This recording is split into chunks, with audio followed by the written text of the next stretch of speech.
though. And looks like that might be him there on a quick one as well. Kyan with a 4.5 and that throwaway score of a 0.67. Just chasing a 3.47 as he takes off now. Starts off with that hit on the foam. Gets out into the section. Nice opening turn in the pocket there. And that one might not be enough to get him into that second place, but we'll leave that up to the judges. Yeah, 3.47. Such a hard score to get. Sometimes it's easier to have, a requirement of 7 because you have to surf up into that excellent range. When these mid-range scores start wreaking havoc on the heats, it does, we're splitting hairs here. It's going to be right towards that question. He has to be surfing up to the 4, but what's a 4 at the moment? This morning in this heat, a 4 was that one turn from Cash Brown that looked pretty sick and pretty crisp. So Kyan, if he could hear it, he'd be trying to think about, okay, what the other guys have got and what does a 4 look like out here this morning. Yeah, Dom Thomas, he did an air this morning, got a 4 for that. So it is tricky. That's one of the best parts. I suppose one of the most valuable things about having this event right here at Redhead for the Pro Juniors is just getting them tapped into that scale. Here goes Cash Brown. Yeah, Cash, he's been surfing pretty well this morning. That wave not having much to offer though. But getting these guys the opportunity to really get a feel for the judging scale, it's so important when we're talking about progression for their own careers and moving up into the bigger ranks and graduating into the QS and the start of the QS. Here we go, live action. Yeah, Kyan also finding a nice section there. And another one just trying to navigate onto the inside, but just gets a little bit caught up in the lip. So Kyan is needing that 3.47. Looks like he got a 3.33 on his last, so just not enough. But 5 minutes remaining, so Kyan looking for that 3.47 to go into second place. Doors wide open here too, round of 32, heat 6. Here's the replay for last of Kyan. He really gets nothing offered up to him. Crumbs on that plate there for him. He just didn't have the opportunity to open up that back end, but it's wide open. I mean, Ash Jenner in the lead with a heat total of 9.94, 4.5 minutes. Roman easily find himself a 5-point ride with one turn and completely turn this heat on its head as well. So let's wait to see. These guys can scratch into something else. A little opportunity here for Cash Brown. Nothing on offer down the end, though. Looking into the... Oh, let's see this wave. Wow. Oh, nice. That was a really, really, really nice section there for Ash Jenner. And I think he just rode that one beautifully. Yeah, he's just created these little sections for himself, hasn't he? He's been lucky to find that open little bit of face, but he's been able to really bring some critical surfing to this heat. Yeah, it looks like Roman using his priority there. So he is chasing that 4.37. Really nice 2-turn combo at the start of that wave. And a little grovel at the end there. Yeah, so you saw that little exchange from white and red. So Roman having the priority, he's able to take off and flex that priority situation over Kyan.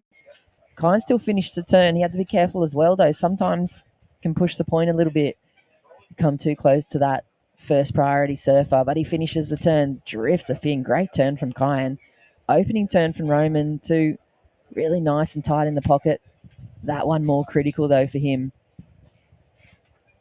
So this is really, I think this is going to be very, very close towards this end here. We're going to have to wait and see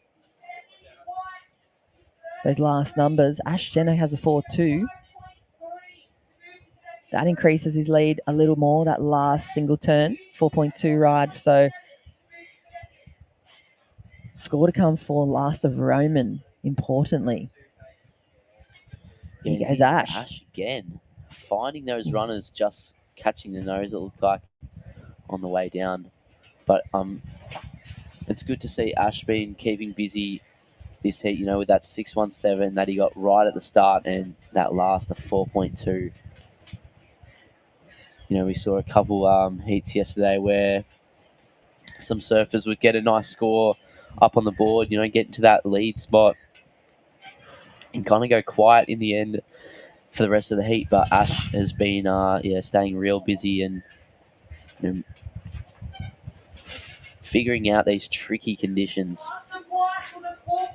So, there you go. Look at that. Last of red as well. 5-5.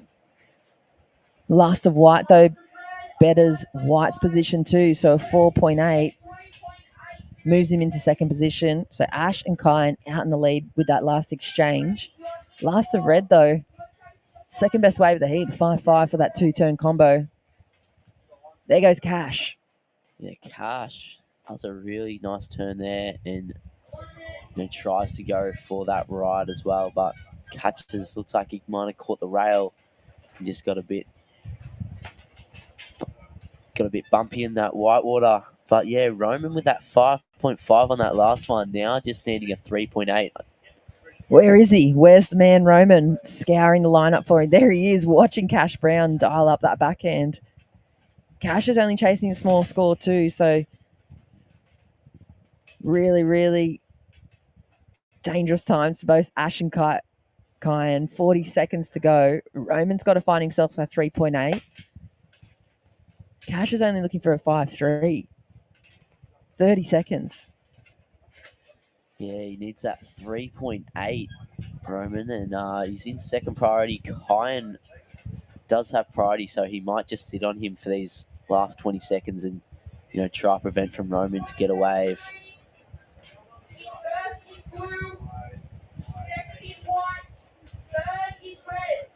But 10 seconds, it looks like. They might have found themselves a spot into the quarterfinals. Unofficially, Ash Jenner and Kyan Falvey moving on through to today's quarterfinals for the men. And live action, heat number 7 coming up, round of 32 for the Pro Junior guys. Let's Surf Lake Macquarie back with the Burden Automotive live webcast very shortly.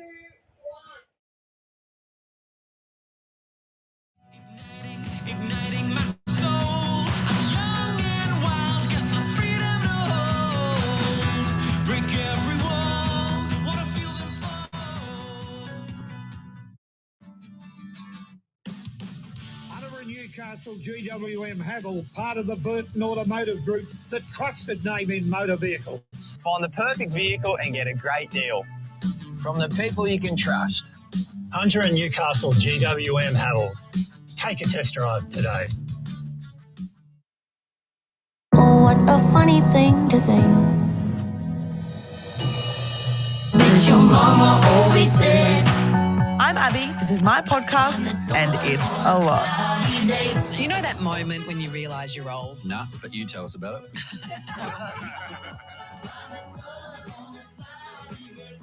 What about these guys? Watch these hands. That's good.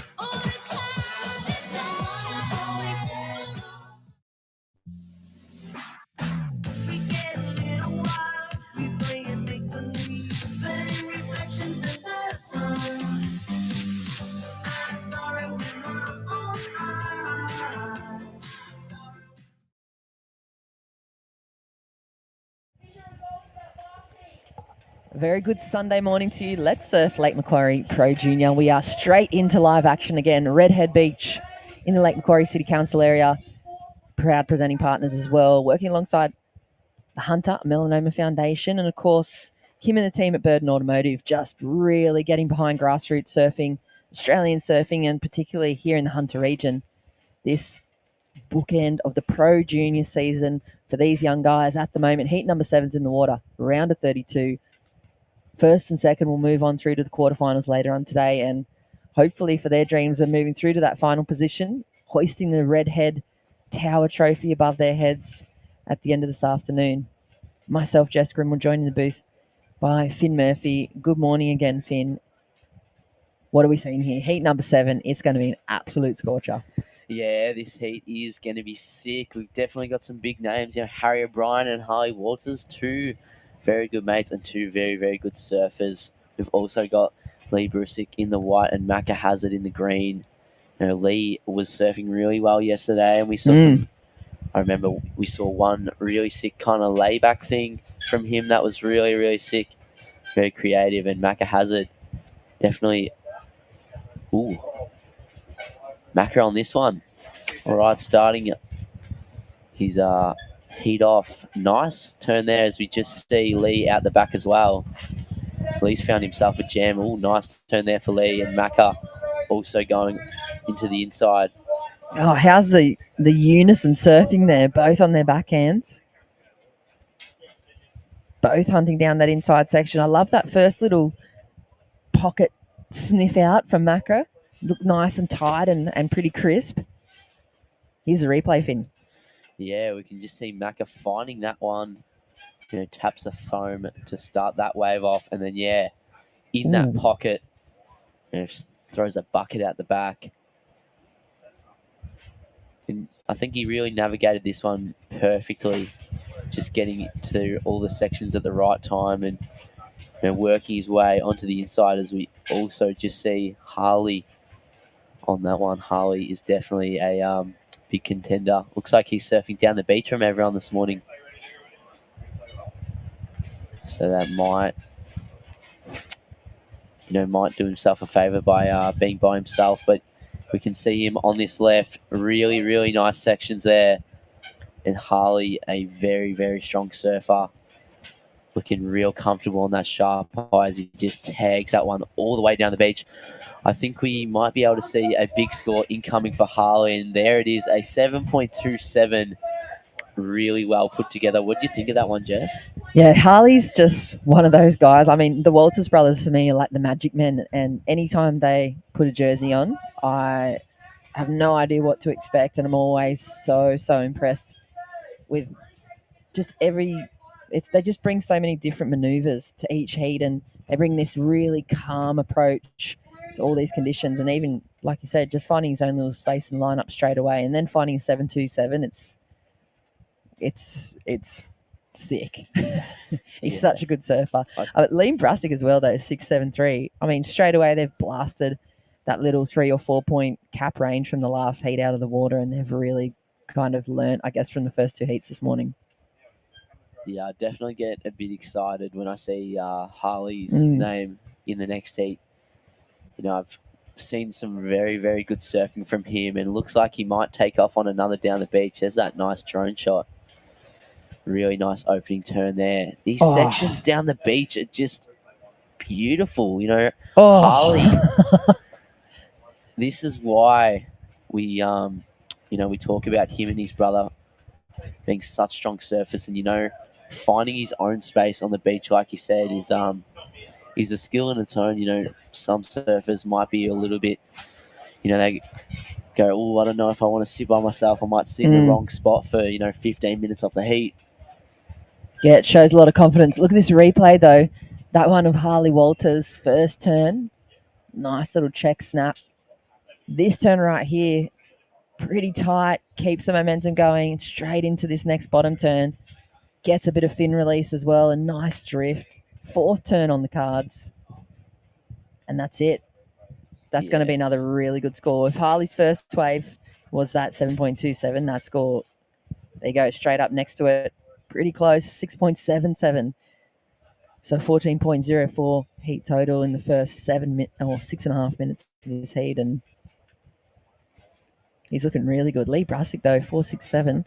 Macca got that 5.23 for that, might have been that opening wave, the 5.23. So Harry O'Brien just sitting. That man's got sixes on dial. We saw yesterday, round of 64 for him. He did one turn. Every time he put his foot to the pedal, he'd find himself a 6-point ride. Yeah, Harry, another strong surfer.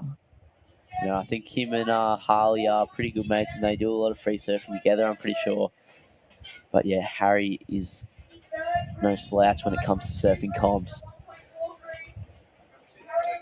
But yeah, Harley, like you said, very confident to sit by himself. But finding those 7.27 and a 6.77, putting him into first place. Lee with a 6.73 and a 4.67, now needing that 7.71 to go to first. So Harley just, making his way,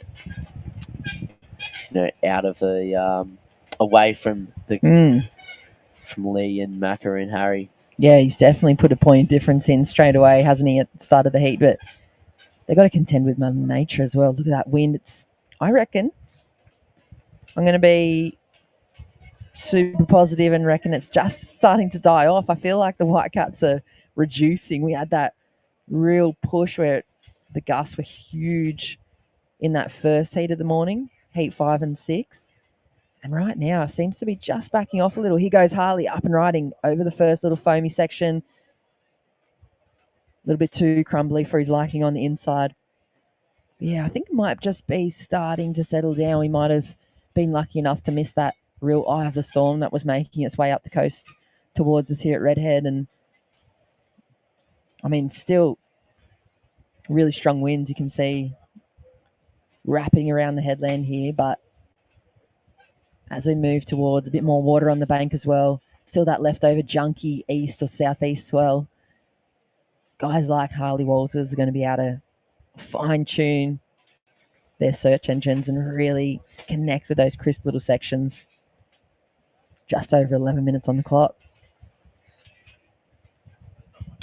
Yeah, and Harry O'Brien, we haven't seen anything from him in this heat. But yeah, like you said earlier, he's definitely got some sixes on lock. He is in combo land, chasing that combination of 11.40. But yeah, no waves ridden just as yet. He might be, waiting for a nice set to roll through, find a little gem out there. Patience. Coming where you're from too, Finn, I mean, it's pretty windy down your way. Might be in a bit of an advantage for some of the Victorian surfers still in the draw for the Pro Juniors. Yeah, it does get a bit blowy down in Victoria. Ooh. Here's Harry on his first wave. He's starting off with that little check turn, sees that section. And yeah, a quick starter for Harry O'Brien there. He'll be happy to get some numbers on the board, but definitely not what he was searching. I think he's looking for that chunky little inside section that we saw going down. Let's have a look at the replay, though. Yeah, you can just see him making his way past that whitewater. Starts off with that little turn there. That wave not having much to offer there for Harry, but I think he did well to put those turns up on that one. Those sections, not really having much to offer there. But yeah, like you said earlier, those does get a bit blowy down in Victoria, and I think Will Motson, he's still in the draw. He's from Mornington Peninsula. Mm-hmm. Gonna matter there. It does get a bit stormy, and I think these conditions might work for him. Yeah, good point. He might be a little asterisk on our potential finalists. Yeah, as we go towards. Even Marlon Harrison, he's from Mornington Peninsula originally, so this might play out. But Harley Walters on this one, just finding so many sick ones here. He just looks like he's in a flow state. He just looks like he's having a good little froth time, and he seems to find a lot of speed. I find that with Dakota as well. There's these little flat weird in between sections, and they're just so easily able to transition and somehow maneuver their rails through and pick up heaps of speed, when most other people are just jumped straight on the front foot and hop all the way through.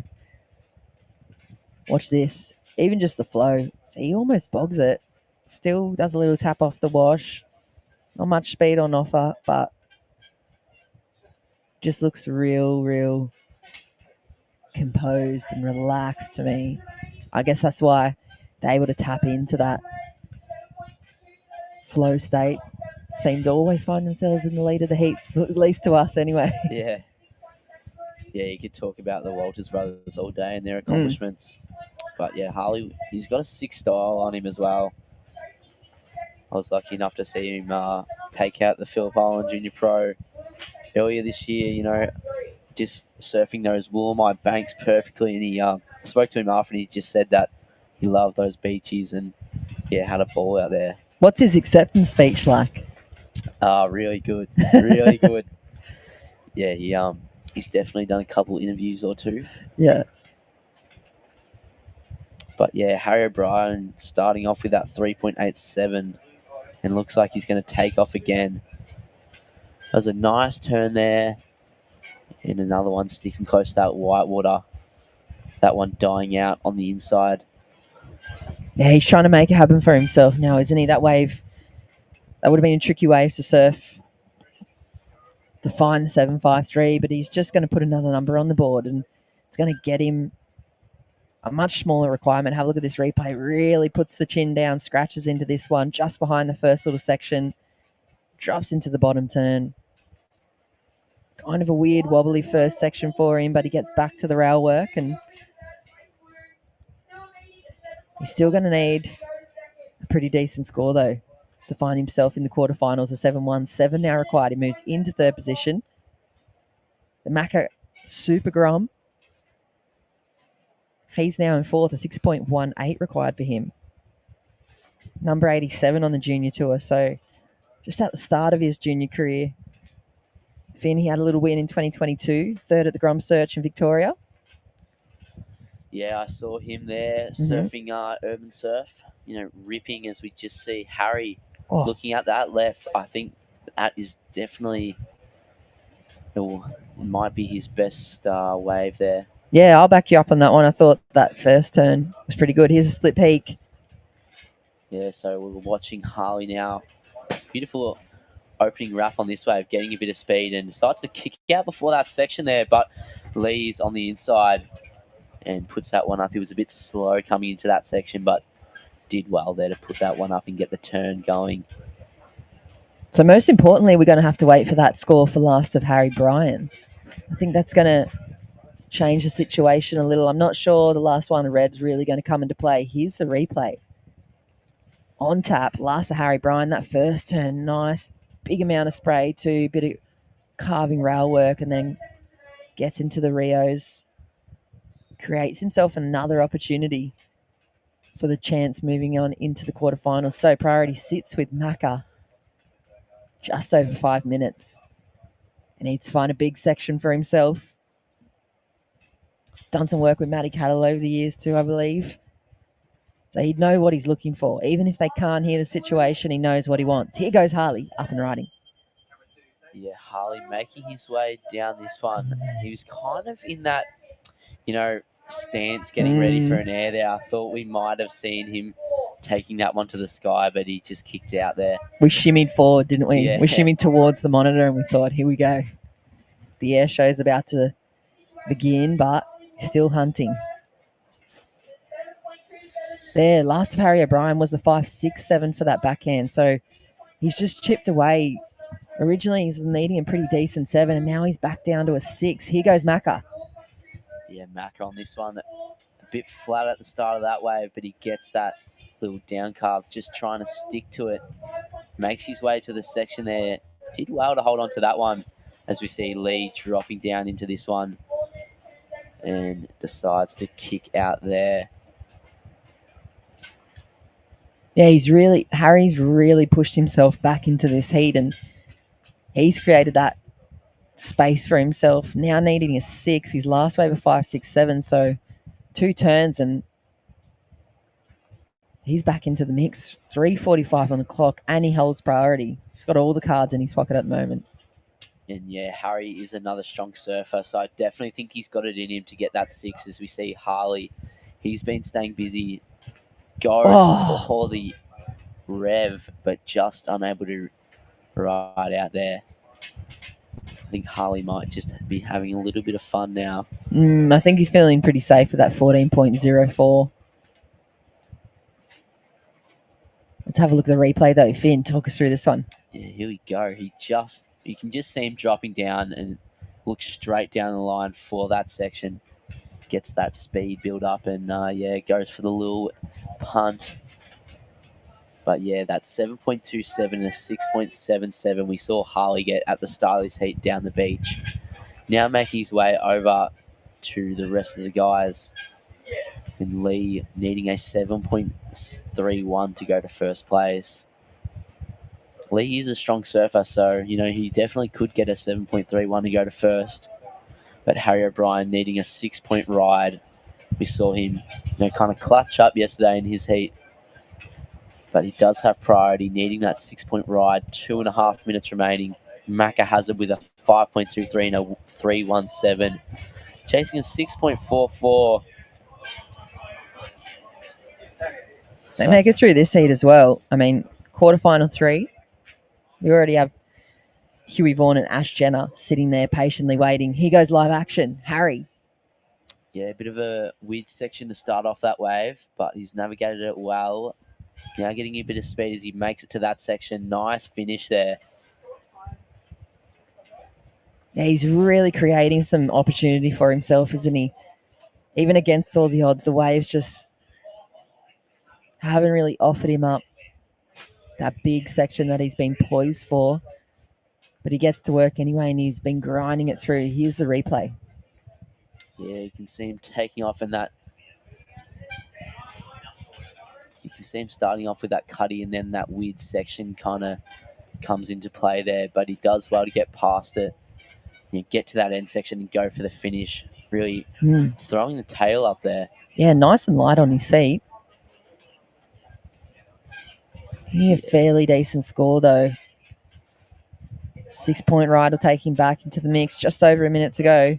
So that quarterfinal 3's already got Huey Vaughan, Ash Jenner sitting there waiting to see one of these guys fill the next position. Quarterfinal 4 has Luke Brumby and Kyan Falvey. So first and second will move on through from heat 7, and then we have the final heat of round 32. After this one, 50 seconds to go. Harry's still needing a score. Macca needs a score. Here goes Harley. Yeah, Harley taking off on another beautiful backhand snap there.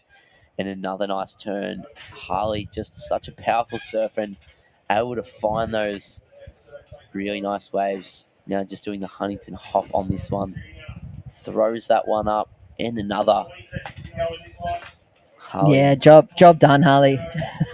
That was a great performance. I reckon they're not quite sure where they're sitting as well on the board. I reckon that little glance back from Harley might have been, he wasn't quite sure he's been in the lead the whole time, but I think he might even increase it. So let's see what the last score comes in. But unofficially, looks like Harley Walters and Lee Brassick moving on through to the quarterfinals of this men's Let's Surf Lake Mac Pro Junior. Coming up next, final heat, round of 32, heat number 8 will be in the water, live action with you. Let's Surf Lake Mac back very shortly after this.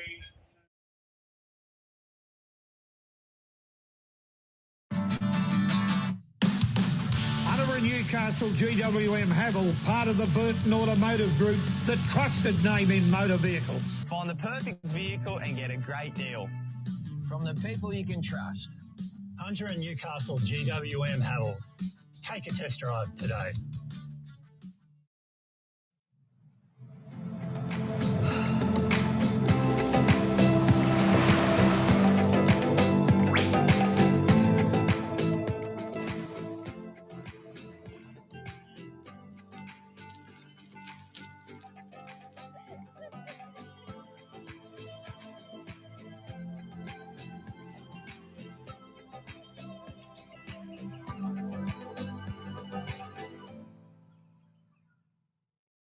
What a funny thing to say. Because your mama always said. I'm Abby. This is my podcast, and it's a lot. You know that moment when you realise you're old? Nah, but you tell us about it.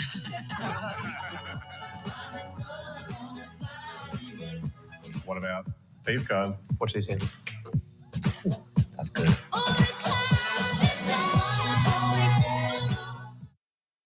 Hunter and Newcastle GWM Havel. Save now. Find the perfect vehicle and get a great deal. From the people you can trust. Hunter and Newcastle GWM Havel. Take a test drive today. Igniting my soul. I'm young and wild, got my freedom to hold. Break every wall, wanna feel them fall. Oh. You can't stop me. Can't stop me.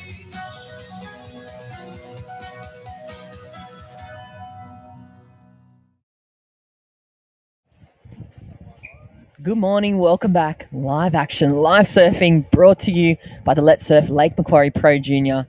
We are here at Redhead Beach in the Lake Mac City Council area, working to bring live webcasts with the Burton Automotive team, the Oasis Media team, and of course, the crews and guys behind this brainchild of an idea, bringing the world's and Australia's definitely best junior surfers to the forefront. Last event for their season. Here goes Marlon Harrison up and riding in the white. Nice big first opening. Yeah, Finn, take us away. Really nice first turn there as we just see him navigate his way. Ooh, another nice turn. It jumps down into that double up section. I think Marzi did really well there as we see Riley Munro also on a little bit of a jam. Great energy to start this heat. Yeah, as we can see Ollie out the back as well. This wave looks like it's not going to do a lot for Ollie there, just flicking out. But yeah, Marlon Harrison starting off with a really, really nice wave there. I'll be keen to see what the scores come out as the judges lock it in. Great little Sunday morning for us too. Finn Murphy in the booth all day today. Lock it in. Let's have a look at this replay. Yeah, that first turn was so sick.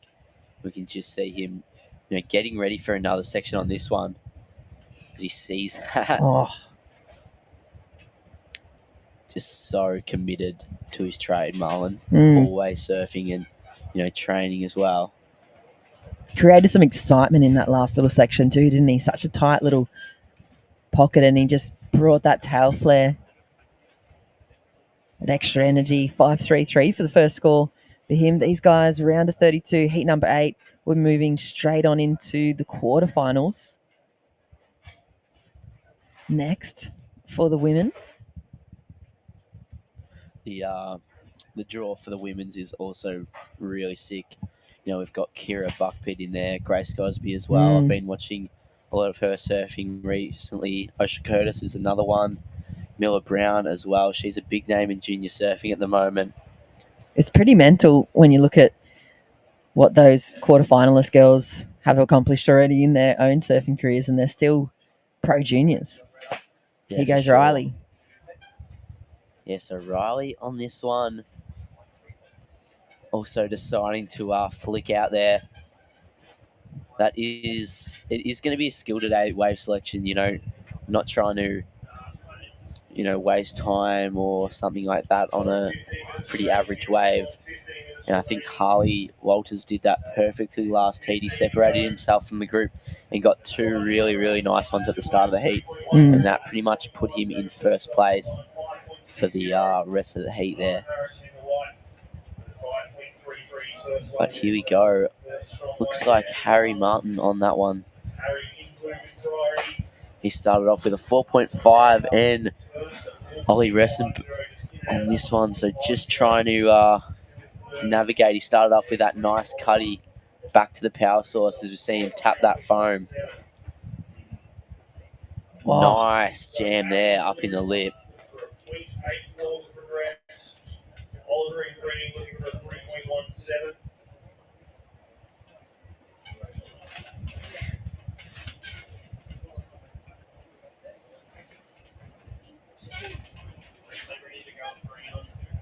So scores are dropped for last few waves.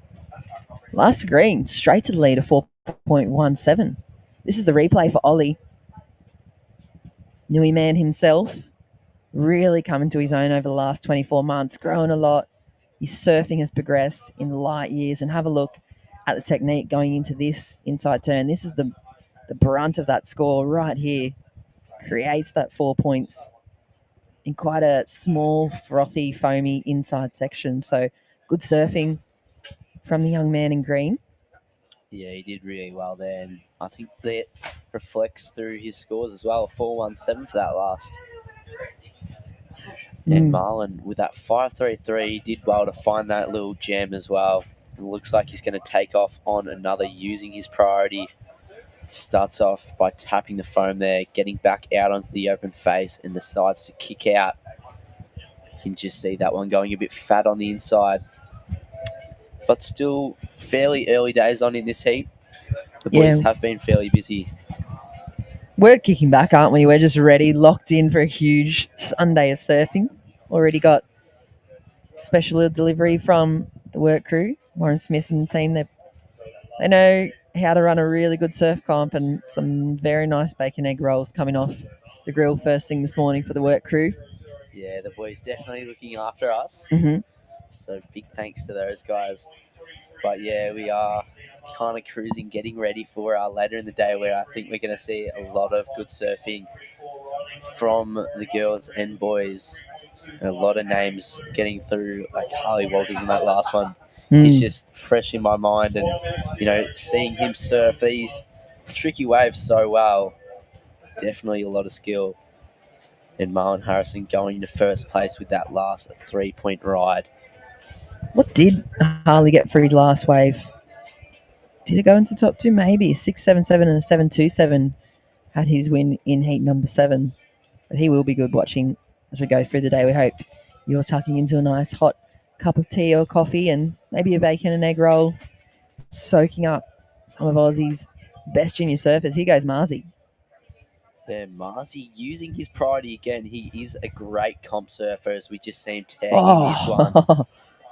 Such a powerful surfer as well. He just raised the bar with that one too. I think that's going to really push through that 5-point range up, and I don't know, maybe up and towards the 7s. I hope it goes higher for him, but let's be a little bit conservative. We're still in round of 32, so we're waiting for that last score. Here's the replay. Nice carve. This turn, powerful use of rail. And timing perfectly. Dynamic little drift of the fins as well. And really driving up into the lip there as well. I think we might have just seen Ollie get another one there. So we'll watch that replay come in very shortly. There you go. Lars Marlon, a 7.67. Increases his lead. 5.33 back up. Ollie's sitting in second. He's got another score to come. Riley and Harry just needing really little scores at this point, already at that halfway point of the heat. Marlon, when we look at his pro juniors, I mean, he's also got quite a big QS career history under his belt already, but for pro juniors at least, the first event, the Lake Mac City Pro Junior at the start of 2022, he got first at that. And he's one of the only guys over in Nias on the QS tour to score a 10-point ride. Might have been 2022 season, 2023 perhaps. I'll have to double check the years, but he's got a huge, big career ahead of him. Here goes Riley Munro, though. Yeah, nice first turn there. Really ramping that one up in the section. Beautiful carve back to the power source. And another one. That was really sick, pushing on the fins there. Looks like Harry might have got a left as well out the back. How good was that combo from Riley, though? He found so much space for himself under the noses as well. Yeah, and you can see, I think it was that third turn, he's really pushing on his fins there. Oh. Beautiful first turn there. That smooth rail work too, half in. Yeah, sick surfing. Yeah, there you can just see right on the fins that Luke Short's looking sick underneath him. Looking really comfortable. I think we might have seen Harry Martin get another one. There you go, 6.93 for that last of red, Riley Munro. It's going to be a huge heat for him. If he can find himself a spot in one of those quarterfinals today, I think it's going to be a real confidence booster for him against guys like Ollie and Marlon. And, I mean, Harry at the moment, he hasn't found it, but we've seen him get some results in the past and put some pretty big numbers on the board. Here he goes, scratching into this. Yeah, so Harry is chasing a score to get out of 4th place. He has had a little bit of a quiet start to the heat, and that one as well, not doing a lot for him. But there's 8 minutes to go in this one, so still a little bit of time for Harry. He is chasing a 5.54 to go to second, and Ollie also needing a 5.87 to go to second place. But Marlon, a 7.67 and a 5.33 in first place. I think he's in a comfortable lead, and he does have priority as well. But Riley, such a good surfer as well, only needs a 6.08. I definitely think that he could wrap one up.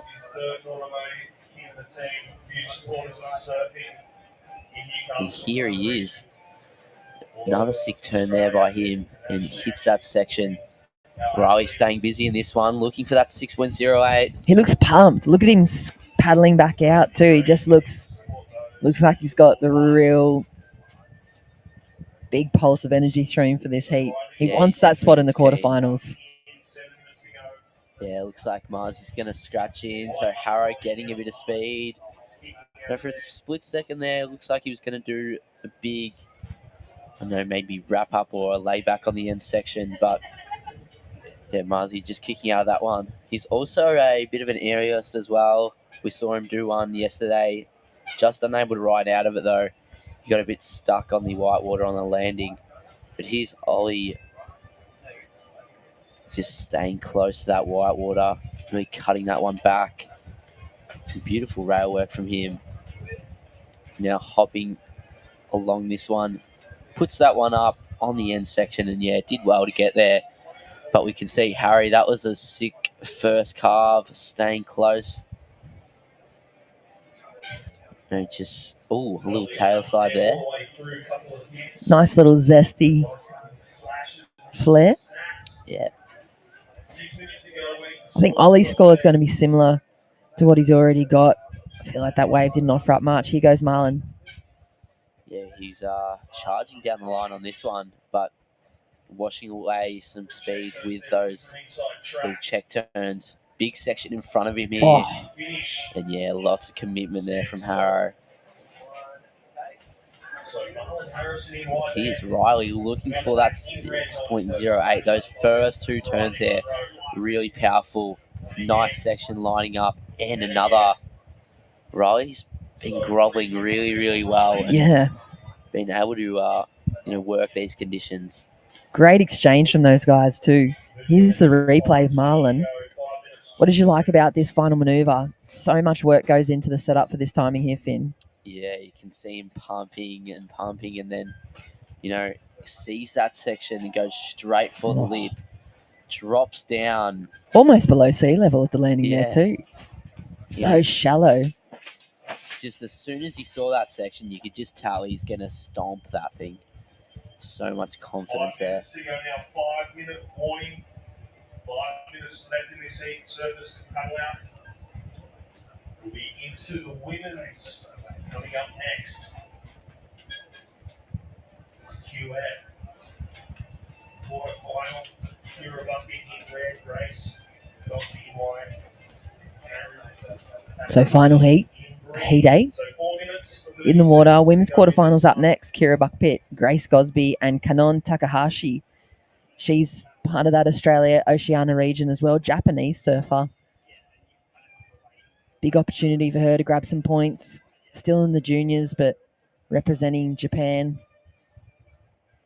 Grace Gosby, one of your standouts across the warm-up so far and the season. Kira Buckpitt as well.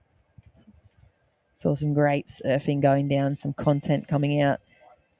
Particularly for me, when I look across those quarterfinals, one name sticks out, especially Ruby True. Potential Paris skateboarding. Team Australia. Oh, there goes Harry Martin to the air. Frontside rotation for him. Great dynamic, light manoeuvre. He's going to put himself back into contention with this. 3 minutes, 40 seconds on the board. That's got to feel good for him landing. Let's have a look at the replay. Heaps of speed, plenty of wobble. Gets a nice lift as well. Clear vision. That air was just really, really well put together. I think he read that section perfectly. He just stomped it as well. Yeah. Great for him to get back into the game. Let's see how that locks in. Just over 3 minutes.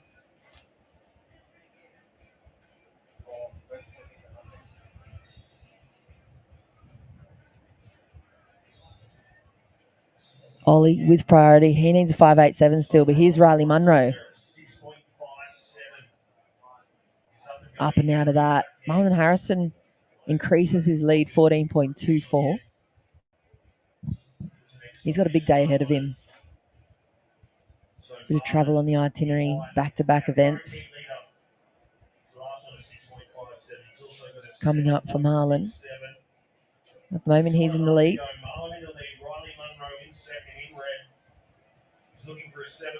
Last of Ollie's a 3.63, so numbers just catching up with those last few exchanges. There might be still a score coming in for last of Harry. Yeah, Harry had that slow start to the heat, but, he's put himself back into it. And I think, that we might see a score come through. But 2 minutes remaining. Ollie now needing a 7.59. Harry might have a score still to get locked in. They do need to get busy, though, don't they? Like, without waiting for those numbers, both Ollie and Harry just have to find something else because at the moment they're needing up towards that excellent range, 7+. Yeah. Times against them.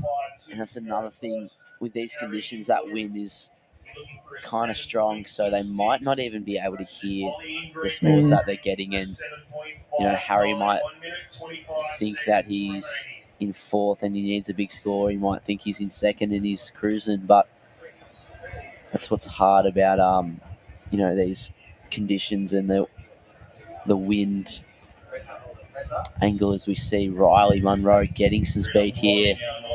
Nice turn there, bringing the tail around as well. Beautiful section.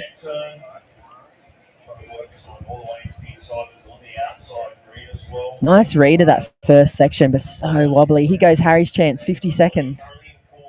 Yeah, so Harry just trying to hold on to that one. So 45 seconds remaining. Time now for Ollie.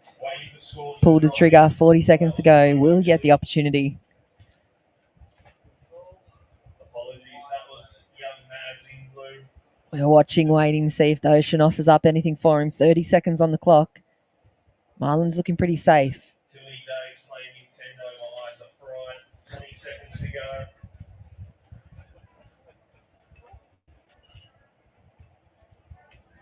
$15 seconds to go, and Harry. 15 seconds. Here he goes with priority. Can't scratch into that one. There goes Riley Munro. Last 2 seconds of this heat. And it looks like unofficially he's made his way into the quarterfinals. He might have to wait till he makes it back to the sand to find out as well. Celebrate along with Marlon Harrison. First of the women's quarterfinals coming up for the Let's Surf Lake Macquarie Pro Junior. We'll be back with live action right after this.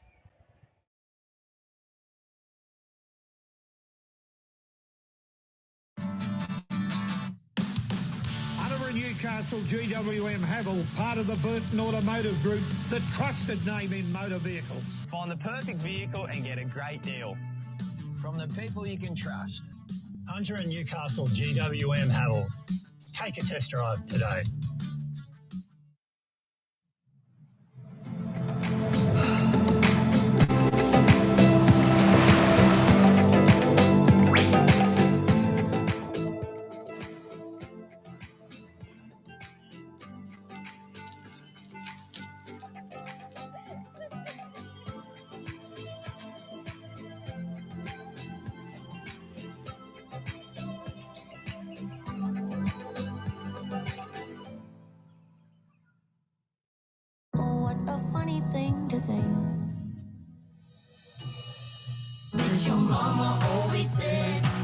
I'm Abby. This is my podcast, and it's a lot.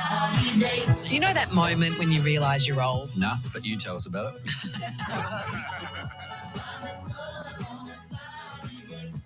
What about these guys? Watch this here. That's good.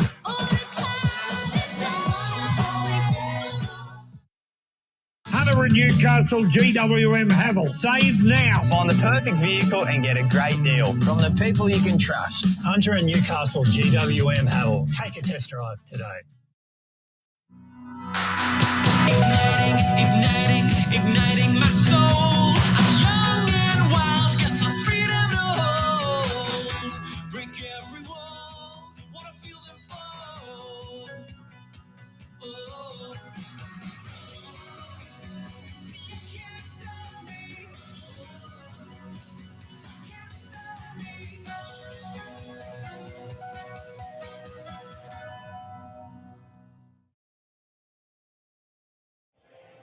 Good Sunday morning, wrong day of the week. Sunday morning of surfing, live action brought to you by Let's Surf Lake Macquarie Pro Junior. We are straight on into the quarterfinals action.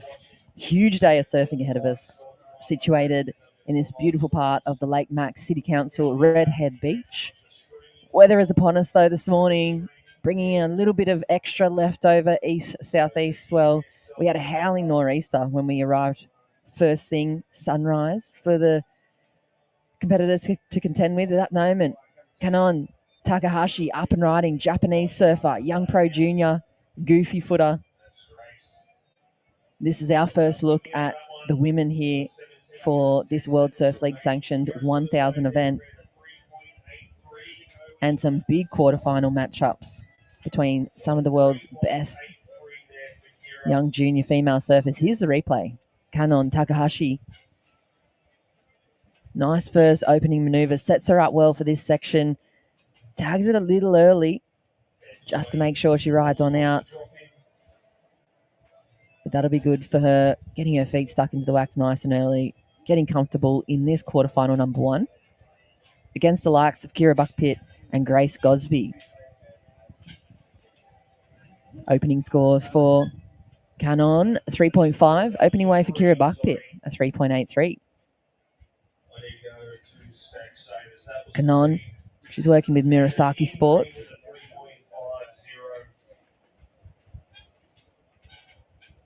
Fourth in the under-18 girls this season, representing Japan at the very first Asian Surf Championships held over in the Maldives a couple of months ago by the Asian Surfing Association. Huge big event for them, inviting all those contending nations. And for Kanon, she got that fourth place in the under-18 girls. She finished sixth in the open females. And for Japan, they took the overall win for teams. But here's the replay. Kira Buckpitt's first wave.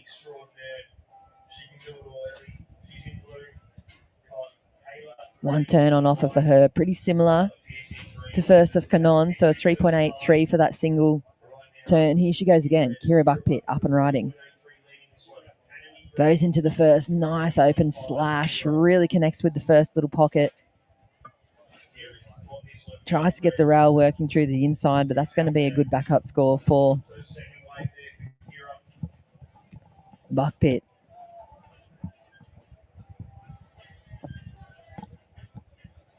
Here's the replay.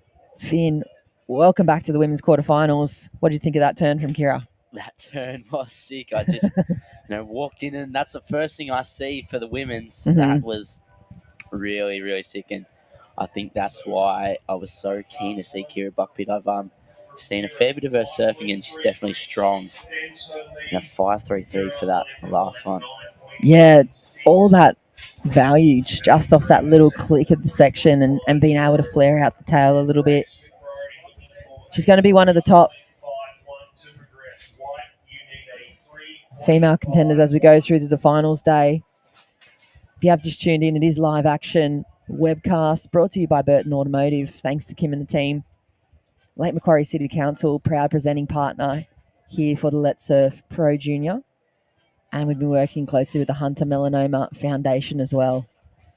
Those guys set up their little marquee. If you want to find more information, pretty important for us, hmf.org.au. Here goes Grace Gosby up and riding in the white. I was keen for her heat. I've watched a lot of her surfing recently.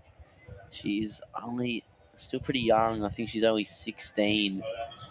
And yeah, she's a strong surfer from Sandon Point, so I'm sure all the crew at home would be watching. And she is a frother as well. I've spoken a little to her when she came down from Vic for the Grom Search and the Junior Pro, and yeah, she was just frothing, keen for those beach breaks. And I was surfing Winky, and it was on a bigger day. I think it was like 5 foot or something. And I paddle out there, and I saw Grace out there, and I was like, oh, sick. Grace is just shredding. But here she is on her first wave, just trying to navigate through Redhead. I reckon you love her because she's a goofy footer. Just like yourself. She does have a pretty big list of accomplishments too. It'd be great to see that. Those big long legs getting extended fully through those winky faces as well. Such a nice canvas for you goofy footers. Yeah. Yep. Yeah, Winkies are definitely lucky to have that as my backyard. Mhm. Definitely a fun playground. 2.6 for Last of Grace. So Kira Buckpitt out in the lead. If you are cruising on through your Sunday morning, we are straight into the quarterfinals for the women. You might also have on hit 106.9 in the background. Newcastle's #1 hits. Might be a nice little backtrack to the ambient noise it is some of Australia's best pro junior surfers, and at the moment Kira Buckpitt, she's leading the first quarterfinal.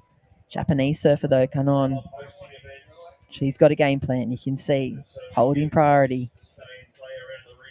She opened up with a 3.5.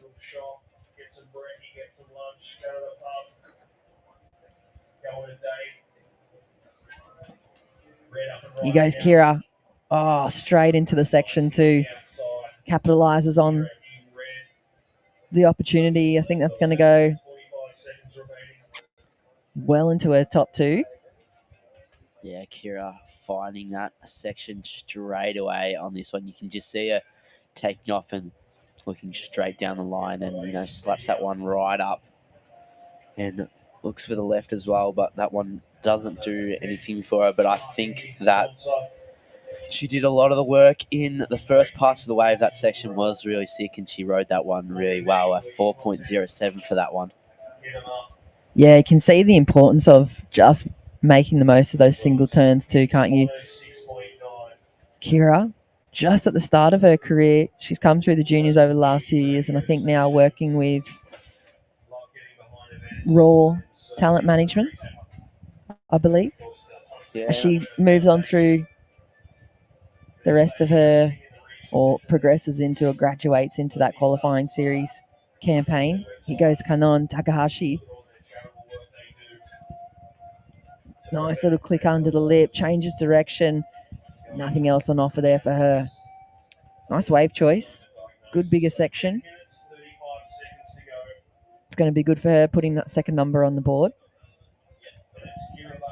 But yeah, Kira, I think she's working with Raw International Talent Management. Here's the replay though from the Japanese surfer. Little early click, gets out of there. Nice and freed up. Wants another turn. Doesn't get the opportunity, but she'll have a second score coming, Finn. Yes, and here we can see Grace on another one. Nice little hook there back into the section. Finds her way through that little wonky section. That wave a bit flat on the inside. But Grace still trying to work out Redhead Beach. And yeah, Kira, I think she also did a little bit of work with the guys at the HBC Centre and Lane Beachley and stuff. Mm-hmm. Yeah, she definitely did. Here's the replay. Yeah, you can just see Grace getting a little bit caught up in that white water and that one going into a burger as well. So White Grace still looking for a 2.94. Gracie White looking for a 2.94.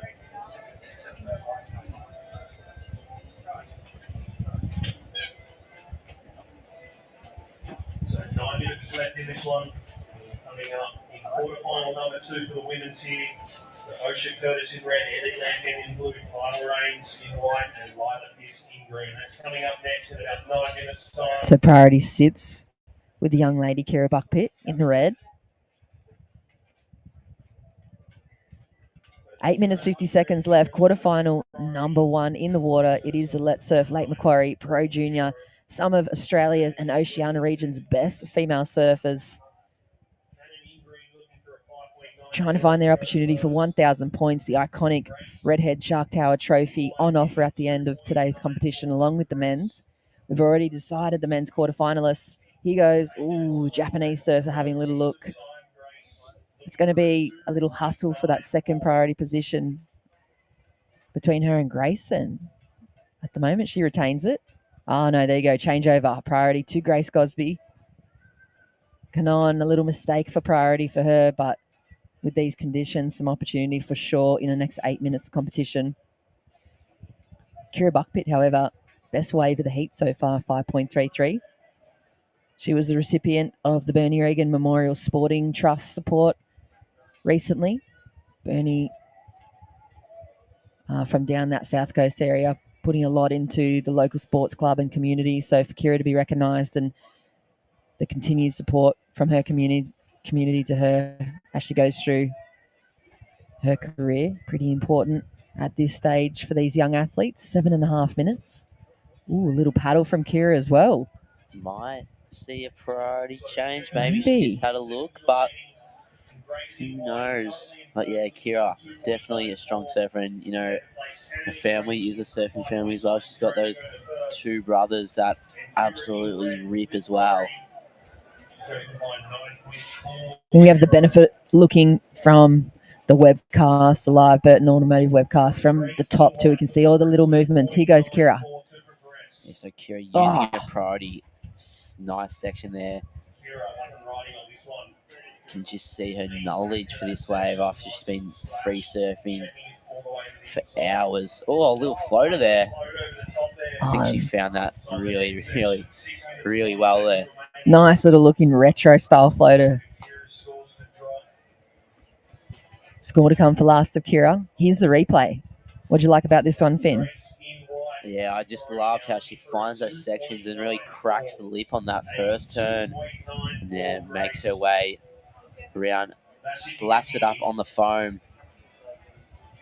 And I really like here that she's gone for something a little bit different, going for the floater.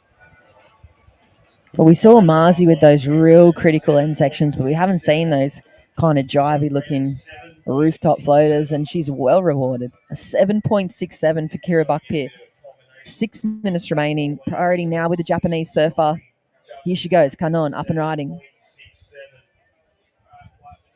Yes, so the young Japanese surfer making her way down the beach. That one looked like it was going to run for a little bit, but yeah, that looks like it went a bit fat on the inside.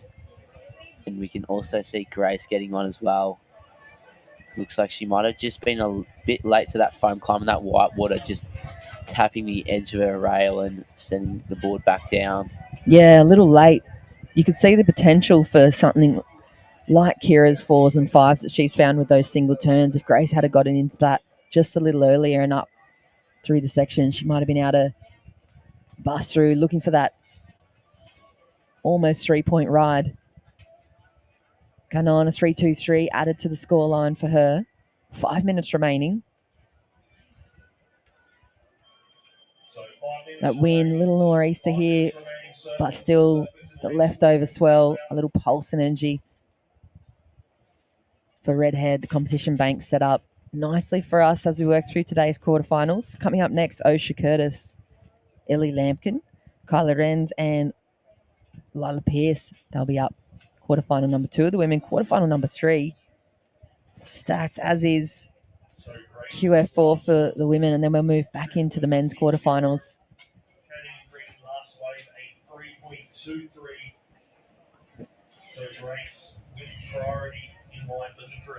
A great Sunday for this Lake Mac area too.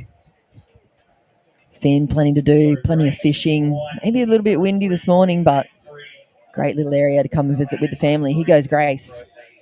Yeah, so Grace, nice first turn there to open up that wave.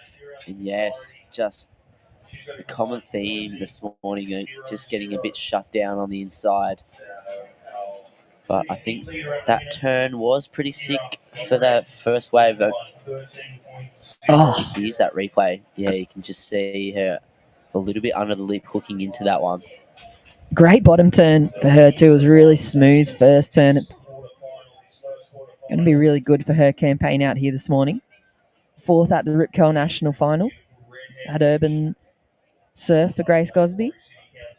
Yes, I was lucky enough to be You would have been there. And see her surfing, and you know, she surfs really well on the right and left-hand side of the pool. With the national finals, were you able to pick if you went left or right? So you have 2 sessions. They have what they call sessions, and there's, instead of a heat, there's a group that goes out, and you have 2 sessions on the right and 2 sessions on the left. So it's fair game. you get to see the best of both a forehand and a backhand. Yep. That last turn for her, 3.47. So quarterfinal 1. Kira Buckpitt's looking good at the moment in the driving seat. 13 minutes on the clock. Grace Gosby just posted a 3.47. She needs a 3.27 if she wants to overtake second position Kanon Takahashi, the Japanese surfer. A 3.5 and a 3.23. She's really done well to find an opportunity. There's a great angle of the contest bank today. You can see the spread between the competitors. Plenty of opportunity in peaks with this leftover wind swell pulsing on through Redhead Beach this morning, and part of this 9-mile stretch of coastline as we look down towards the south of Lake Macquarie City Council. Plenty of different activities, lots of outdoor activities, fishing, camping, surfing, sand dune driving or quad bike riding around these areas. How's the just the stretch of the beach, and even now you can just see those peaks down the beach with absolutely nobody out. You can imagine on an offshore morning, can't you? Yes. Everybody's at school or work, and you can just have your pick of this huge amount of surf spots on Awabakal country here, the traditional owners of this area. 1 minute 30. Kira Buckpitt holding priority, holding the lead, and dominantly 13 points to her name. She wants that spot into the semifinals. She's in a really good spot here. And, that last wave really stepping away from her other surfers in this heat.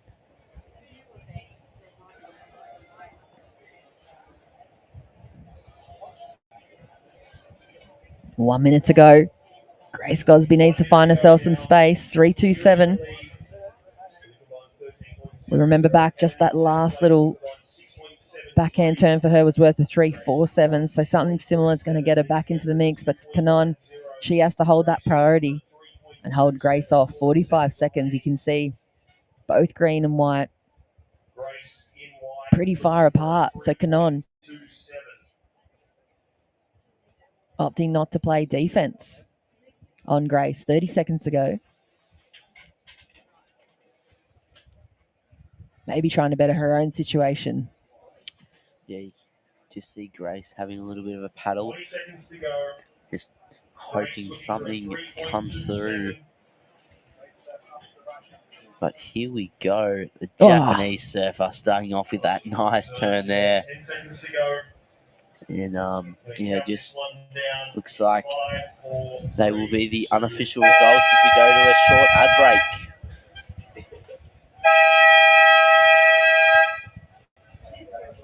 That's the end of the first quarter there, just waiting for a score to drop in. Finals. Looks like Kira Buckpitt, Kanon Takahashi moving on through. And stick with us. Let's Surf, Lake Macquarie, live action. Quarterfinal number 2 of the women coming up after this.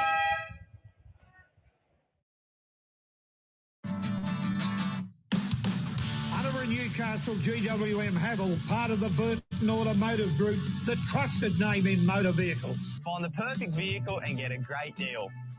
From the people you can trust. Hunter and Newcastle GWM Havel. Take a test drive today.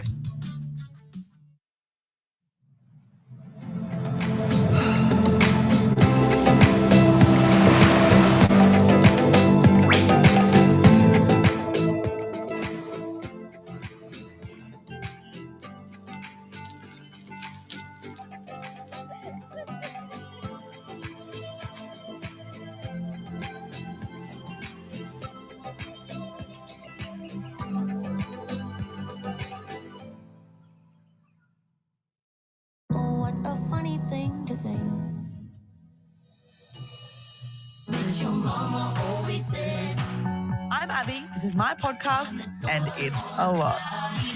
You know that moment when you realise you're old? Nah, but you tell us about it.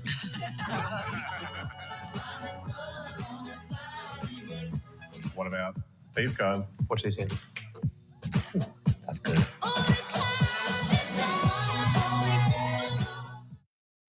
Hunter and Newcastle GWM Havel. Save now. Find the perfect vehicle and get a great deal. From the people you can trust. Hunter and Newcastle GWM Havel. Take a test drive today.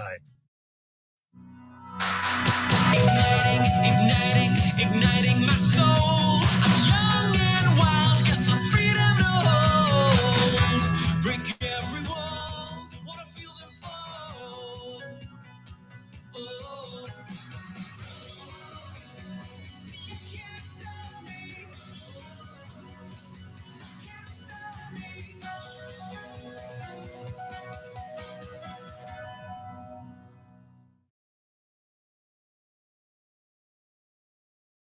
A very good Sunday morning to you. Welcome to Live Action. Let's Surf Lake Macquarie Pro Junior. Ellie Lampkin in the water at the moment. Quarterfinal number 2, Osha Curtis, Kyla Enns and Lila Pearce. These young ladies fighting it out for their spot into the semi-finals. A World Surf League sanctioned 1,000-point event. This is a live webcast brought to you by Burton Automotive, Lake Macquarie City Council, proud presenting partners, along with our very own Hunter Melanoma Foundation and a very special guest next to me for this heat, Claudia Tolhurst, Executive Officer for the Hunter Melanoma Foundation. Thank you. You've got your name badge on as well, just in case. Just to make it easy for you. Morning, Jess. How are you? Very good, thank you. Very warm welcome to you. You guys hunkered down through the weather. We've had blowing, gusty wind. You can see the conditions here this morning at Redhead, but plenty of excitement for the surfing and for you guys to come on board and support such a grassroots event. Pretty important for us in our lifestyle as well. Yeah, absolutely. And it's pretty important for us to help us get the message out there, especially in the local surfing community, about how important it is to check and protect your skin. Yeah, very important message too. I mean, I think as supergroms and as pro junior surfers, it's not really something that you're super worried about. And you quite often hear the older guys or girls harping on about, hey, you know what, my mum or my grandparents had this cut out, had that cut out, but you guys helping spread the message of the importance of early detection and getting onto the front foot with this stuff. Absolutely, Jess. And the important point you make there is the young people don't think it's something that will affect them. But melanoma is the most highly diagnosed cancer in the 15 to 39 age group. So it is something that the young generation need to start thinking about now, protecting their skin when they're out in the sun, and actually starting to get into the habit of having regular skin checks at least every 12 months. And when we talk about information on some live action there, we'll cut to that just quickly. It's Ellie Lampkin, one of our fellow commentators. She's been on the beach announcing throughout the event so far, Claudia, and we had her in the booth yesterday. We actually had a chat about it as well, obviously working alongside partners like yourself. Here we go, though. Osha Curtis up and riding as well, live action. She's already posted a 5.83, and that's going to be another good score towards her semi-final campaign. So first score in for Kyla, 5.33. Ellie's just got a couple of ones, and Lila's just 0.83 throwaway at this point, 15 minutes to go in quarterfinal number 2. But very special guest, as we said, if you just tuned in, Hunter Melanoma Foundation, working with the local region and helping to promote and spread the message of early detection, especially within our surfing industry and community. Some things that you guys are doing on the ground here with us at the event. We saw you set up yesterday. You were just speaking about some of the equipment that the foundation has in helping educate. Yeah, absolutely. So we've got a what I call a whiz-bang camera that you stick your head in, and it takes a photo of your face under UV light, and it shows you the sun damage to your skin that you can't necessarily see to the naked eye. And it's can be quite a shocking tool for some people when they see the photo evidence of what's actually going on under their skin. Here goes Kyla up and riding on the backhand. Nice first carve. She's really putting in some energy, trying to find herself an opportunity on the inside. Lines up the foam, a little late, a little off balance, but opening score for her was good. That's going to be a good backup for her campaign here this morning. Also, Claudia, you're a natural. Live action. Straight into it. We might be having you call some of the semis coming up. There's Ellie Lampkin, first big turn on the backhand. She's a local lady, probably can tap into some of the Hunter Melanomas Foundation resources as well around this region.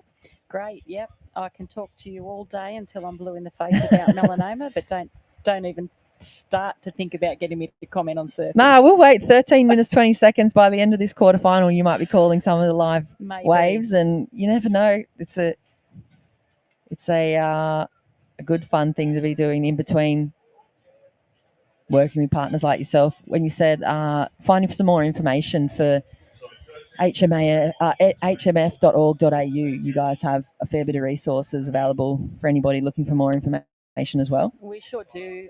Lots of things you can access on our website, including some information on how to check your skin, which is something you should be doing every quarter. So at the foundation, we have a slogan that says at the change of season, check for change. So if you don't know your own skin, you're not going to know whether you've got something new or something changing in there, the things that need to be addressed. Should be going for a skin check every 12 months.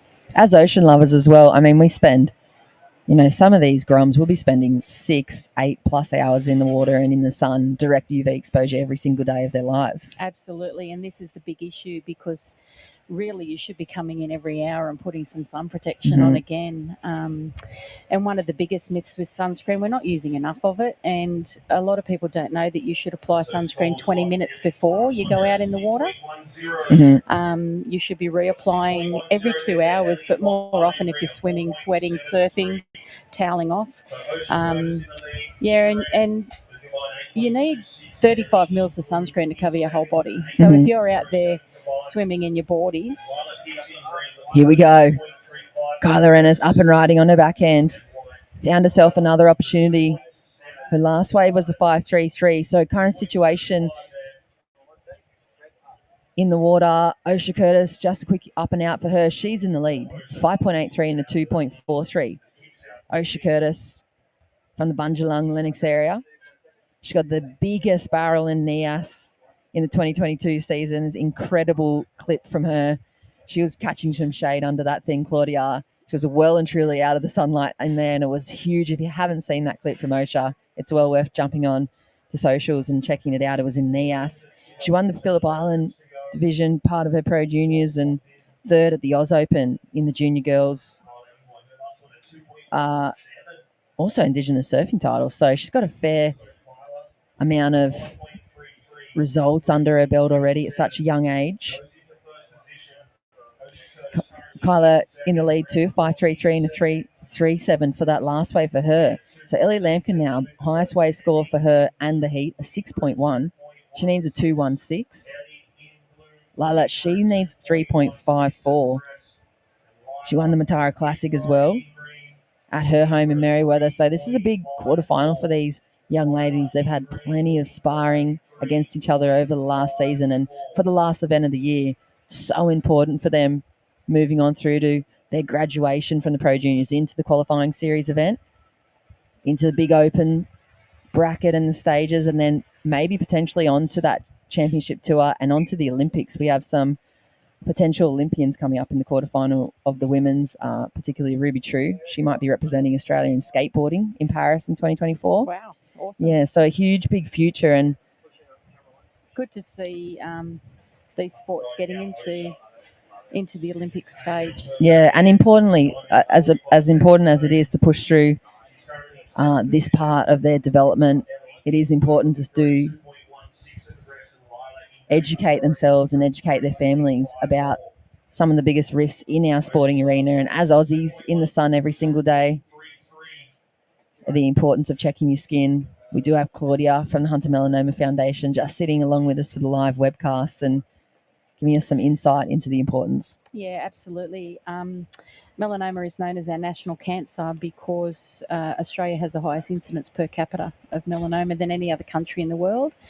A lot of that's to do with because we're so close to the equator, and where the sun sits in the sky, we have traditionally high UV readings all year round. And we love a good outdoor barbecue, don't we? And good beach day. Yeah, and we're not saying to people, lock yourself indoors. We're just saying when you go out in the sun, make sure that you are protecting your skin to the best of your ability, because we're working towards reducing those statistics. When we first started in the 80s, Newcastle and the Hunter region had the highest incidence of melanoma in the country. And the latest statistical data says that we've slipped down the list a little. So the work paying off there for the Hunter Melanoma Foundation. There's a quick up and out. Lala really needed to find herself something a little more than what that had to offer with her priority. She's still chasing a 3.54. Feeling for these girls. Yeah. It's very messy out there today. It's blowing a gale and obviously not in the direction they need it to be getting some nice clean surf. And you're a local. See, by the end of this heat, you'll be calling the live action, Claudia. You're a local yourself. Such a beautiful part of the Lake Macquarie area right here at Redhead. It sure is.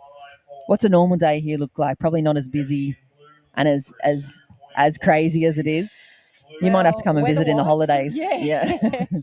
I'm out at Cameron Park and there's not much surf out that way, I can tell you. There isn't. There's Kyla. She's currently the heat leader. Found herself another little runner on her forehand.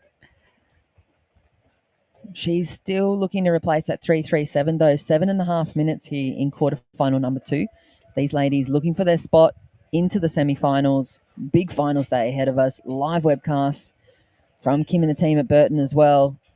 And it's an absolute pleasure to be working alongside people like yourself, Claudia, bringing and supporting his grassroots serving. Here's a young lady in the lead at the moment. There's the replay from her. She's looking to get rid of that second score. I was pleased sitting in the car park a little while ago trying to hide from the wind and noticed one of the competitors coming out of the water, going to the back of their car, opened the boot, ready to strip the wetsuit off, and noticed the first thing I saw was a big 1 litre bottle of sunscreen. So it's really good to see that there are some out there that are taking care of their skin and, protecting it when they should, even on days like today. Although it's overcast and rainy, the UV is predicted to be quite high today and predicted to get to 9, which is considered quite high. Very high. I think that's probably one of the traps, isn't it? You kind of forget about it when it's rainy and it's so windy and overcast, and we don't tend to look at the UV, but there's a great app out there called the SunSmart app. You can feed that into your location, can be anywhere over the world, across the world really, and it'll tell you what the UV is at any given point in time and what it's going to get to in the time ahead on that day. And, if it's above 3, that's when we need to be protecting our skin. Well, that's helpful for these young athletes too. I mean, they're travelling to a different time zone every other week. Even, for example, Marlon Harrison, he'll jump on a flight tonight and shoot straight over to Taiwan for the next event starting tomorrow. So for those guys, it's important. And like you said, it does come in your little artillery pack as a professional surfer. You've got this little pack of your zinc that you love the best that stays on the longest. You got your sunscreen because you know that surfing through 5 or 6 heats during a day, you're not going to last that long if you get absolutely fried, and you're not going to last throughout your lifetime if you don't look after it from the get-go. Before these pro juniors, at the moment, Kyla's out in the lead. She's got that 5.33 and 3.37. Osha's sitting in second. Ellie Lampkin from Merriweather. She needs a 2.16. She has priority, just over 5 minutes on the clock. Goofy Footer also from Newcastle. Lala Pierce, she's sitting in fourth. 3.54 required for her. 5 minutes on the clock. Here goes Red having a little look at this one. You can see a little bit more rain and weather has passed on through. You know what I was just thinking? Something that could be super cool. Bring it on to the next Pro Junior event. Hunter Melanoma Foundation somehow in research and development comes up with this little clip pack, tiny little sachet like those Iron Man have the little gels, and you've got that little thing you can chuck into your wetty. Yeah. Take with you out. Reapply when you're out on the water. Yep. Yeah. One of the biggest issues with the pro surfers, when I've spoken to them, is that they find the sunscreen slippery. So if we could find somebody to come up with a non-slip product, perfect. That'd be great as well. For all those budding entrepreneurs and crazy scientists sitting there watching the best of Australia's pro junior surfers right now. There you go. It's good to see on the local beaches too. We often see people out there surfing in wide-brimmed hats. Obviously, that's going to slow a pro down when they're trying to get on a wave, and we need to take that into consideration. But it's good to see that there are some out there that are, trying to do the best they can to protect their skin. Here we go. Up and riding. Ellie Lampkin, important wave for her. Only needs a 2.16. Kind of gets stuck behind this first section, but gets to work. Rail on full tilt. Sets up the inside. Drops to the bottom. Nice little slash in the pocket.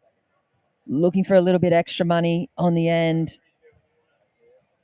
She's gone well and truly towards that 2:16. Finishing manoeuvre, though, can't complete. 3 minutes, 30 seconds. Give us the rundown, Claudia, at the moment, from top to bottom. After this replay, sorry, Ellie Lampkin. This is a 2:16 that she needed.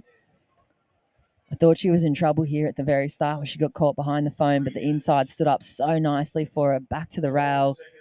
Plenty of spray coming off. This second turn, nice and crisp and really tight. I mean, that's a tricky little bumpy section to complete. The only criticism is there was no finishing manoeuvre, but she only needed a very, very tiny score. Goes down. Let's have a look at the reset, though, top to bottom. Renez? No, Lampkin's just taken the lead, has she? Yeah, with that wave, and Renez coming in second. She got a 6.1 Lampkin on that, and that looks like it's one of the best scores of the day. Renez coming in second. Osha Curtis there in third, and she's looking for a 2.87 so that she can take the lead. And Pierce looking for a 3.98. And you know what? Stay here for the rest of the day, Claudia, because she's the executive. Invoice. Well, straight to the OSHA, to the Oasis Media, and to the Warren Smith accounts, please, because you are the executive officer of the Hunter Melanoma Foundation, but doubling as live webcast surfing commentator for some of the world's best pro junior surfers at the moment.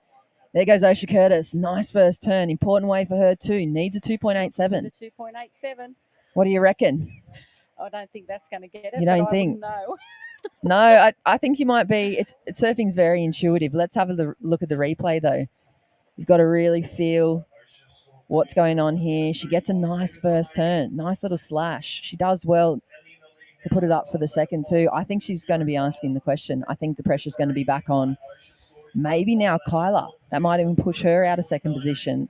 Pierce is still going to need a score. 1 minute, 20 seconds. Ellie's got the lead. That's 6-1 in the 5-2. She waited a long time to find her momentum and her energy here. Patience pays off. Most definitely. There's the weather moving on through as well. Another little squall. Osha Curtis gets a 4.43. So, situation change. 1 minute to go. Lila needs a score. Here she goes. Sorry, my mistake. That's Ellie Lampkin in the blue. Lila needs a 5.54. Kyla needs a 4.94. 50 seconds. Osha sitting in a penciled spot in the semifinals later on today. Ellie's sitting in that spot as well. Let's see if they can hold on to it. One last quick message. If they take nothing else away, the Super Groms, hold on. Hold the phone. Kyla needs a score up and into the section. She goes down, but the most important thing, if the Super Groms are listening to this Pro Juniors and they take nothing else away, what does the Hunter Melanoma Foundation want them to take? Just one thing. Just remember that this isn't an old person's disease, and you really need to start looking after your skin now. Your future skin will, and your future self will thank you. And your future surfing careers will too. Yeah, absolutely. You don't want to have your career cut short by a cancer diagnosis, that's for sure. Well, thank you so much. Executive Officer for the Hunter Melanoma Foundation, Claudia Tolhurst. There's Ellie Lampkin. Unofficially a victory lap here, moving into the semi-finals, along with Osha Curtis. Quarterfinal number 3 coming up very shortly. Let's surf Lake Macquarie Pro Junior live action with the webcast Burton Automotive right after this.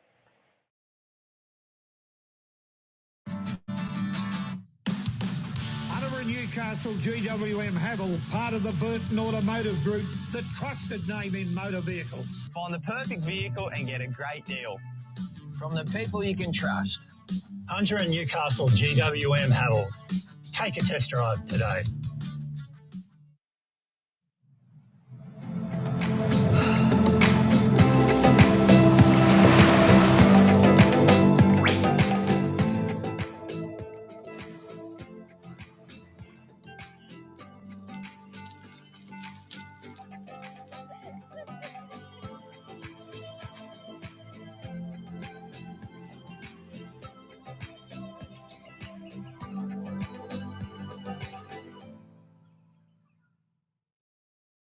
A funny thing to say. As your mama always said, I'm Abby. This is my podcast, and it's a lot. You know that moment when you realise you're old? Nah, but you tell us about it.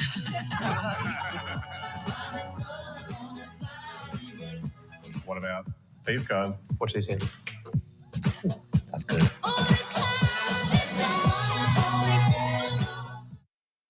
Hunter and Newcastle GWM Havel. Save now. Find the perfect vehicle and get a great deal. From the people you can trust. Hunter and Newcastle GWM Havel. Take a test drive today. Igniting my soul. I'm young and wild. Got my freedom to hold. Break every wall. Wanna feel them fall. Oh. You can't stop me. Can't stop me.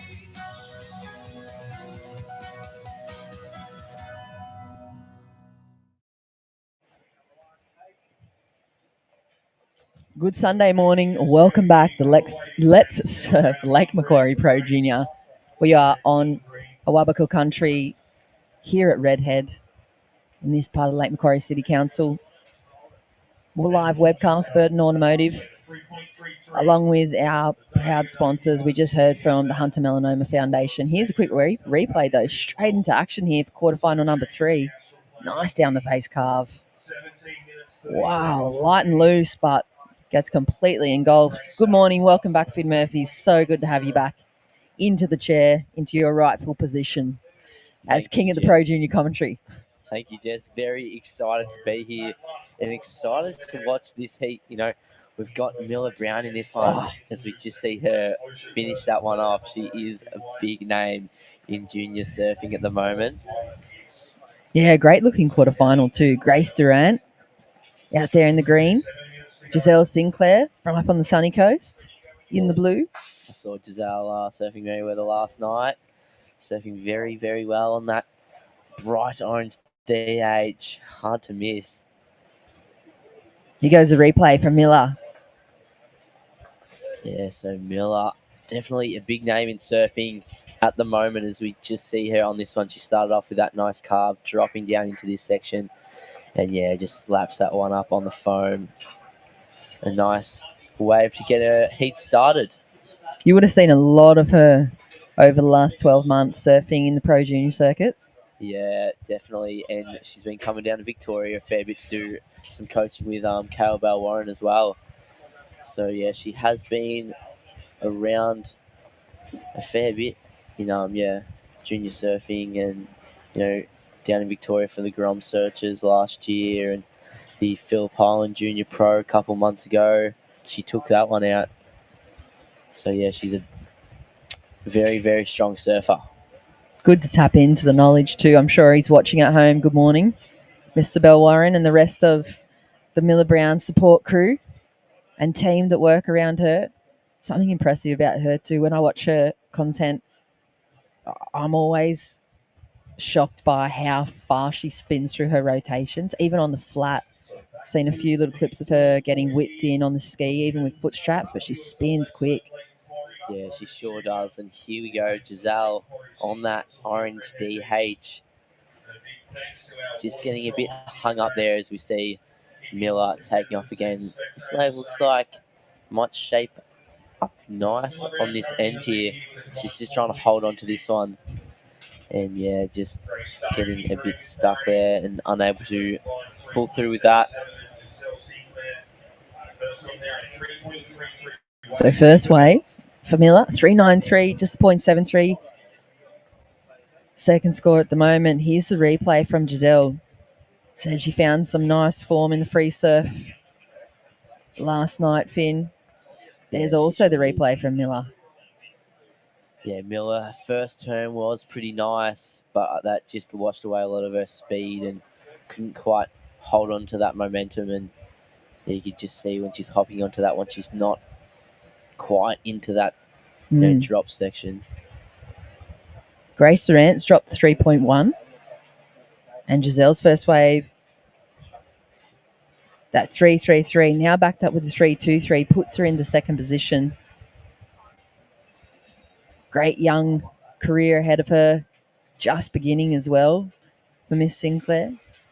She took a win at the under-18s and best manoeuvre in the Yarumba Classic recently.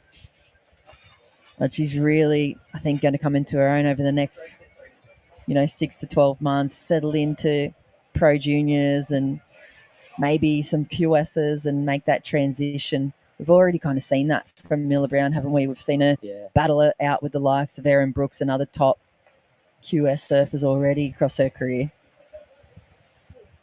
Yeah, we sure have. And another junior surfer, Isla Huppets, who's not in this event at the moment, but, she's also a big name and she has made that crossover to the QSs.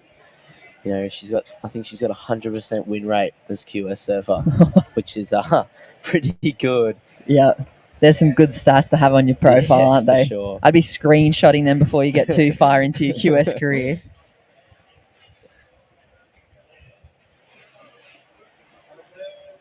Yeah, and here's Grace Durant on this one. So just slashing that turn there, and that one not having much of a shoulder to work with. But yeah, just getting that quick turn in at the start. You just see some of that wind starting to pick up, but here's Grace Sinclair as well. This wave looks pretty nice. She's just, holding on to that one, staying close to the power source, getting those cutbacks in. Yeah, sees that nice section. Did well there. Yeah, she had a lot of flow. Kind of almost looked like she was on a 20 for a little second. Yeah. She had building that speed, found that inside line, and that's going to be a nice score for Giselle's quarterfinal 3 campaign. Here's Grace, scratched hard to get into that too. Ready for that backhand, but just didn't stand up for her. Nothing on offer after this little section. A replay though. Oh, well, we won't say it from Giselle Sinclair. You can see howling through weather here this morning. You might be even able to hear it on the ambient sound. Yeah, you can really hear that rain really starting to come through now. I might have brought some of that Victorian weather up with me. Yeah, thanks a lot, Pim. But it might clean up the conditions. I mean, the wind's been so strong from about 6:30 or 7 a.m. this morning. Now with that incoming tide throughout the day here at Redhead, a few big rain squalls, you might just be able to flatten out some of that lump and chop on some of the faces. I mean, it's never going to look super glassy for the competitors, but any type of help on those real textured faces, especially on the inside of that pocket there. You can see straight in front of those rocks, there's a couple of little sections rolling on through. We saw the guys capitalising on it early on in their quarterfinals this morning, but a bit of rain helps. There's a 5-5 dropped in for Giselle Sinclair. That takes her straight to the lead here at quarterfinal number 3. She's got a 3-3-3 back up. Miller Brown's now in second. Grace Durant looking for a 5-1-3, so something similar. Something with a bit of flow and multiple sections is going to get them into those semi-finals priority with Giselle. Coming up next, this is earmarked. This is the heat that I've been waiting for, quarterfinal number 4. Charlie Stokes, Holly Wishart, Talia Hurst, and Ruby True. They'll be coming up next. Yeah, Charlie Stokes winning a pro junior here back in Feb. Mm-hmm. So she's definitely put in some couple of hours down here at Redhead Beach. But yeah, 10 minutes left in this one. Miller Brown only needing a 4.51. I definitely think she could get a 5.41 and move back into first place. But Giselle Sinclair is leading this one with priority with that 5.5 and a 3.33. And here we go. Here's Miller Brown now. Ooh, how's that section in front of her?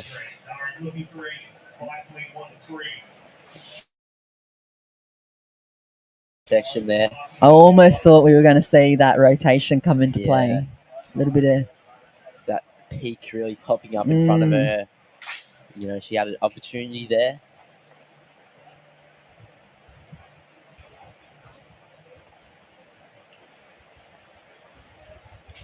Ooh, there goes. Looked like Grace Durant just behind that iconic redhead team. And that little right that pushed past the rocker mystery we saw yesterday.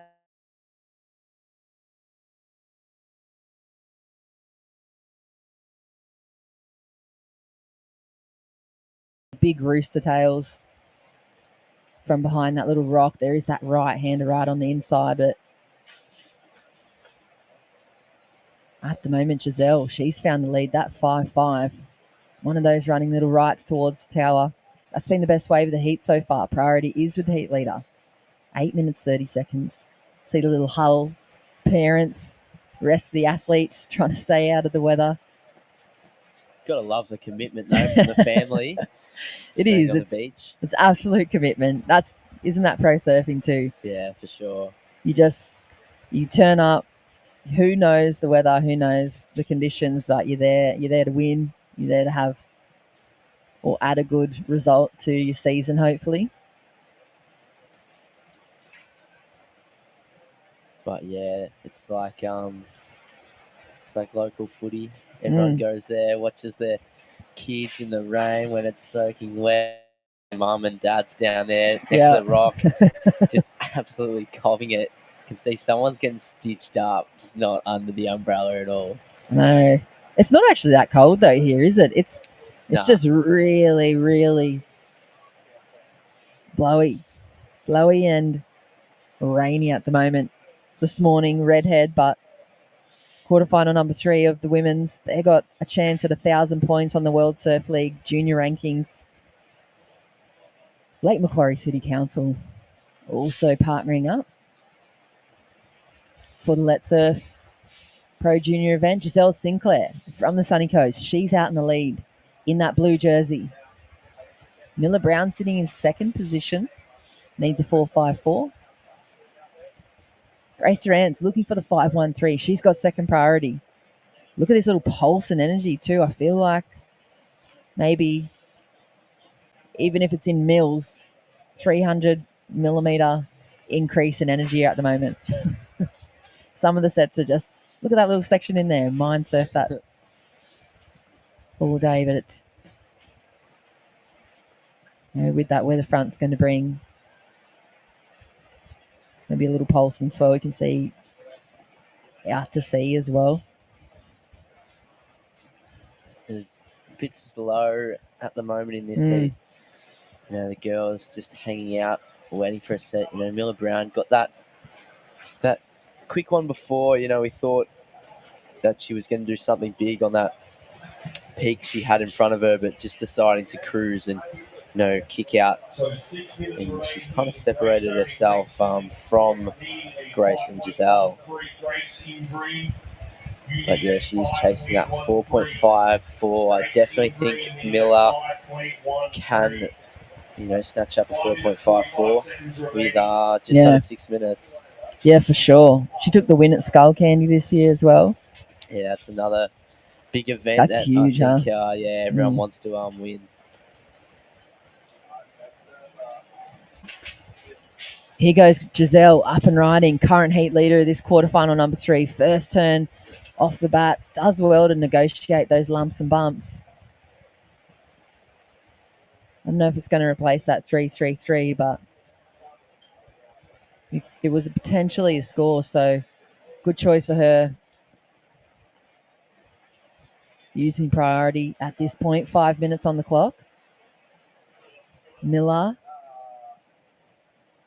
She needs that 4.54. She's got the space. We saw Kanon Takahashi find a really good score down away from the rest of the pack. Here she goes, Miller Brown. See a little bit of frustration as well. She just needs the opportunity. She's going to go to that dynamic repertoire if she gets the chance. Grace Durant, though, needs a 5.13. She's got priority. She's got 4.5 minutes.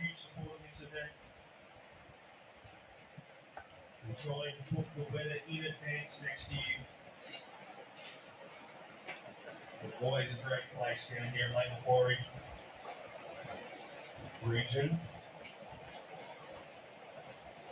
Doesn't Yeah, so Grace Durant with priority, and she is chasing a 5.13 to move into second place and to advance into the next round. Just 4 minutes remaining. I definitely think it is still anyone's heat at this point, you know. Giselle is leading this one, but Miller Brown only needs that 4.5. Grace needing a 5.13. I definitely think that Grace with priority could come back with another sick wave, and Miller just having a little suss of that one. As Giselle, you'd be thinking you just want to get rid of that 3-3-3 too, won't you? Yeah. Having Miller and Grace hunting you down from behind is gnarly. Here goes Grace. Oh, frustrating for her, just getting stuck behind and on top of that little section. But yeah, you just want to be putting some more space between yourself and competitors like Miller and Grace at this point. Yeah. 3 minutes to go. She's regained priority though. And there's definitely been heats this event where we have seen those top surfers really step away from their competition. Like earlier this morning, we saw Harley Walters do that. You know, he separated himself at the start of the heat from the guys on his own little bank, got those 2 big scores, and then, for the rest of the heat, it was kind of between second and third. So 2 minutes 30. 2 minutes 30 to go here. Grace Stone in green, still in for a 5.13. Miller Brown in second place, and Giselle Sinclair with priority in blue. She's going to combine 8.83. Miller Brown. Going to combine 8.23 in Grace Stone. And here's Miller chasing that score to move into first. Nice section there. And even got pushed back onto that left as well. I see.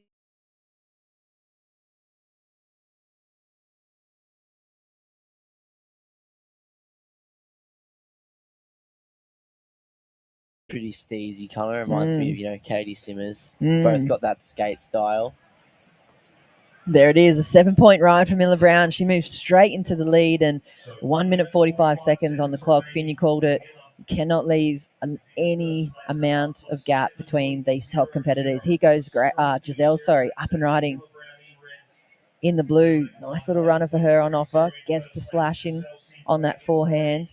Opens up again, creating herself some opportunity on that little wave. But Miller Brown, 7-point ride. She goes to the lead. Giselle now in second. Needs a 5.81 to take the lead back. And Grace still needs a 5.73.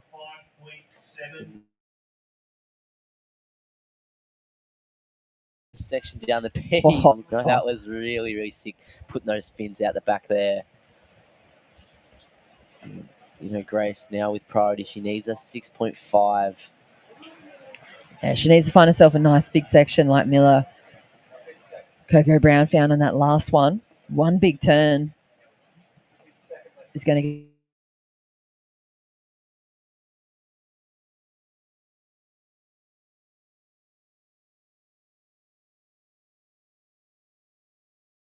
Miller Brown's. Yeah, she definitely rips the bowl and these beachies. Looks like down the beach, Grace Durant scratching into this one. Starting off with that nice opening carve back to the section. Oh, good end section there for her. Just looks like she might have got a bit hung up there. I thought that was going towards that 7-point ride for her. 2 turns would have been it. Great first turn for her, but it looks like unofficially Miller Brown moving on into the semifinals. We'll wait for that last score to come through for Grace Durant, and we'll get the official results when we come back. Quarterfinal number 4 up for the Let's Surf Lake Macquarie Pro Junior live action after this break.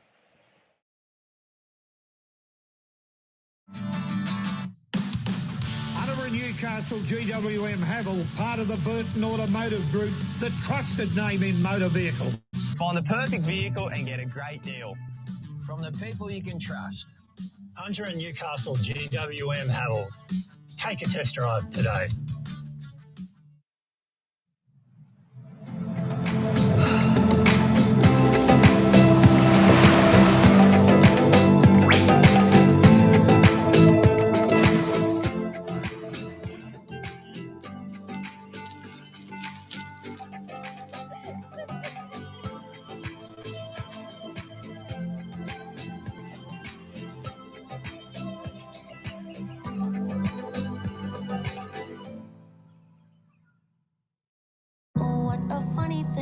I'm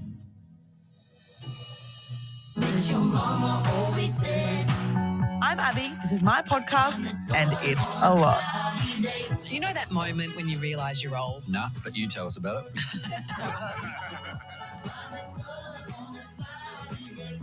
What about these guys? Watch this here. That's good.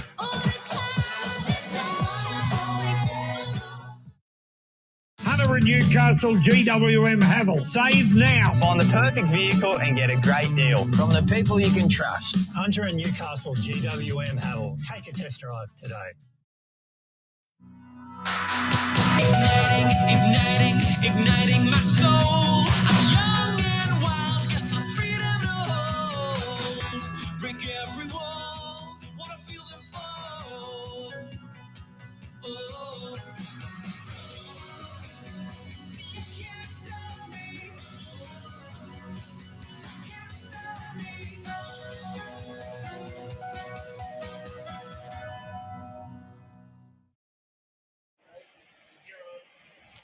All right, welcome back, everyone, to the Lake Mac Junior Pro down here at Redhead Beach. Myself, Finn Murphy, with Jess Grimwood. How are you, Jess? You frothing, Finny. Ready for this quarterfinal. How are you feeling? Look at this. Yeah, I'm feeling really good. Oh. Here's Ruby True on this one in the green. Now, you've been talking about her a lot recently today, and you said you were very keen for this heat. Yeah, I've been frothing on Ruby True. I mean, she's one of the world's best skateboarders. Let's have a look at the replay, though, for Charlie. Yeah, Charlie, I've been looking forward to see her, as I'm sure a couple of people know she won the Redhead Pro Junior back in Feb as well. Mm-hmm. Here she is on this one, just navigating her way through and opening up her account on that one. Yeah, this is going to be such a sick quarterfinal. I mean, Holly Wishart and Talia Hurst as well. They've had so much experience. I kind of liken those two names to just normal QS surfing, so it's kind of surprising they're still in the juniors. But for Ruby, I mean, she's like a multi-sport representative. She was at the point of qualifying for Tokyo for skateboarding. Wow, there goes Talia, up and running. But yeah, she was in the spot to qualify for Tokyo for skateboarding. Then COVID shut it all down for that qualification run, and then she just got back from Rome. Here goes Harley Wishart, though. Right. Yeah, she went to Rome for the World Skateboarding Tour qualifier, like literally a couple of weeks ago, and she's looking good to qualify for Paris of 2024 for Australia in skateboarding. So far out. Yeah, it's mental that she's at this level of professional sports in both skateboarding and in surfing. You know, she could really pick what she wanted to do, and it's pretty sick for Australian skateboarding, and it's really sick for Australian surfing that we've got her. North Narrabeen lady. She's really doing well representing dual sports, and maybe one day, I don't know, maybe Olympic surfing as well as Olympic skating. So, yeah, potential Olympian. 373 on the board for her. Charlie Stokes, 317. Holly and Talia, just a couple of throwaways before the end of this heat, Finny. Yeah, so those girls getting a little bit busy at the start of this heat, just trying to figure out the redhead, because I didn't see, a lot of the girls here early in the morning. No, there wasn't a lot of the Pro Junior girls, were there? No, I just saw Kira and Ali getting those free surfs in. And, these conditions have changed a lot from yesterday. So this might be their first time, surfing Redhead Beach with these sort of conditions, because pretty sure back in Feb when Charlie Stokes took it out, it was kind of cooking. Yeah, I think it was, mate. What do you think of the importance of doing that free surf is? Are you one of those superstitious people that think you have to do that before you heat, or what do you reckon? I just think that, if you go for a free surf, you're more prepared for what's out there. And even if you come down early and, just watch it for half an hour or something, like we saw Huey Vaughan down here early. He was watching it a lot before his heat. And, I just think you can, get your head around the beach a bit more, and, you can kind of figure out where to sit, where to paddle out, all that kind of stuff where the good sections are, where you might not get a better section for this or that, you know. Mm-hmm. What suits your style of surfing better? And I think free surfing, you can, get that knowledge from free surfing and knowing where to sit and knowing what waves to go for. Well, like you said, Kira and Ellie, they both came down early and they both got through this morning into the semis. Here we go, Charlie. So Charlie on this one, just getting those cutbacks locked and loaded. Yeah, I think you're spot on that prep work. I mean, for some people, maybe it messes too much with their head and they overthink their heats, but seeing Ellie Lampkin's performance this morning, even though she left the run really late, she was that one we saw at like 6 a.m. and Kira Buckpitt, similar. Those two girls free surfing and then being able to pick the eyes out of it today. And they're in the semi-finals later on as well. Kira Buckpitt, Kanon Takahashi, Ellie Lampkin and Osha Curtis.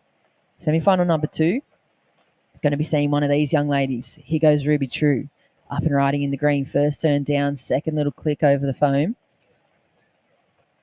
First and second from this quarterfinal will go into semi-final number 2 against Miller Brown and Giselle Sinclair. Coming up after this, we're going straight back into the men's quarters. Yes, and there's definitely going to be some stacked quarterfinals, you know. We've got Harley Walters out there, you know. Who else? Marlon Harrison. You're juiced up, haven't you? Big names. You're ready. I can't get Harley Walters out of my mind. He's just so fresh in there. But Heat 1, we've got Dane, Taj, and Willem and Fletch, you know. 4 really big names in the surfing community. Mm-hmm. I think Dane Henry is he's gonna like these conditions, you know, because he does like those airs and he does like, you know, kind of big sections in the pocket. Mm-hmm. And Willem Watson's another one. This is sort of similar to you know, back at home at Mornington Peninsula and stuff. You get a lot of conditions like this. Yeah, he was kind of like your underdog card, wasn't he? He was like the one that you said that he might come as the grey man through the rounds, and then all of a sudden he's taking out a final in these types of conditions. But here's Charlie again, just keeps looking for these lefts. You can just see her getting that cut back. Nice, really nice carving back into the section. And yeah, Charlie just ripping on that one. She does rip, doesn't she? Koana board riders. Pretty sure she's a part of that crew. Those guys, some secret sauce amongst their community at the moment. They've been having some huge, big results for the team's events. Here's a replay of Charlie. Nice setup carve. And she gets a bit more work done on the outside, but look at this. Bit more swell and energy, pushing and pushing. 6.83 for last Charlie.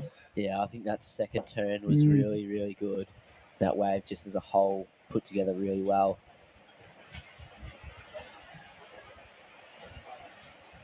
Yeah, here's that replay again. So we can just see her kind of setting herself up for this nice section here. You know, the wall stands up and we just really see that one opening up for her. And yeah, that second turn, I think that's where a lot of the scores are coming from. That second turn was just beautiful. Yeah, she really laid it on rail too, didn't she? Yeah. Yeah, so just under 11 minutes remaining. Charlie is in the lead with that 6.83 on that last and a 4.67. Ruby True with a 3.93 and a 3.73. Chasing a 7.57. And Holly with needing a 5.79. And here we go. Looks like we've got Holly on this one. Oh, nice little end slash.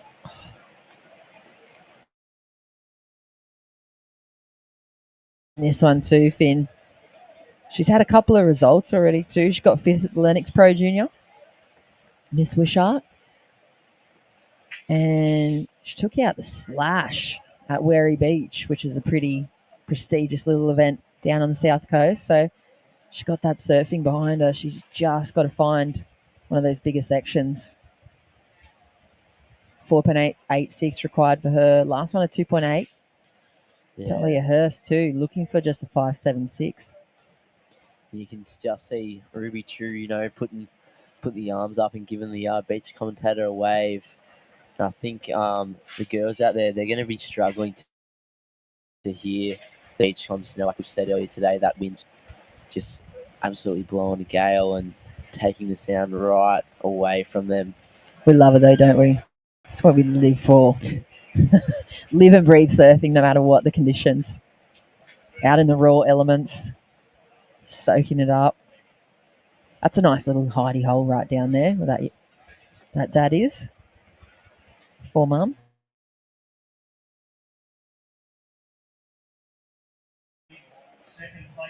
Goes down. I reckon that would have been going towards the score she was looking for, Talia Hurst.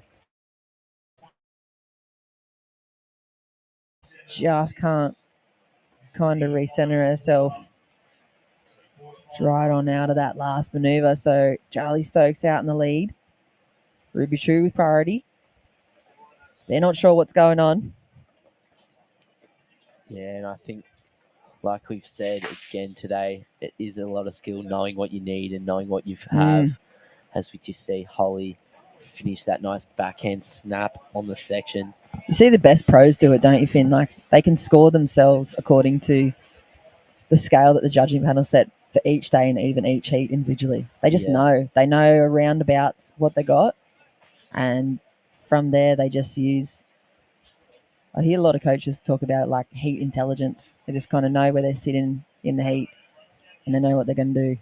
Yeah, I think Idolo has really good heat intelligence, as well as Jack Robbo as well. He's really smart when it comes to surfing a comp. Yeah. It's like the Matrix, huh? They see all these little numbers coming through after each wave. Yeah. I think Idolo might think he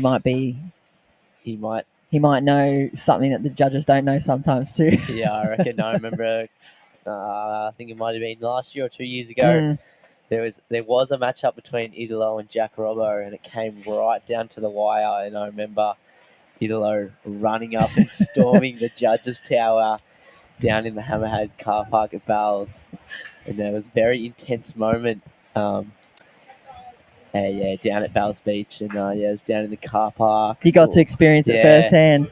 Yep, saw Idolo just smash his board. It was pretty gnarly, area to be in when it happened. But that surfing, you can just see like the passion that Idolo has for the sport, and at the end of the day, it is his passion that he is showing. And it's his life, huh? Yeah. I love that you were there first. I only watched it on that series that they brought out where they've got that episode, the Storm the Tower episode, but I only ever watched it on the World Surf League series. So to be there, I can't even imagine it would have been. They're like heavy. historic moments in surfing. Yeah, people's lives on the line, and they're, like you said, their passion, their life's work, and sometimes they think it goes one way, and sometimes the officials think it goes the other. Yeah, I think that moment will stick out when I think of Bells Beach and the Rip Curl Pro. But here we go. We've got, looks like... Talia Hurst, though, she's chasing a 5.76 in fourth position. Let's talk about her for a bit. Junior Tour career, best finish so far for her, Escalating Pro Junior. She got a 13th there. She finished 25th in the Sydney Pro Junior and this Lake Mac City Pro Junior at the start of the year in February.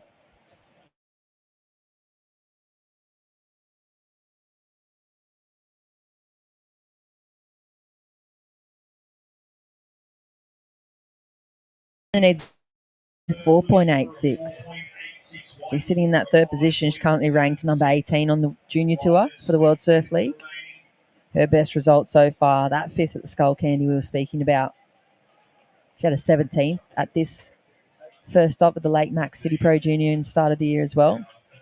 Real bookend events for these young athletes, beginning their seasons and ending their seasons right here in Lake Mac.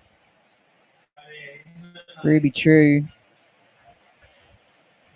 She's currently sitting nowhere really. Oh, wait, Holly up and riding. Important way for her, Finn. Oh, she puts in some work too. Only needing a 4.86.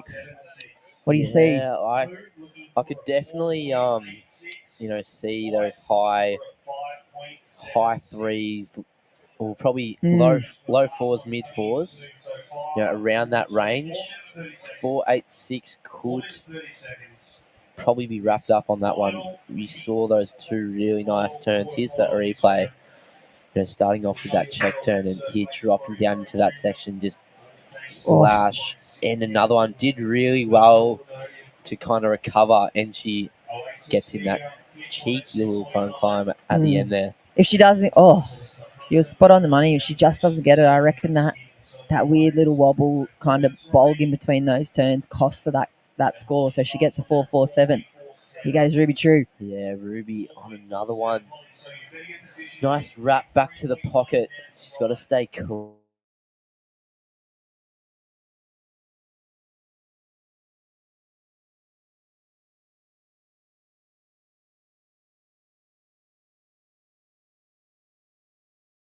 And still chasing a score. Here's last for the Rubies. You can see that weather out to sea behind her, lighting it up. Maybe it's the speed, don't know. Pretty flat little end section for her though, so she increases the lead though for the second position. Situation just Charlie Stokes in the lead. Ruby True's in second. Holly Wishart, her last wave, so close, a 4.47. She needs a 4.57 now with priority. Needs a 7.13. She's got to do it almost. She still has time to do it in 2, but bang in a quick 6 and then back it up with a 3, and she's back in the mix into the semis. Yeah, I definitely think Talia's still in it for sure.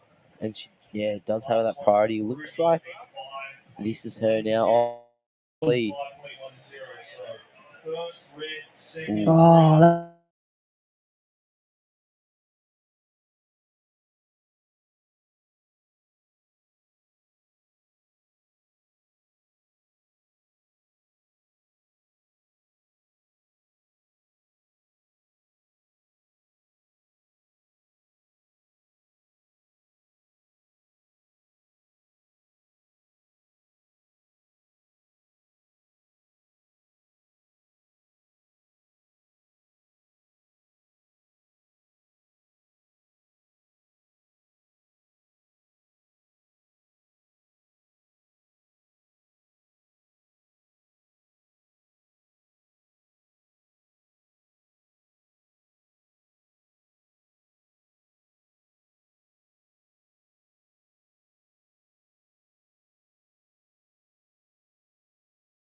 Yeah.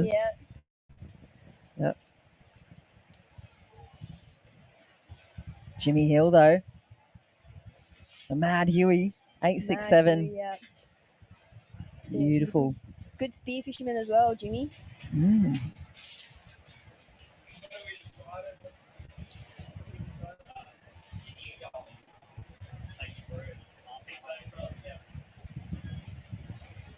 Halfway between the quarters, the Let's Surf Lake Mac Pro Junior, proudly sponsored by Lake Mac City Council, Burton Automotive, Kim Burton, the local legend, supporting a lot of local talent here and surfing events for many years now. Who's up and riding here? Benny. Oh. Tail high, just comes unstuck. Bit of front foot weight there. Oh, sick. That was such a big turn. Eden. Oh, he's still going all the way through this link up inside bowl. That's going to spell trouble, I think, for Benzonata He Cray. needed a 6.62. You see where that went. You can't quite appreciate how critical. If you were in the water and you were paddling back out and you saw that, you'd be like, yeah, he might be well and truly back into second. I think it was Benzonato through that. Through that air rev. Yeah, through the rev, but just didn't land it. So let's wait to see that next score. I think it's pretty good. Some good turns. Good looking wave, yeah. Cree as well, first priority. Be out there. 2 turns for Credo, huh? And he's back in the game as well. Just throw a bit of spray.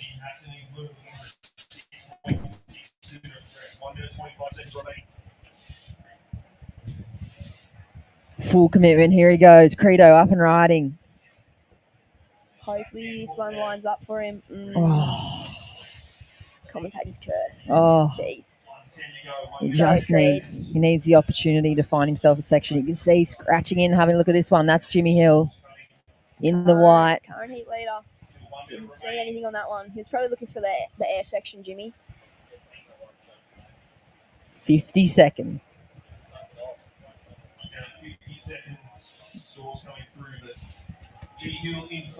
Jimmy Hill out in the lead.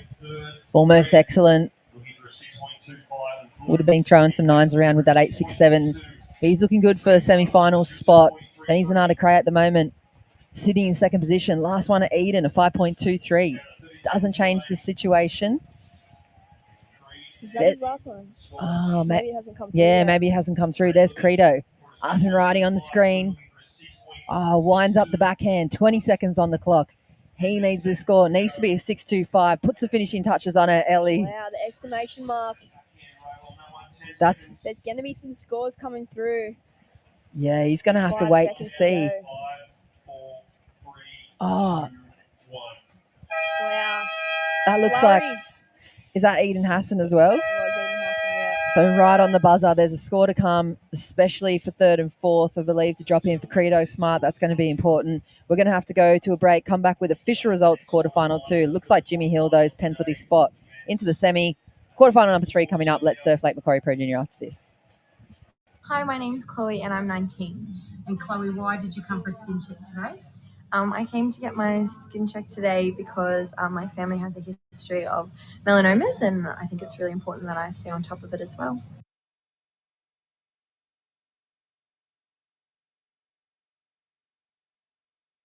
So you've had your skin check. How did it go? It went well. He did quite a thorough job and I found out that behind my ear I have a little mole that he's unsure about, so I'm actually getting it cut out. I've booked in for tomorrow afternoon, so super quick, but I didn't plan on coming. It was a very much a last minute thing and now I've found something that could be something really serious.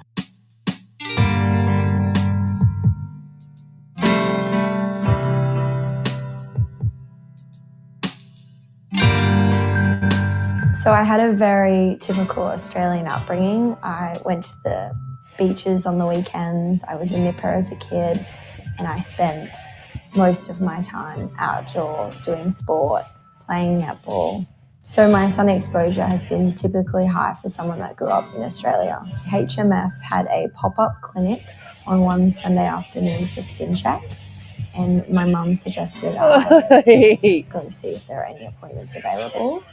I went and saw the doctor that was doing skin checkups, and sure enough, he found a suspicious mole on my ear. So the doctor suggested that I get the mole on my ear biopsy. He had an appointment available the next day. So I That's just got back sick. from the doctor's.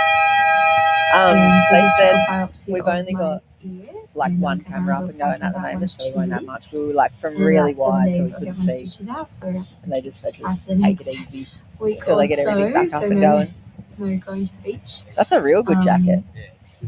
But yeah, it's What the day brand is after it? I got my first Oh, injection. they're like proper So the adventure results shit. of the biopsy came back as most likely a melanoma, and Oh. given my family Still going. history, the doctor suggested further treatments. So it's now the 16th of February 2023, and I've had a lot going on the last few months with all things related to my ear. So Alright. the results came back at around Christmas time. Do you know the guy in who?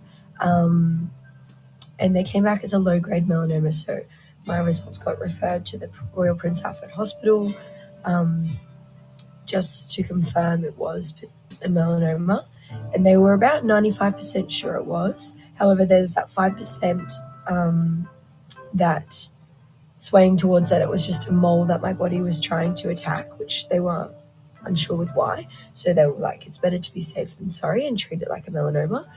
So I go in for an operation in about 4 weeks. From there, I was booked in to have surgery, which involved having the melanoma removed from my ear and then having a skin graft taken from my neck to fill the skin that was removed with the melanoma. So it's the day of my procedure to get my margins done for my melanoma. So I'm just waiting in the hospital now to go under. I'm a little bit nervous, but it should go well. 4 hours and I'll be all done, and hopefully the skin graft holds and it's a very smooth recovery and my ear is back to normal quick smile. See you on the other side. Surgery went well. They took a graft from my neck. At the moment it's very numb, so I feel really nothing. I'm just enjoying a sandwich because I have been. But yeah, surgery went well. Okay, so it's now Tuesday the 21st of March 2023, and I've just left Beaumont Public Hospital after having my ear looked at by the nurses and the plastic clinic. As you can see, I've had the bandage taken off. You can have a look at my ear, which is healing really, really well, and my neck at the moment just has the texture from where the doctors drew, but the scar's healing also really well. Really happy with the results. I'm so grateful to Dr. Mathieu for all that she did, because it just looks like completely normal ear. It's obviously a little bit sensitive still, and it probably looks a little bit red and swollen, but so relieved and glad to have the bandage off and finally be able to wash my hair. This whole experience has been a huge wake-up call. Despite my family history, I never thought this would happen to me. So a big takeaway from all of this is to encourage people to get their skin checked and be sun safe.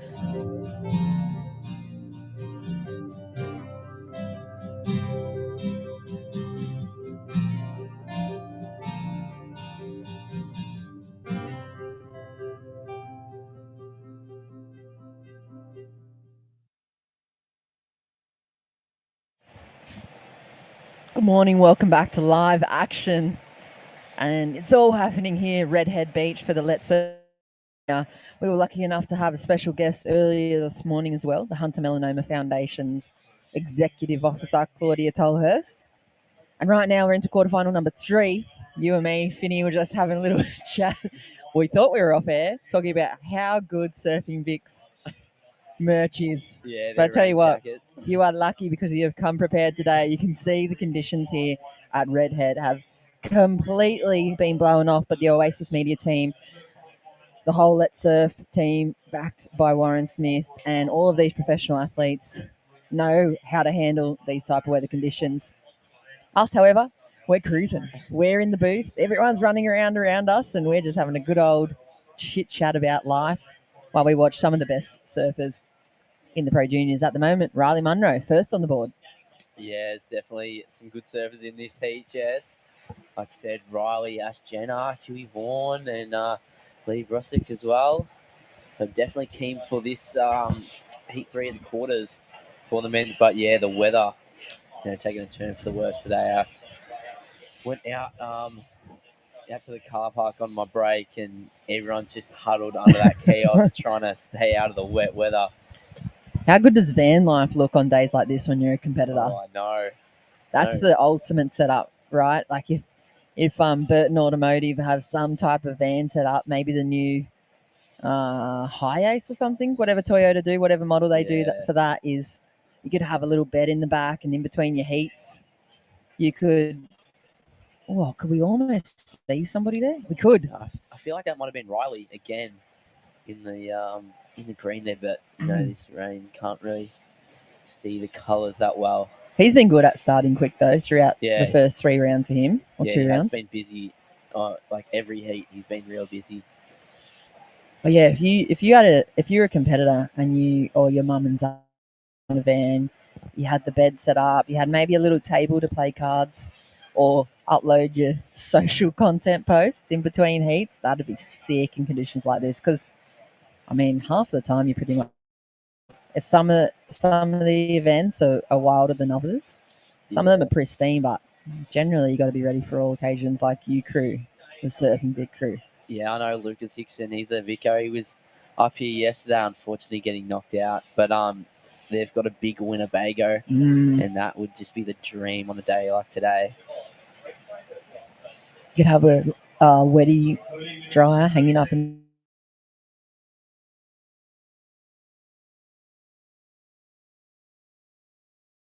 So sick. You could have so many ideas to pack out of event just for surf comps. Well, that might be our ticket to the millionaire seat, Finn. But here we go. Looks like this might be Huey, I think. Yeah, Huey on this one. Beautiful first turn there. Making his way down another really strong turn. Have a look at that wide angle. You can just see him flicking out of that one before the inside. So Huey, you can just tell it straight away that's him. He's got that signature style, really quick up and down, and gets to those sections real agile and versatile as well. He surfs things like this all the time. He surfs that much, especially when he's at home. This is not too different to what it's like when the same little weather front hits us on the Central Coast. So for Huey, he's surfing. Doesn't matter if it's like this. He surfs in the morning, middle of the day and afternoon, regardless, because this is the prep. Goes in and 7-point ride. Straight on the board for Huey. Yeah, I definitely think that 7's well-deserved on that last ride. Just hit those sections perfectly. Turn, sorry, is white, requiring a 0.68, so another way required for white. And blue, currently in fourth. Now looking for a 1.45. Yeah, so Huey starting off with that 7-point ride, and Riley in second place with a 4.17 and a 0.9. Needing a 2.84 is still pretty early in this heat. We have 11.5 minutes remaining. So I definitely think that Riley could snatch up that 2.84, go back into first. But here's Ash Jenner. He's needing a small score to get into second place. And there's that crack right on the lip. So I reckon he'll be going in the second after that one. He only needs his 1.5. For sure. I really do. I think this pulse has done the competition bank favours, because if it's going to be sloppy and tricky like this, you may as well be a little bit chunky and bigger, because when it's smaller and there's just nothing really to work with, you still see that flashes of brilliance. Like from Jimmy Hill, particularly for me, he had an 8.67 in the previous heat. Like there's still excellent 2-turn rides out there. Yeah. It's I mean, it's tricky if you're a spectator or you're on the land side of this competition, but if you're a competitor, you'd rather this than it be 1 or half a foot in the same kind of sloppy conditions. And, there's still those really, really good sections like we just saw on Huey Vaughan's. He had those really sick sections there. And, yeah, you can still rip them. Like, even that one, you could just mind surf that one. And, Are you out there today, Finn? Yeah. This will test the motivation. I don't know. Depends how warm the water Well, is for me. surely it's not too cold. As long as I don't have to get in the 3-2, then I reckon I'll be out there. So Dane was in a 2 mil, so I might be out there after. Well, I'll just keep one camera on you still. I'll sit in here. We'll keep one camera on you, and we'll just watch. See you froth around. There he is. Embarrass myself.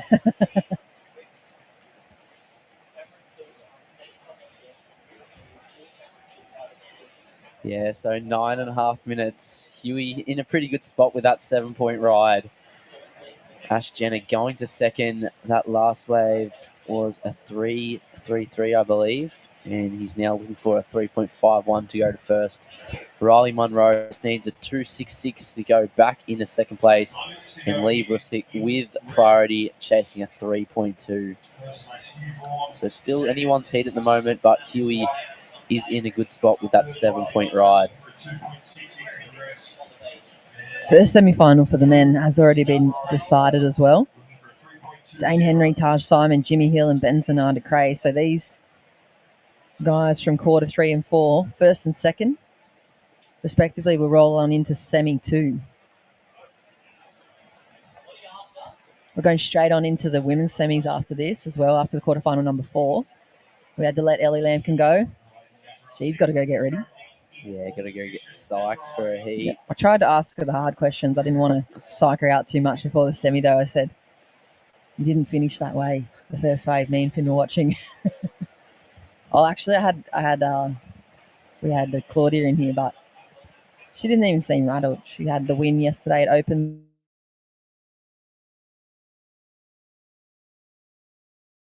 Lee going into first place. That last one, a 4.1. Huey just needing a 0.73. Ooh, nice. We're back into action too.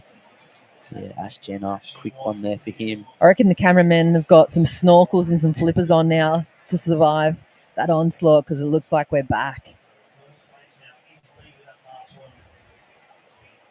Yeah, big props to the cameraman putting in the hard yards today. Talk about commitment. That's commitment to your craft. That's results from quarterfinal number 2. Advancing. Benny Zanarda Cray.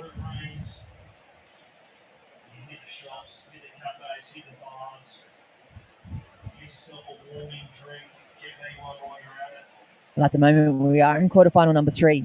Lee Brusick just pips down into second position. Ash Jenner 4.93 and 3.5. He takes the lead. Huey needs a 0.73, so half a wiggle, maybe 3/4 of a bottom turn. Riley Munro's got the 4.17, only needs a 3.56. Yeah, and Huey still that 7-point ride, just needing a 0.73. So I think he's just chilling in this one, waiting for a nice set to roll through to get another big score. We saw him do that earlier this morning with those 2 airs. So I think his strategy is, get 2 really big scores instead of, get heaps of 3s and heaps of 4-5s and all that stuff. Conserve the energy for the final, maybe. Yeah. Look, if you just shoot your eyes, he's gone now. Down to the right-hand side of that camera screen there, you can see that's one of the cameramen that's picking up live action. He's braving these crazy conditions. Here goes Huey. Nice little slash on the inside section. Definitely enough to put him into the 0.73 range, if not more from out the back. If he had a nice little opening turn on that thing too. Yeah, I reckon he'll move into second place after that one, or even first if we can have a look at the replay soon.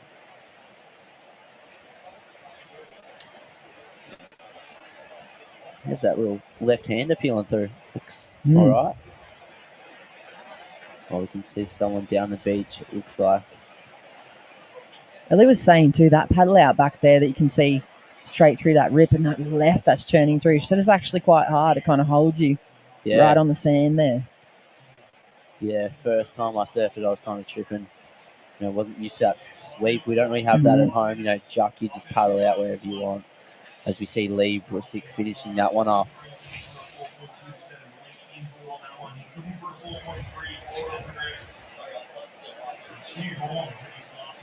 So the heat kind of spread out through this heat, you know. We've got Lee right over to the cliff-hand side of the break, and then it looks like might be Riley on that left paddling back out. Yeah, there's a good couple of 100 meters, between them now. I think it's kind of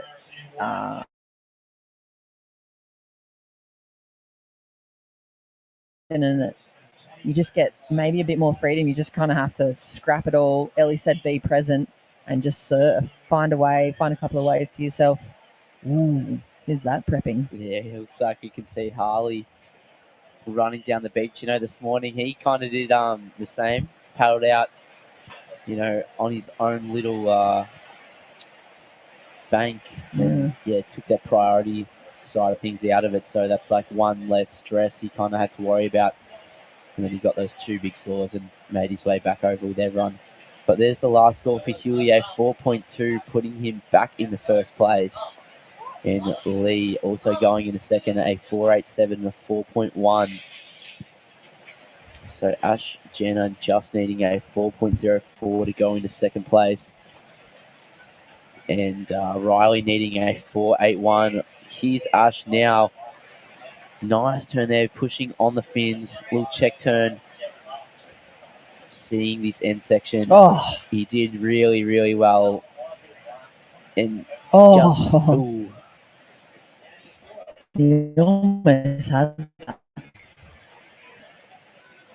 Need a lot of core strength to get back up from that. He almost rode out of it. Here we go. Huey Vaughan. Oh, looks like something. Yeah. Straight air.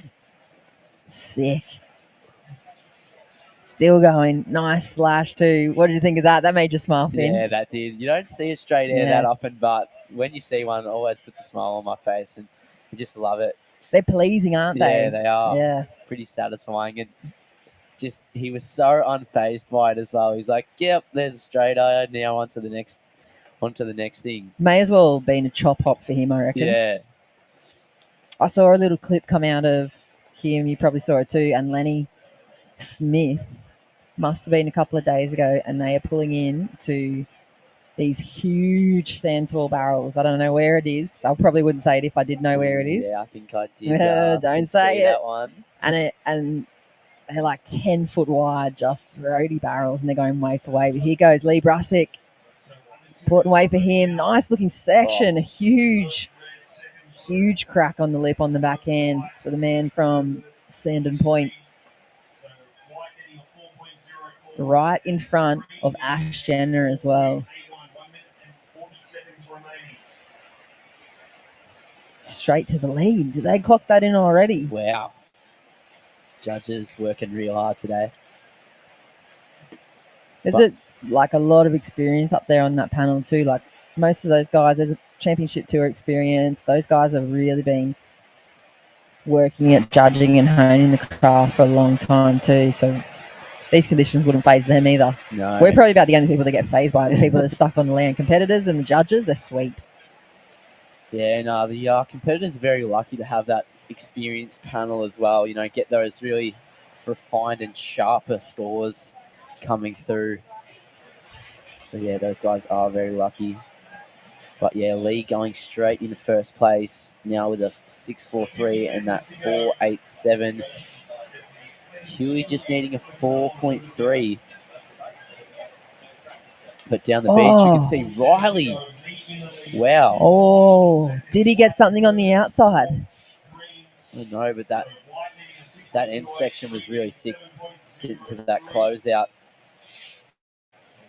I think that would be a all right score by itself, but Yeah. he got another turn before it. He's chasing a 7.03 with 15 seconds remaining. 10 seconds. Moves him into third.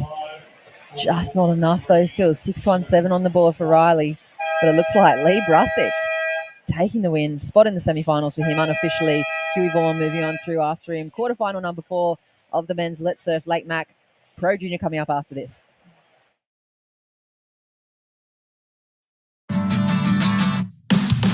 Hunter and Newcastle, GWM Havel, part of the Burton Automotive Group, the trusted name in motor vehicles. Find the perfect vehicle and get a great deal. From the people you can trust. Hunter and Newcastle, GWM Havel. Take a test drive today.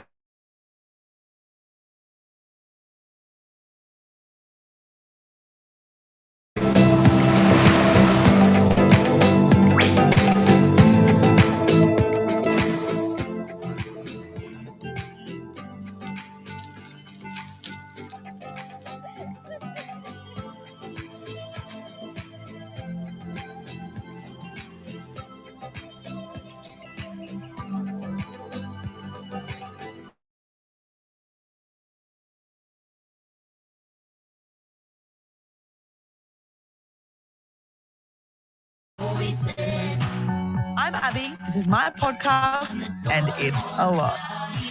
You know that moment when you realise you're old? Nah, but you tell us about it.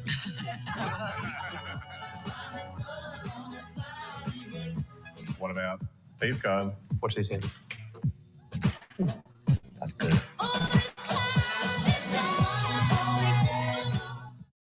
Hunter and Newcastle, GWM Havel. Save now. Find the perfect vehicle and get a great deal. From the people you can trust. Hunter and Newcastle, GWM Havel. Take a test drive today. Igniting my soul. I'm young and wild, got my freedom to hold. Break every wall, wanna feel them fall. Oh.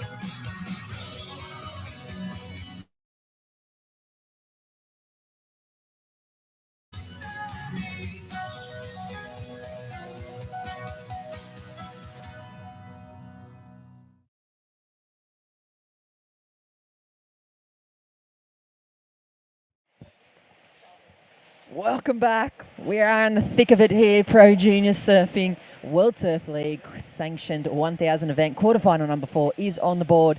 They are out in those conditions in Redhead.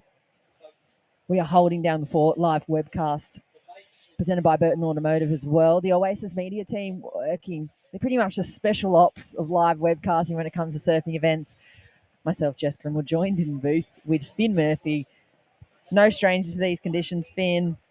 Cruised on up from Victoria, and this is just another day in the office for you, isn't it? Yeah, it's like this in Victoria about 70% of the time, especially when you're at the beach. Mm-hmm. So I'm no stranger to copping a bit of rain. But yeah, Harley Walters starting off with that. With that 3.5 and Luke Brumby a 6.33.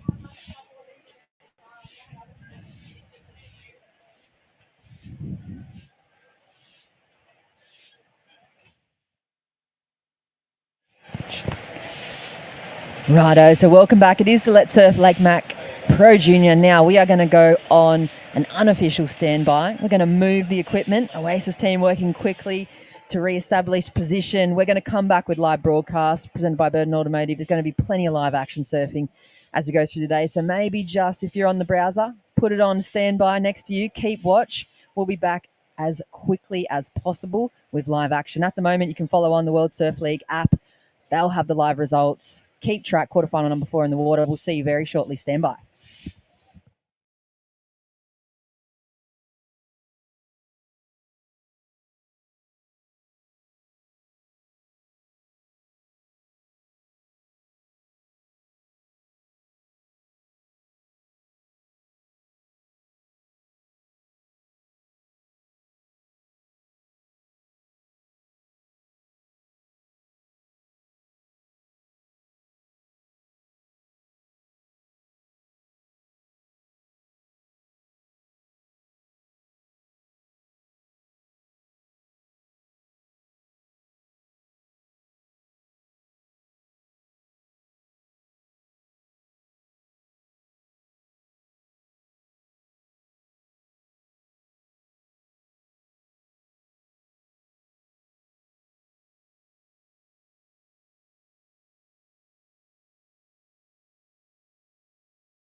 Good afternoon, back with live action webcast brought to you by Burton Automotive and, of course, the Oasis Media team, Warren Smith and all the crew pulling together a huge effort, getting us back online.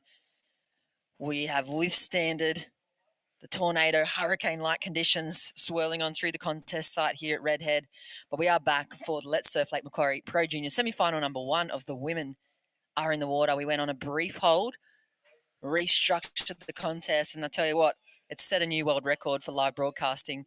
Imagine getting a radio station up in these conditions, Finn, but we've got a live webcast of surfing back online, 22 minutes to go. Finn Murphy, you have been up and down the stairs working your absolute buttocks off for all the way from Surfing Victoria. We pulled you into, I reckon, your new line of career, commentary, webcast commentary, and we're back on. Yeah, it's definitely a big job from the team getting the webcast back up and running. So huge shout out to Jack from Oasis Media and his team. You know, those guys working so hard to get us back on the air. But everybody else would have pulled the plug, wouldn't they? They would have said, Mother Nature has got the win here. Jack said, she can have the win. I'll take the next war. And he's won. And we're back. Yes, and we're out there, and the girls are out there as well. Some names in this one. So we'll see. Oceania Curtis starting off with that 517. She is a big name in junior surfing as well. I've seen her surf a lot recently down at Bells Beach for the Indigenous title. She's taken that one out. You know, Philippine Junior Pro as well, the Grom Search. So I've seen a lot of her recently. Big adjustment for these athletes too. I mean, they were already prepped in the jerseys before the weather washed away pretty much the contest side almost. And then they had to wait, stay warm in the wetties and the jerseys and go on hold for that 40 minutes or so until they were allowed out for their semi-final so he get everything back on track. So for them, a big adjustment, but 517 for the opening wave of Oceania Curtis. Ellie Lampkin's out there in the white. Kanan Takahashi in the blue representing Japan. And, there's Kira Buckpit up and riding. Ooh, one turn clicked on the board. Second turn she goes down on. And cameras are back online too. Look at that. Beautiful pulse of swell with the weather welcoming it up as we go towards the high tide here at Redhead. And first real score is that 517. So semi-finals for the women. World Surf League 1,000 event. 1,000 points on the line at the end this afternoon. I am eyes on those trophies, the iconic Redhead wooden statues built by the men's shed. There's first place, the big one. And there's a runner-up trophy as well. Yeah, just looking at them now, they look grouse. So good. Like that would look very good in the pool room, wouldn't it? Yeah, it's a pretty sick-looking trophy. So for one of these, or two of these women, they're going to find their place as the first finalists. First and second will move on through the semi-final number 2 coming up next. Mila Brown, Giselle Sinclair, Charlie Stokes and Ruby True. And then we're going to switch back on over into the men's semi-finals. That'll be Dane Henry, Taj Simon, Jimmy Hill, Ben Zanata Cray, semi 1. Semi 2 is Lee Brassick, Huey Vaughan, Luke Brumby and Harley Walters. So those guys coming up shortly. I think there's 25-minute extended heats for these semi-finals.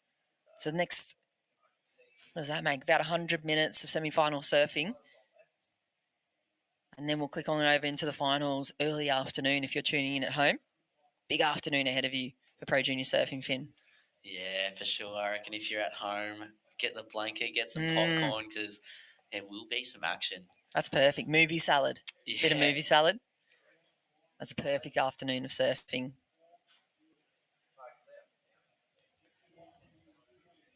You can just see that score of Kira's first, a 4-point ride. So just opening up her account on that one and getting a quick score in. But yeah, like you said, we went on hold and imagine, putting on a wet wetsuit, getting ready to paddle out, and then you got to wait for another 20 minutes or however long it was. Yeah, well, if you're Grom, you pointed out just down here where the beach is filled up with water, there was fully clothed, frothing Groms, probably brothers and sisters of the competitors jumping in the puddles. Yeah, we trying to get the shot. We did see that.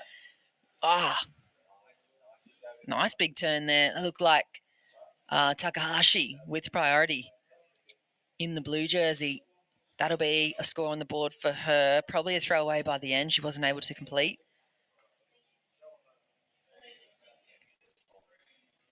She works with Murasaki Sports. Represents Japan. This is her first QS season for the Pro Juniors and into the big leagues. Ellie Lampkin was saying that the Takahashi family, they've got another daughter that surfs or another kid that surfs, and they're on the Goldie up there every day filming 2 cameras so they don't miss a single wave. So they're serious about their surfing, and we know how good that Japanese surfers, the pro surfers come out of there are. Yeah, there's definitely some very, very good athletes from Japan. You know, like Kanoa and his little brother Keanu. Those guys rip as we see Ali Lampkin on this one. So just starting off with that nice cutty. Oh, good section there for Ali. Oh, she's pumped. How's the energy? So she's frothing out there. Really nice wave, Ellie. Can't wait to see that score come in. For all those tuning in on the live broadcast in Japan too, 10:30 a.m., I guarantee you there'd be a big Japanese contingency watching this live surfing. They live and breathe it as much as we do over here, and they're a part of that Australia-Oceania region. Score for Takahashi was 3.5. Is Kira has a section on this one, just crumbling though? Ellie's first wave, that one, 4.13. Looks like Osha Curtis tried to roll into that one. She might lose priority there, but I think everyone else is kind of making their way. So she'll hold on to priority here at Buck Pit. Had a look at one and, just making her way back to the lineup now.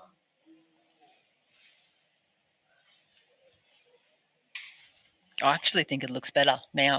Yeah, I reckon it is. It could have been a little bit of an advantage for the afternoon of semifinals and finals because we've got a bit more water on the bank, and it just looks like less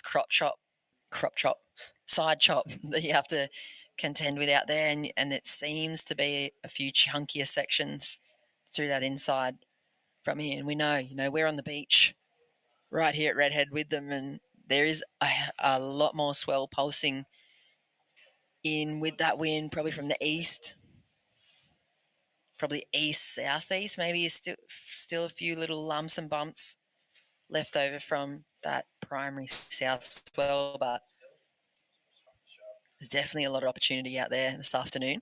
And it looks like there's a couple more walls on these waves as well. Like we've seen all throughout this morning, we saw, it was just really in the pocket surfing, and there wasn't a shoulder there for the competitors to work with. But, just looking at these ones that are rolling through, you can kind of see there's a bit more opportunity for 2 to 3 turns.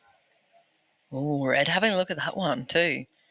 You see that in the corner of the screen, Kira Buckpit. I thought she was almost going to get pulled over the falls. She retains that second priority.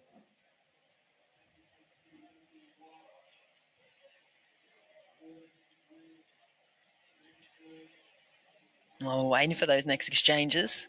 Just a nice shout out. We had Claudia Tolhurst, Executive Officer from the Hunter Melanoma Foundation, as a special guest in the webcast, and she could twilight as a surf webcaster as well. She was able to call some of those quarterfinal waves in the women's, and she gave us some good insight into the importance of us checking our skin as Aussies, as surfers, as outdoor loving people.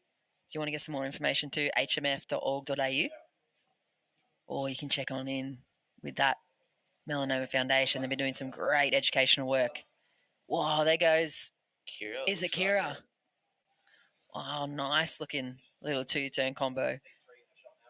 Kind of nursed that first turn, like for Kira's standards, but she's going to have a second score on the board. And yeah, Kira looks a bit chill out there, kind of cruising. She's had a little look at some waves and decide to pull the trigger on that one.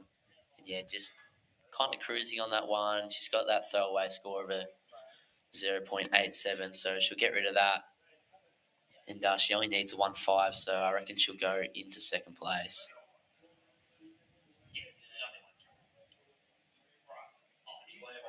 But yeah, 12.5 minutes. We got a couple of small scores in this heat, so still anyone's heat. You know, Osha Curtis with that 5.17, that is the best wave we've seen this heat.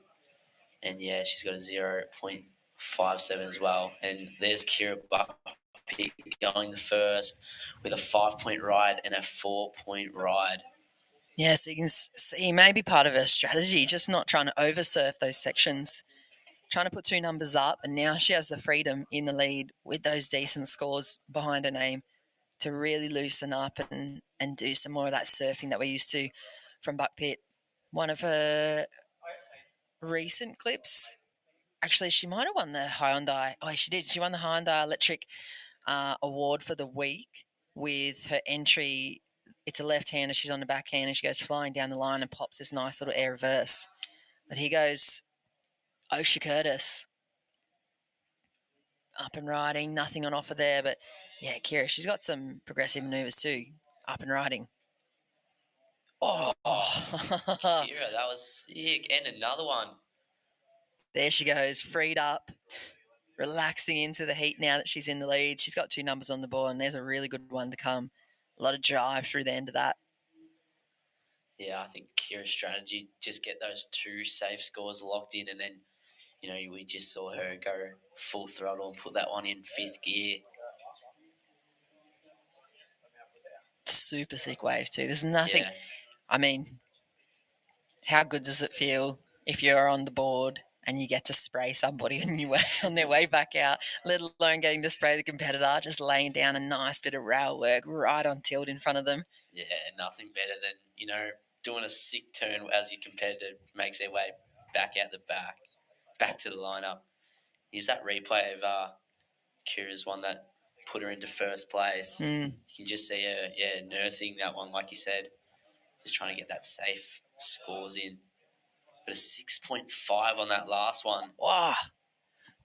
There goes Lampkin, Merriweather local, took the Opens win yesterday at a Board Riders Club, backing it up right now in the semis, slashing her way through to the inside section. I think she might have got a little bit of work done on the outside too. It's going to be definitely a replacement of the 1.4. She only needs 2.65 to move into second.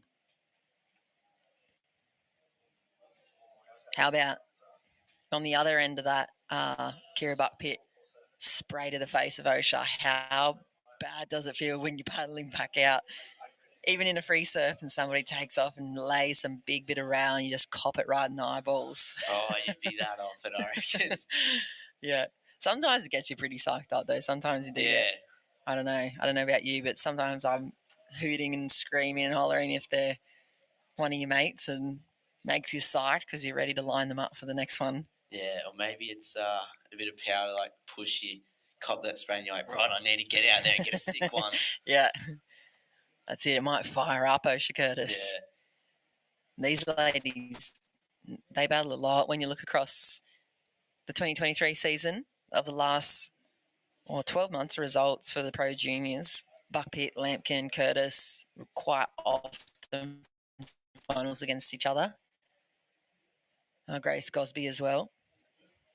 She lost earlier today, but you tend to see these names in full rotation in a lot of finals across the season.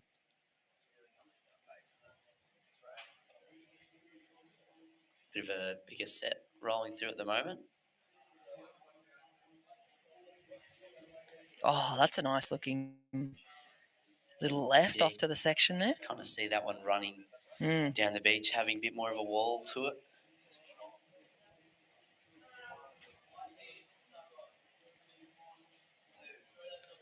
But yeah, the weather's still kind of ruthless out there. Very lucky to be up in the Surf Life Saving Club. So big thanks to Redhead Surf Life Saving Club for letting us use their facilities. And of course, huge thanks to Lake Mac City Council as well for letting us have a comp at this venue. such a sick venue, like you said. Got that kiosk down below. Mm. Get yourself a nice cuppa. Watch your kids surf. On the usual day without the cyclone, it is quite a little vibing little hub of activity down there, isn't it? Too. Lots of the community all doing meditation classes I saw down there, some stretches, some exercises, grom surfing, old dude surfing. And you got the clubbies here Clubbies, as well. yep. We saw them training on Friday night. Mm-hmm. Yeah, it's definitely a sick vibe down here. You know, yesterday when the sun decided to poke its head out, there was heaps crew hanging around watching all their mates. You know, even just the general public coming down to have a look. Yeah. Such a great venue for an event. Such a nice little pocket of the Lake Mac Council area. 7 minutes on the clock. Kira Buckpit in the lead, 6-5 and a 5. Here goes. That Ocean. No. That was Takahashi, I think, with priority. It's just a quick one there for her. Here's Osha Curtis now, just deciding to opt out of that one. Yeah, both of the ladies, a 2.96 and a 4.63 apiece for Curtis and Takahashi. That's going to push them back into contention. Priority shifts to Merriweather's Lampkin. She's not safe either at the moment. Kira Buckpit looked a little bit healthier in her heat total, 11.50. But over 6 minutes left here in semi-final number 1.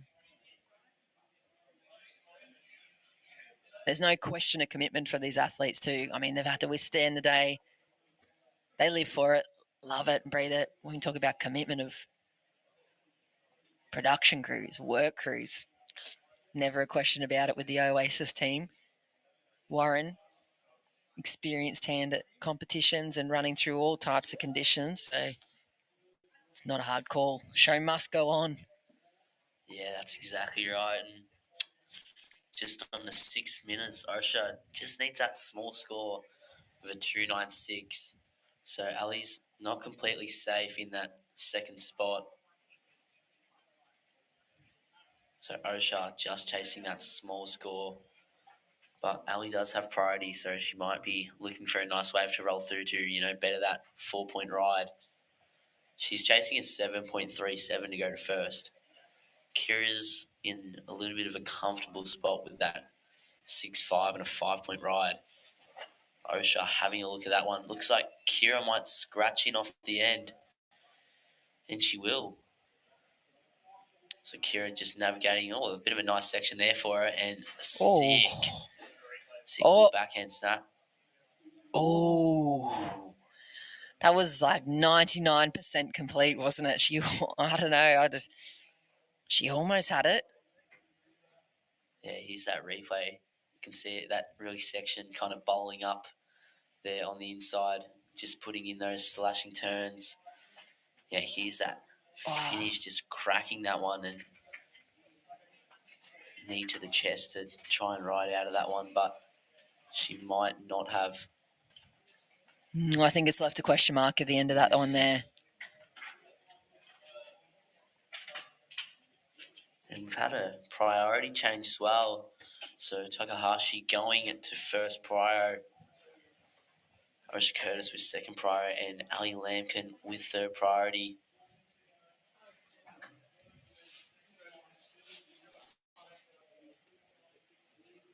But yeah, Osha Curtis, she's a bit of a charger as well.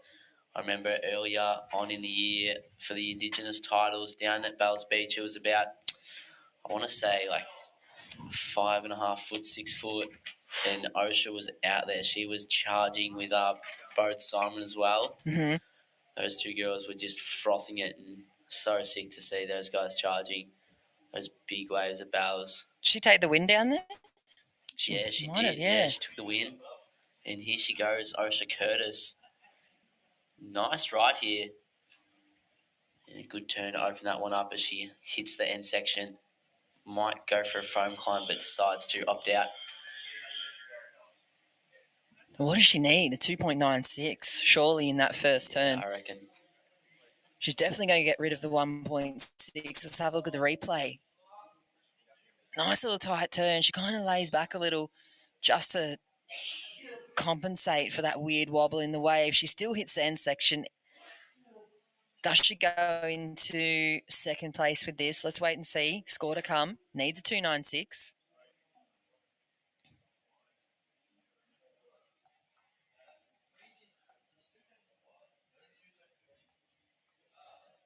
Yeah, I reckon she might move into second. 2.5 minutes. And Ali Lampkin's looking to better that 4-point ride. Yeah, Ellie's in trouble here. Hey, Ellie's in trouble with these last few minutes. She wouldn't even know what's going on either. Here's Takahashi, Japanese surfer. Nice crack off the top. Does she get the completion? Kind of hung up. Similar to Kira's, lies back down, tries to push the point of completion there, but I think that's incomplete for that turn for Takahashi. She's still going to be looking for a 5.16 at this stage. And there it is. Last Osha Curtis moves her into second position. 1 minute 50 on the clock. Ellie Lampkin now needs a 4.92 with priority. Yeah, Ali's in a tough spot now. Chasing that 4.92, but she does have priority, like you said. Only 1.5 minutes left in this one. The surfers out there might not be able to hear beach comms either. So Ali might think she's still, cruising. Or I spoke to her before when she was in the booth. She said the strategy is you just got to surf like you're in third place the whole time when you don't know the scores and the situation. Great mindset to be in as well. It looks like she's going to take off on this one. Looks like a really nice wave here. Oh, beautiful opening turn. Oh, so 4.92 for that turn. It's a pretty big slash, big open face. Really drew hard off the bottom. We'll have to wait to see the replay and wait for the score because with 50 seconds, she might get one more roll to dice, Finn. Yeah, she might be lucky to get one under priority. It's a hard score that she pretty much has to surf a 5 into that turn. 1 turn, 5. 2 turns, much more achievable, but look at the sideways rain too. She doesn't know. 30 seconds to go. Here's Osha Curtis. Going to cruise on through to the finals. Kira Buckpitt is looking pretty good in the last 15 seconds of this one. The team behind her would be cheering. 10 seconds. Takahashi, she hasn't been able to find another opportunity either. Let's stand by for official results, though. Score to come. We'll wait for it to lock in, but unofficially it looks like Kira Buckpitt will be making it into the final. This is semi-final number 1. That's after the hooter. I think she might have conceded defeat. Live action with you. Semi-final number 2 is coming up. Let's Surf Lake Macquarie Pro Junior right after this.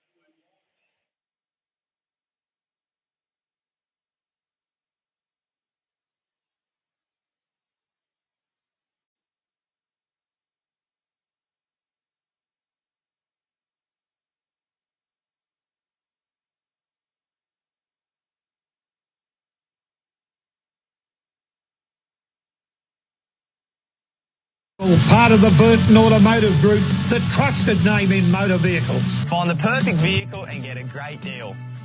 From the people you can trust. Hunter and Newcastle GWM Havel. Take a test drive today. Oh, what a funny thing to say.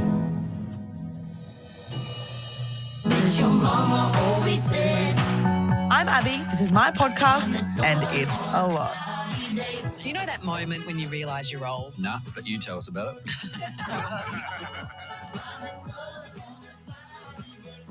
What about these guys? Watch this here. That's good.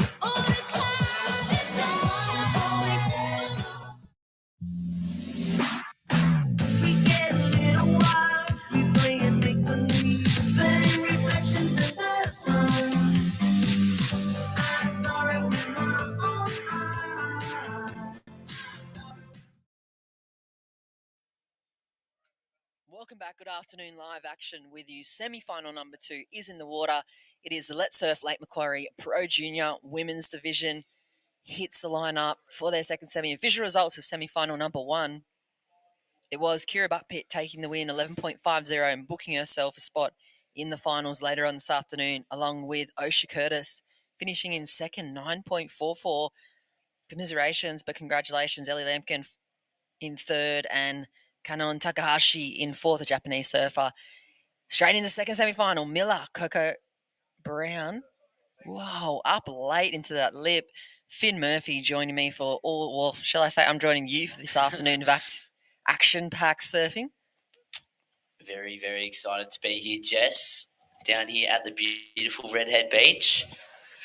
It's been a exciting day. We've seen a lot of weather roll through, I should say, bring that Victorian rain up with me.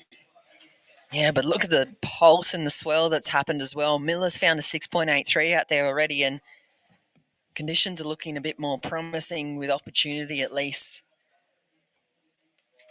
Yeah, that's 6.83. We just saw the replay going straight for the section.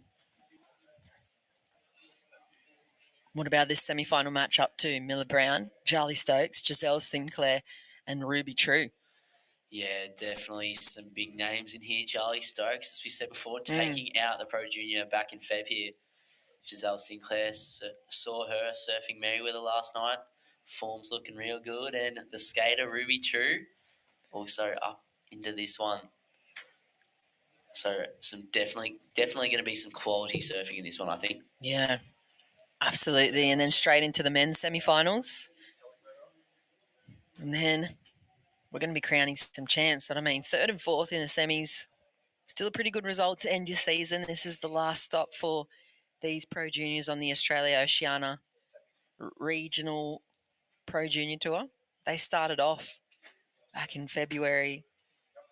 One of their first stops was Lake Macquarie City Pro Junior as well. So great way to finish off the season for these young athletes, especially with a semi-final finish. But, I mean, hopefully for two of these four, they'll be matching up against Kira and Osha later on this afternoon. Miller Brown at the moment, 6.83.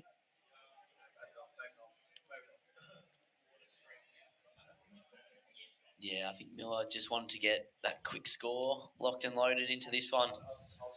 I think that is a little bit of a strategy of her. We have seen that her do that in a lot of heats, just getting out there in those quick minutes, getting a quick score. What's something you've noticed, particularly for this women's division, as we've watched all the rounds over the last 24 hours? What do you feel like that's really stuck out to you strategy-wise for these young athletes as they move through, the ones that have been successful anyway? Well, I'll get back to you on that one because we've got Giselle just scratching in. But I think a standout for me is, I like how Miller Brown gets out there and just gets a quick one early.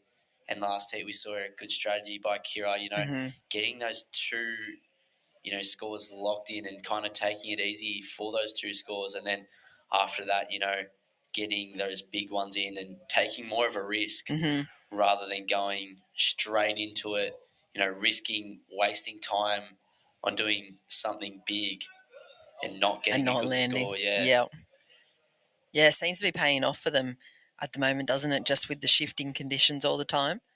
And does free him up. Like you said, Kira had so much freedom at the 10 or 12 minute mark to do what she wanted. Here goes Miller Brown. Ooh, nothing there. Doing exactly what you're saying. Just trying to get busy and find that second number already on the score. On the board, sorry. Looks like Giselle's going to take off on this one. Nice cutty back to the section, kind of wrapping that one around as well as she hits the foam, as we see Charlie Stokes on this left. Really nice opening turn there. See that one dropping down, that little warp in that wave. And I think, Ruby True got one as well. So we see her finish that one off. So the girls all having a crack on that set. Yeah, Ruby True, potential representative for Australian skateboarding in the Olympics in 2024 in Paris. I think she's still got to qualify, but she's well and truly got a sight set on that track. Here's the replay, though. This is Giselle's one. Lovely wave decision, too. Look at this thing line up for her. She opens up the wingspan on that first frontside wrap. This could have been a real good keeper. Just a little bit low, I think, to the lip, a little bit late to the section, but that first turn for Charlie Stokes right behind her, real nice, critical, goofy footer surfing in some tricky little sections out there. But I think Charlie's going to get the better of that little exchange. We didn't see what Ruby True did on the start, but gets a little kind of cross the coping slide to finish off there. She's a name known worldwide already, but being on the other side of the world with people from countries that you don't think would know anything about Australian surfing, because of her skateboarding credentials. They go, "Oh, do you know Ruby True?" And you go, "Oh, yeah, how do you know her?" And she's just like already such a famous athlete across the world and a dual competitor at the moment for surfing and skateboarding. I hope we get to keep her in surfing for the long term, but see how the Olympics go. Yeah, I reckon there's a couple of names in here that, give it 5 or 10 years, there will be some Olympians here.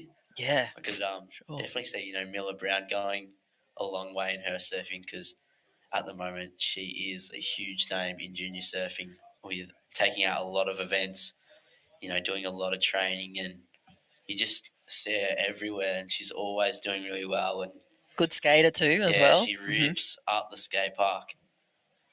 Yeah, loves those tranny sections. It looks like she might take off on this one. Yeah, so Miller Brown on this one, starting off with that cutty, seeing that section. Oh. Yeah, and just jamming that one. A bit of a Stacey style as well from Miller. Sick consolidation of that opportunity too. That's going to be the second score on the board for her. Let's see her open up now. I feel like there was almost the sort of launching. I could see like a nice grab rotation on that inside section, but she kept it rails in the water just to jam her to make sure she gets the second number. So score to come for last, Miller Brown. Charlie Stokes had the 4.83. Ruby True's was the 3.83. And that first rapper, Giselle Sinclair's a 2.67. 16 minutes on the clock. Yeah, I reckon Miller Brown is going to hit the gas pedal on this one and kind of try to move away from her competition now that she's got that 4.5 and a 6.83. Pretty safe scores there, and she's in a comfortable position. So, yeah, I think she's going to start going for those bigger manoeuvres and even going to the air. And Jalia Stokes with a 4.83 needing a 6.78 to go to first. She does have priority. Oh, did she just have a look at that one? I couldn't tell if that was her or Giselle. I think it was Giselle. Oh, Miller Brown upgraded. 4.77. 4.77. There you go. Not often you get a little bonus upgrade in the average. Sometimes they take it away from you. Maybe the system just catching up with the averages there, but still good. We'll take it. Yeah, I don't think anyone's ever complained about getting a higher score. No. Semi-final number 1 coming up for the men too. You're tuning in at home. We'll switch on over into the men's extended time allocated for these semi-finals. These guys have been on hold for a bit, so we've been waiting to see them back in action for a while, but they've already surfed. This morning, Dane Henry, Taj Simon, Jimmy Hill and Benson Articray. I can't wait to see Jimmy Hill back in the water. Yeah, it's definitely going to be a big heat. And, Taj Simon has been ripping all day, in his heat earlier. I think these conditions were kind of suited to his surfing. And, yeah, he has been ripping all day. But Jimmy Hill, he has been a bit of a standout. Mm-hmm. Here we go. Ooh. Charlie. Ooh, was it? No, Giselle. I think it was Giselle. She goes down for the lobster dive on that one. And it looks like we can see Ruby True singing out for a situation report. But, yeah, I think it might be a bit hard for them to hear the comms out in the water. Just looking over my shoulder over the beach, you can just see those flags on the tilt, very heavy onshore. So 2 finalists already locked in for the ladies. Kira Buckpitt, Osha Curtis. First and second from this semi-final will move on through. I think no matter who goes through this one, it's going to be a good final. Oh, As we see Charlie. What a wow, section big there. looking section. Nice big crack too. That's... I'm going to call better than the 483 for sure. That's such a big section. Big drawn out bottom turn. Yeah, here's that replay. Yeah, you can just see she finds that opening on the wave and boom. Love the commitment there and just a sick crack off the leap as well. Yeah, 5.5. Nice little heat total for Charlie Stokes, 10.33. So Ruby's now got to get a 6.5 and Giselle's looking for a 7.66 or a new set of scores for both of them. 12.5 minutes priority, Ruby. You still motivated for that afternoon surfing? Yeah, I think being in the rain and, copping a bit of this weather, it's got me psyched to get out there and, find some sick sections. Charlie might be psyching you up to find some big goofy foot looking sections. Yeah, and here we go. Giselle Sinclair on this one. Definitely going for a free surf. Wow. 2 turns already clocked on this one. Giselle looking to put the finishing touches on. That is going to be a good looking score for Sinclair. That's one of the best waves we've seen roll through today. And Charlie's on another one. Answer back from Stokes too. So great looking first hook, upside down, perfect placement. That's the wave everyone wants. That was just that was the definition of a diamond in the rough, I think. Have a look at the replay here, Finn. Here we go. And this first turn, boom, right on the lip there. And another quality slash. Almost gets hung up, but she finds a way out of that whitewater and puts that one up, looking at the judges yeah, there. subtle little... Did you guys see that? Make sure you saw. Charlie answers back, though, right behind her. Yeah, nice. Opening wrap back to the section and another little cutty. And she might have strategically kicked out there before the inside section, paddle back out and get priority over Giselle. Back into the mix now for Sinclair, 5.63 for that 3-turn combo. I guess the only criticism maybe that the judges saw from that was she was the half a millisecond too late into that first section, and it kind of like dampened or muffled the intensity of that first turn. If she had been the tiniest bit ahead on that bottom turn, she would have had these rooster tails coming flying off the back of that turn. It was so well placed, but it still puts her in a really good position, a 5.63. She now needs a 5.95. Charlie's just put down a 6.07. So Ruby True's just got the 3.83 on the board. She needs a 7.74. Let's see, Benzonata Cray getting the warm-up going.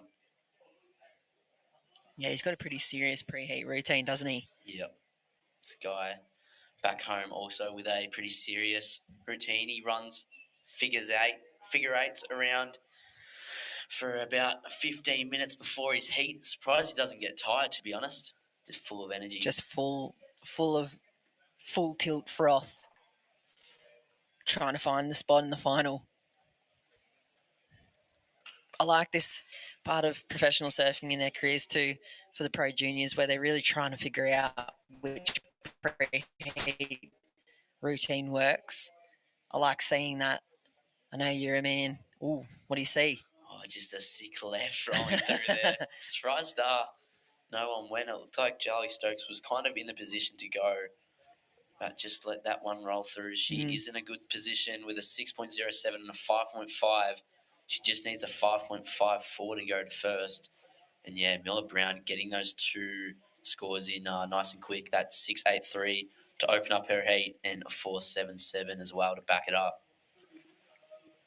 Yeah, those preheat routines, even sometimes a little bit superstitious. There's like, you get the chance in your career, or they get the chance in their career where they can work it out over the next few years in the pro junior season and series to what actually really works for bringing out their best surfing in that heat environment. And you see some interesting creative combos. I remember I used to watch Laura Enova do cartwheels and flips right along the wet sand on the shore, and that was as much as she did for stretching and preheat routine. And then you see guys that obviously, people like Jacko Baker, he's got a pretty specific preheat routine, and they dial it in as they get towards the top end of their careers. And what do you like? Which one do you like? Oh, I know Ethan Huxtable can't paddle out for his heat without getting changed with his favourite towel. He's got a lucky towel, and if it's not there with him, he's just gonna have a shock. He just has to he has to use that towel. I don't know why, but it's kind of like footy, huh? The superstitions. Yeah. Maybe wear the same pair of socks every time you play a game. You got your game socks. Back in the day, I used to have my game socks. Get pumped for a game of footy. Game of footy for the Torquay Tigers. Yep. Get out there. Get roving.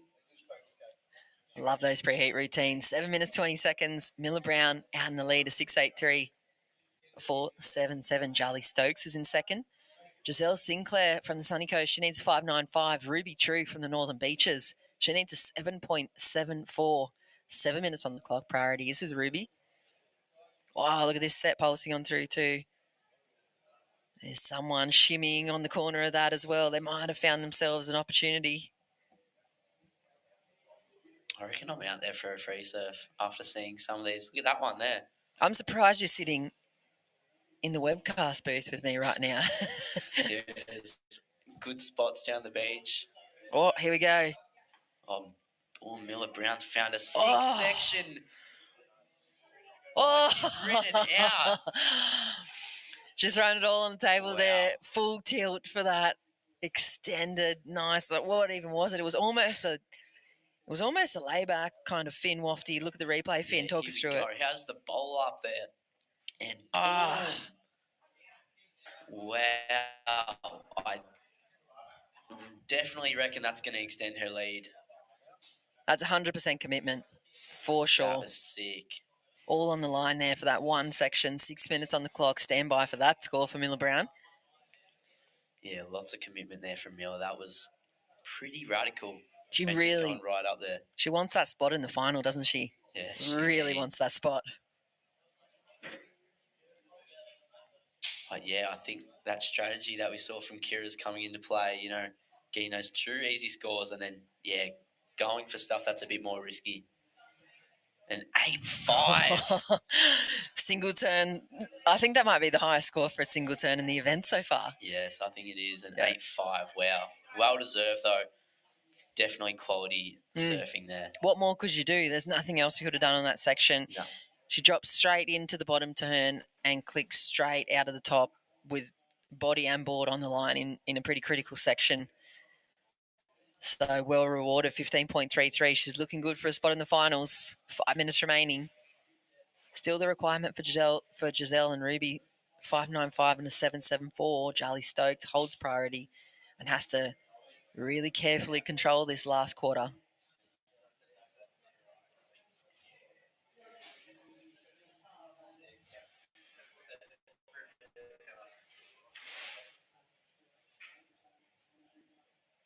Great Sunday afternoon ahead of us. Finals day here, Lake Macquarie City Council. We are at Redhead Beach.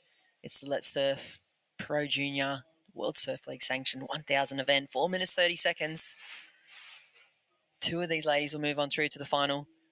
Men's semi-finals coming up after this. Yeah, so under 5 minutes. I think Giselle's still in it. It's a 5.95 with second priority. And Ruby True, she has a 3.83 and a 0.8. She has been a little quiet in this one. She needs a 7.74. But Miller Brown just extending that lead even more and stepping away from second and third place with an 8.5 on that last. I think Ruby might have been sitting, or has been sitting for the majority of this heat towards the inside north section of the bank. She's kind of missing these lefts. Oh, there she goes. Up and riding. Yeah, just on this left, that first turn was a little bit, I don't know, She didn't have much of a state wall to work with either. So it's going to replace the 0.8. I think she's still going to need maybe like a mid-4 by the time this score drops in. Let's wait to see. Here's the replay. Flat little section. She kind of just has to tap the phone to get her some speed and looking towards this inside. But, yeah, she did well to recover because, yeah, she lost a lot of that momentum on that cutback into the power source. And, yeah, tapping that foam, yeah, to build her speed back up and then get again to another finish. So she did well moving into third place. Now just needs a 6.77 to go to second and to advance into the final. Yeah, Charlie, if she knew what was going on right now, she'd be probably feeling pretty nervous, but she's got priority. She does know that digital priority board is in play in the contest zone, which means regardless of the beach comm sound, she'll be able to see that colour in that number 1 priority position. Giselle's now got second priority. She needs a 5.95. Here she goes. Giselle finding that right there, but going a bit funky on the inside is a bit of a common theme today. You know, we see they look like they're going to be sick, but here's Miller Brown. Beautiful opening carve. Oh! That was really sick there. Love Heaps it when of speed as well. Yeah, speed, laying all the weight into that hillside rail. That just screamed Dane Reynolds to me. Yeah. Here's the replay. Yeah, nice first turn as well, and you can just see that one like I don't know, kind of like coops up into the pocket, and she just takes full advantage of that one. As we see Charlie Stokes just opting out there. So no priority at the moment, just over a minute. Semi-finals of the ladies at the moment. Miller Brown, Charlie Stokes in first and second. Here's the replay of Charlie's. Nice turn there to set herself up for another section. Boom! Oh, what a nice... That's going to be a nice score. That might even... Yeah, that second turn was really, really critical there. Yeah. She just read that lip really well. Increases the requirement. Huge now for Ruby True of 7.77. 6.94 required for Giselle. We saw Miller Brown post an 8.5 on a single turn. Here we go. Giselle up and riding. Another chance. Gets moving. 30 seconds to go. Hits the lump and chop. Miller Brown, one turn, 8.5. So Ruby's got to be thinking about, in the last 20 seconds, can she get the chance? Put it all on the line. A 7.77 required for her as well. And 10 seconds to go. It looks like semi-finalists Miller Brown and Charlie Stokes have found their place into the women's final. Coming up later today, live action with you. Semi-finals of the men's at the Let's Surf Lake Macquarie Pro Junior up after this.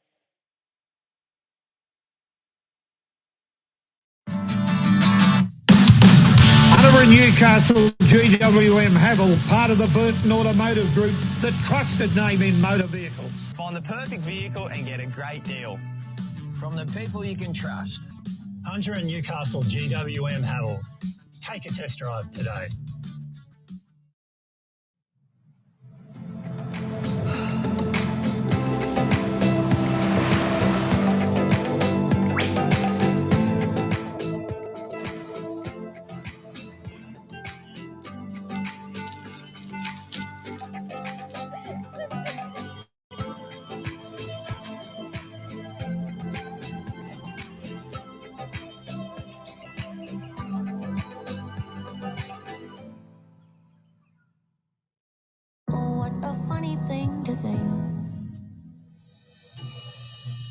Your mama always said. I'm Abby. This is my podcast, and it's a lot.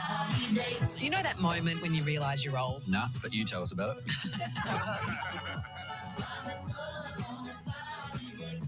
What about these guys? Watch these, Andy.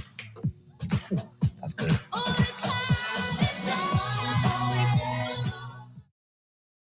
Newcastle GWM Havel. Save now. Find the perfect vehicle and get a great deal. From the people you can trust. Hunter and Newcastle GWM Havel. Take a test drive today.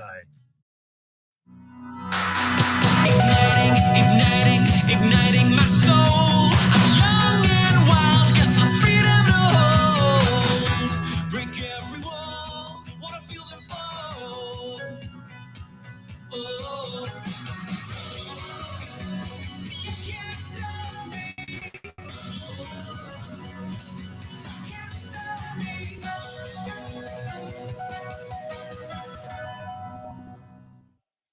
Good afternoon. Welcome to live action here.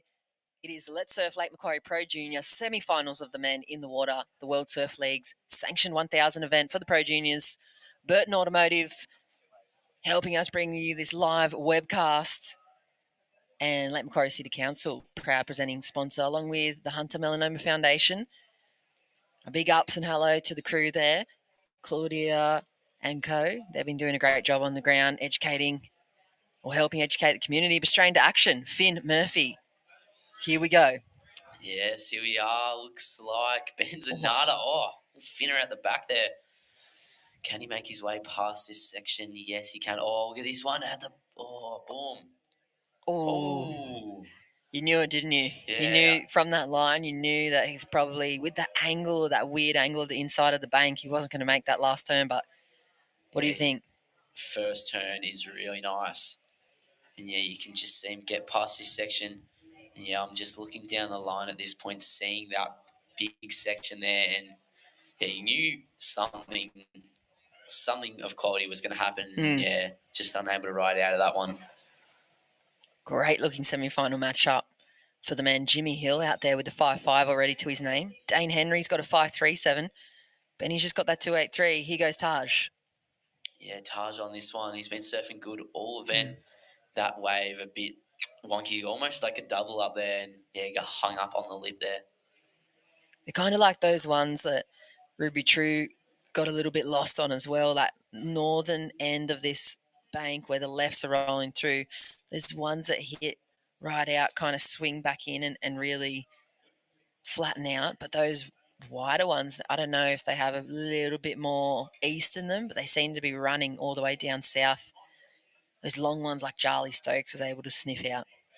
Yeah, and Giselle had a good one as well, as we see Dane. Nice first turn there. Another one kind of just setting himself up for this section. Oh.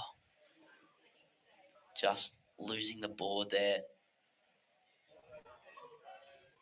The 25-minute semi-finals for the men as well. Women's finalists already decided.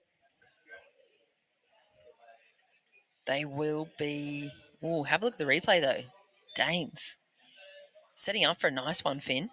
Yeah, I love, he's kind of springing himself up on that bottom turn of those first and second, getting right down there and getting ready for that turn right on the lip. Mm-hmm. And just moving on to the wave as well, like getting up there, doing that turn, and then makes his way back in. You can just tell he's ready for the next one straight away. Where you see some surfers, they do that turn, and then they they kind of take a second to go, yep, I've stomped it, blah, blah, blah. Now onto the next one. Where Dane's like, yeah, that's done and dusted, boom, straight away into the next one. Let's put him straight into the lead too. That approach, 5.37 and a 4.4. Nice little early lead, pressure off. Those finalists for the women this afternoon, it will be Kira Buckpitt, Osha Curtis, Miller Brown and Charlie Stokes. Congratulations to the other semi-finalists. That's a great result nonetheless to end your season. I do like that hop bottom turn style that Dane has on his backhand too. Yeah, it's a bit of a core style, I reckon. As we see Taj Simon getting a little bit of speed, washes that way on a check turn to find this section here.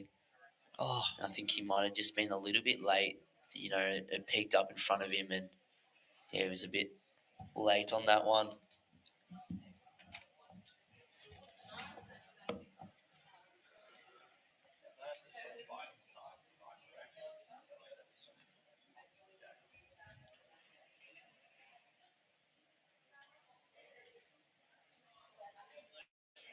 Taj, one of the older competitors in the draw for the Pro Juniors. He's about 19 at the moment. From the South Coast area. Yeah, Taj, I've definitely seen him around the traps, Been surfing comps for his whole life pretty much. Comes from a surfing family. His sisters and his dad all surf and they all rip as well. Yeah, and I think it was you that was talking about that he took out the Indigenous Classic Surfers 2 this season, 2023. He got the first in the junior boys and the men's. So that's a huge accomplishment for him. I know when I think about the Surfers Indigenous Classic, I think about names like Russ Maloney, and when I think about the Bells event that they have for the titles, I think about Otis Carey, some huge names that have come before Taj and taken similar titles. So good looking future ahead for surfing for Mr. Simon. But at the moment, he has to find 3.84 in his future, Finn. Yeah, he's definitely come up against some greats like Russ. He rips, and Finn Hill as well. Mm-hmm. He surfs real good. But here we go. Looks like Dane again. Just navigating that one. Ooh, nice section here. Ooh. Oh. Oh. I reckon that's the first air I've seen him not land at this event. Taj on the left as well. Good section there. And how's the spray at the back as well? Yeah, nice little exchange. Dane was just standout from day one. We've spoken about it a lot throughout the whole webcast. So have a look at the replay right now of this last one of Dane's, Finn. Yeah, you can just see he navigates his way through that. Yeah, sees that little peak off the end pop up, projects that one out, tail high, and coming into a landing that doesn't quite give him the momentum to ride it out, and he just sinks a little bit. But Taj Simon also getting a little bit of a cracker here, just throwing spray out the back. Textbook car for him. Yeah, and his Ben Zanata, a little bit younger than these guys, but definitely is surfing at their standard. When I've seen him come through the Grom Search recently, he's been a standout. And I think he's going to go far as well in his surfing career. It's definitely a good effort for, young Ben to be surfing with these guys that are a lot older than him. To see that first turn, just so much quality there. Tries to stay on that one and successfully does, going back to the power source. Yeah, down the line, straight onto the lip. Yeah, nicely surfed, little tricky section. You would have seen him travelling across the series as well for the last season, up and down the coast and down to your state and here, then everywhere. Yeah, he's been hanging around in Vic a little bit. Surfing, I've seen him surfing Juck a fair bit. Also at Beachy and down at Phil Pond as well for the Junior Pro there. Saw him reaping at the Pangham Parade and Cape Woolmire, another famous location down in Victoria. I'm sure we'll see a lot of these surfers down there very shortly for the Aussie Junior titles. When's that coming up? Pretty sure that's late November, early December. Definitely going to be some quality teams down there. Yeah, that's a huge event, isn't it? Yeah, sure is. And it's a big one for these guys. I think they love, everyone in their team is mates with each other, so they love travelling, to another state and getting those trips done and hopefully bringing home a W. And of course, it's bragging rights to everyone else. Going, yeah, we're the better state. Yeah, I love that. I love that camaraderie between the states at the Aussies. What's your role down there? Team manager of Vic yet? Yeah, I reckon I'll be head coach of Vic Mafia. Sorry, Kale. Yeah, you'll be on the ground though. You'll be able to give us live reports. Yeah, we'll be checking in, getting them post heats. Big for them too when they're talking about selections. into the junior Aussie teams, even into the readiness squads that Surfing Australia and the High Performance Centre run. They've got a full Olympic program now, huge pathway for surfing, for junior surfing coming up through these pro juniors. Yeah, beat Durbridge, doing a lot of work there. It's another pretty big name in surfing. Yeah, get a good result in some of these events and it just opens up doors. Dane Henry at the moment, he's standing at the door. He wants to close it. He wants his spot in the final. A 5.37 and a 4.4 has him in the lead. Benzonata Cray, he's just got a 3.73 and a 2.83.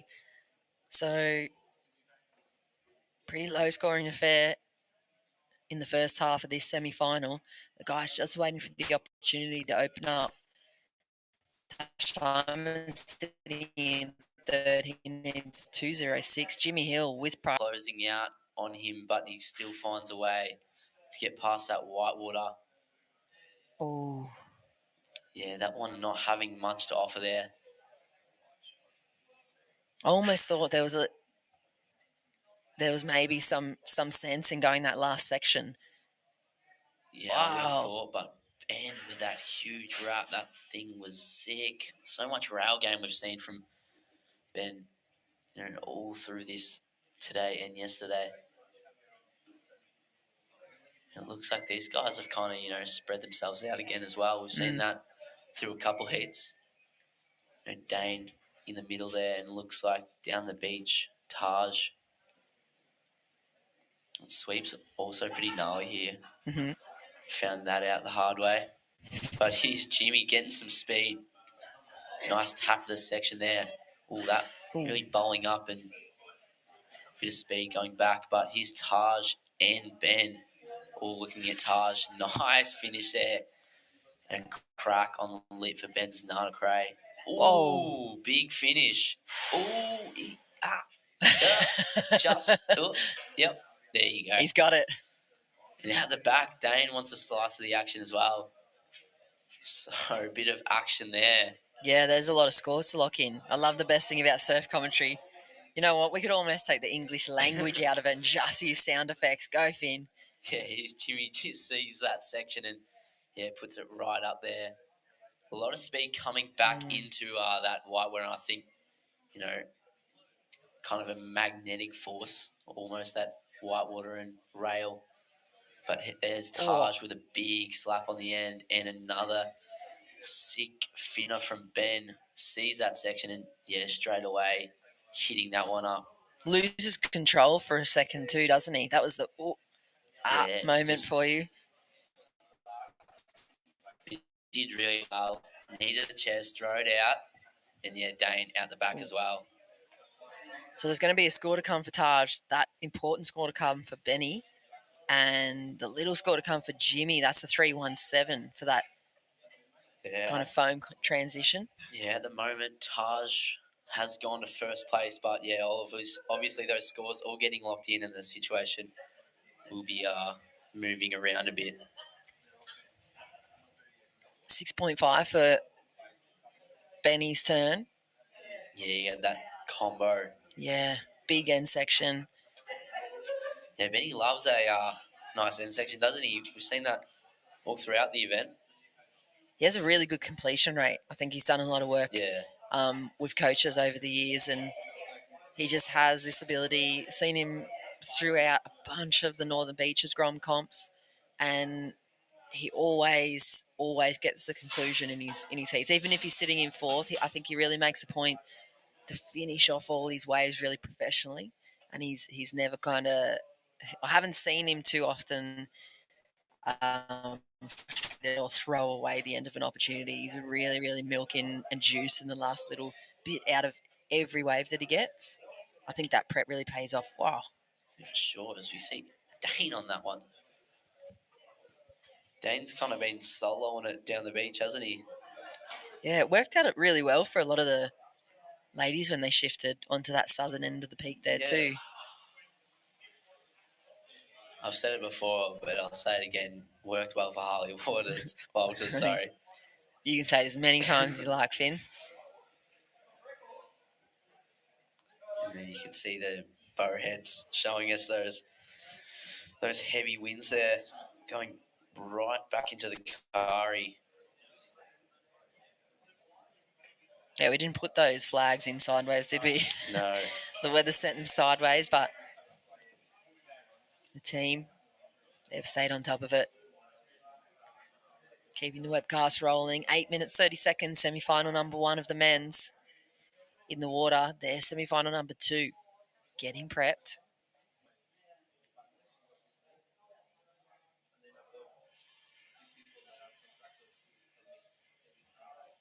Luke Brumby making his way across the screen. He'll be up against Lee Brusick, Huey Vaughan, and Harley Walters. Your man at the moment. Was my man, but I think you've stolen him.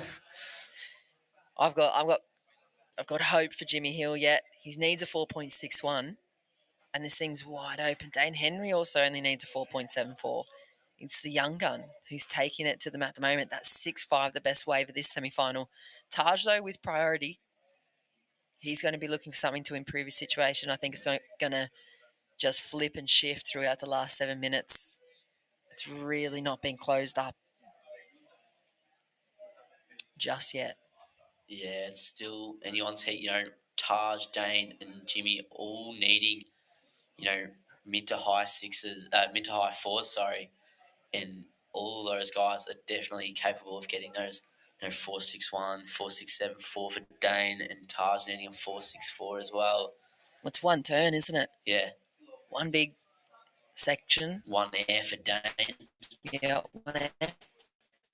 One big section for Taj, as he said, and Jimmy, he can definitely, find his way, slotting himself into a nice section. He could probably do it on a power cutback. Oh, here he is. This might be the wave to do it.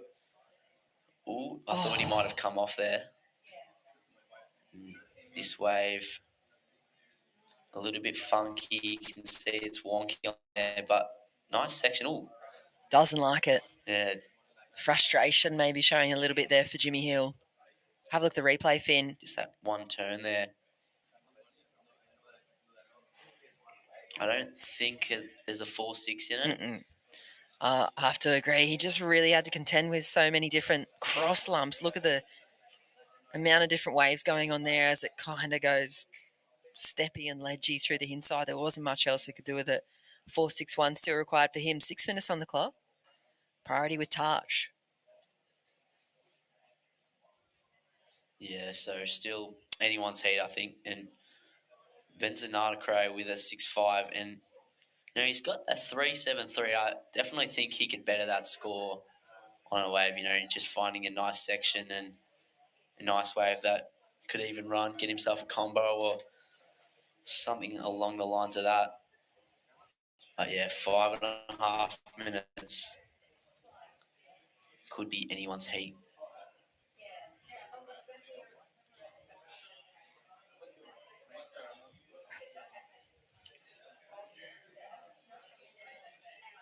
Ooh, a little scratch into that one.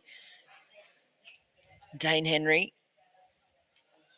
He's sitting number 39 on the QS at the moment for the region.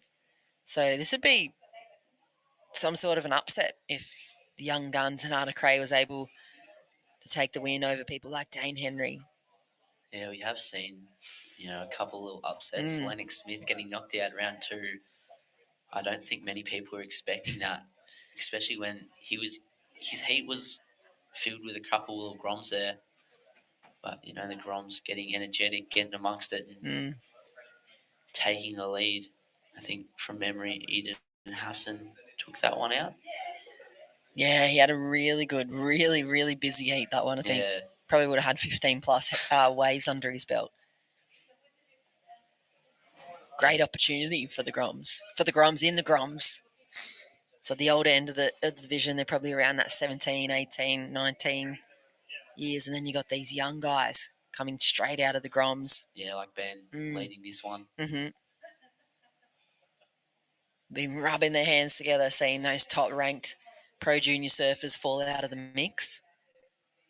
Just opening up the opportunity wider and wider, and still got to take down a couple of big hitters, though. 4 minutes to go. Dane Henry, one of them. He only needs a 4.74. Jimmy Hill only needs a 4.61. Taj is commanding priority. He's going to be looking to replace that 4.5 and put himself into a better, safer situation to find the finals berth. Yeah, so I think Jimmy Hill getting a 3-4 for his last, maybe. But here's Dane. Ooh, there was a little bit of a closeout section on it, but decides to kick out there.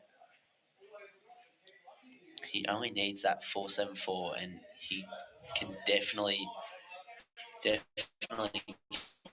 Oh, but his Taj. Oh, you love to see those big backhand turns there. That's what Dane was looking for. That one section, Yep. Taj found it, and I think he's going to put some pressure on too. It's only one turn though. That might cap that thing. Have a look at the replay. Yeah, sick. That front arm as well, that left arm really dropping back down onto the board. I feel like the hand pretty much touched in front of his left foot as well. Great technique from Taj. I definitely think if that had another section on it, we could see him going into that excellent range almost. 2.5 minutes. Finals ahead of us here this afternoon. At Redhead, we have relocated up to the top of the surf club, and there's also a big presentation ahead of us this afternoon too. Lake Macquarie City Council Let's Surf Pro Junior.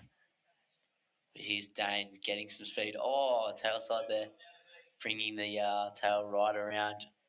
Getting a lot of speed. Did well to get to that section. That's what he needed. Yeah, I definitely think he could be moving up in the situation here. Yeah, 4.74 required for Dane.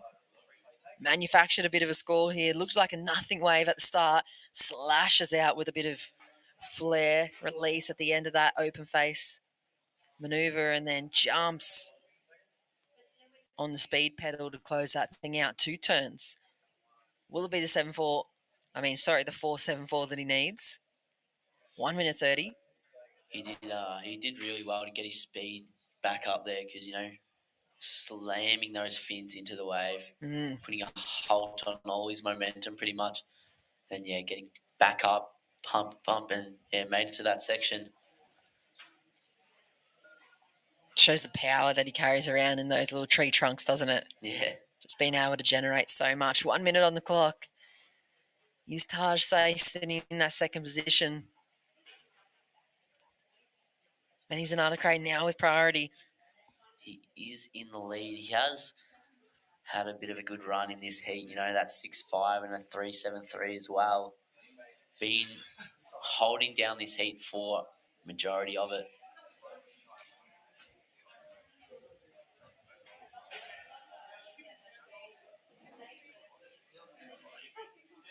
Ooh, looks like Dane down the beach here. 30 seconds remaining. Oh!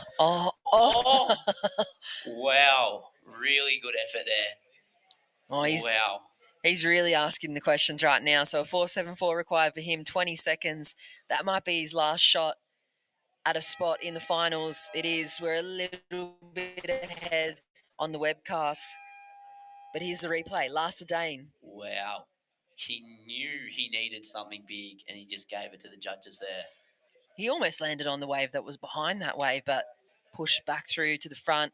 Let's wait to see the official results after this. Coming up, semi-final number 2 of the men, and we'll wait to pen in those first finalists. It is the Let's Surf Lake Macquarie Pro Junior. Back with live action after this.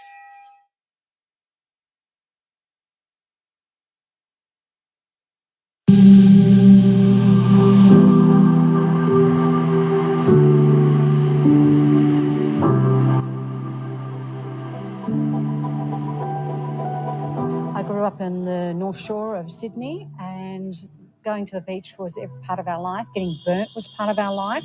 No one ever went mad on you if you got burnt.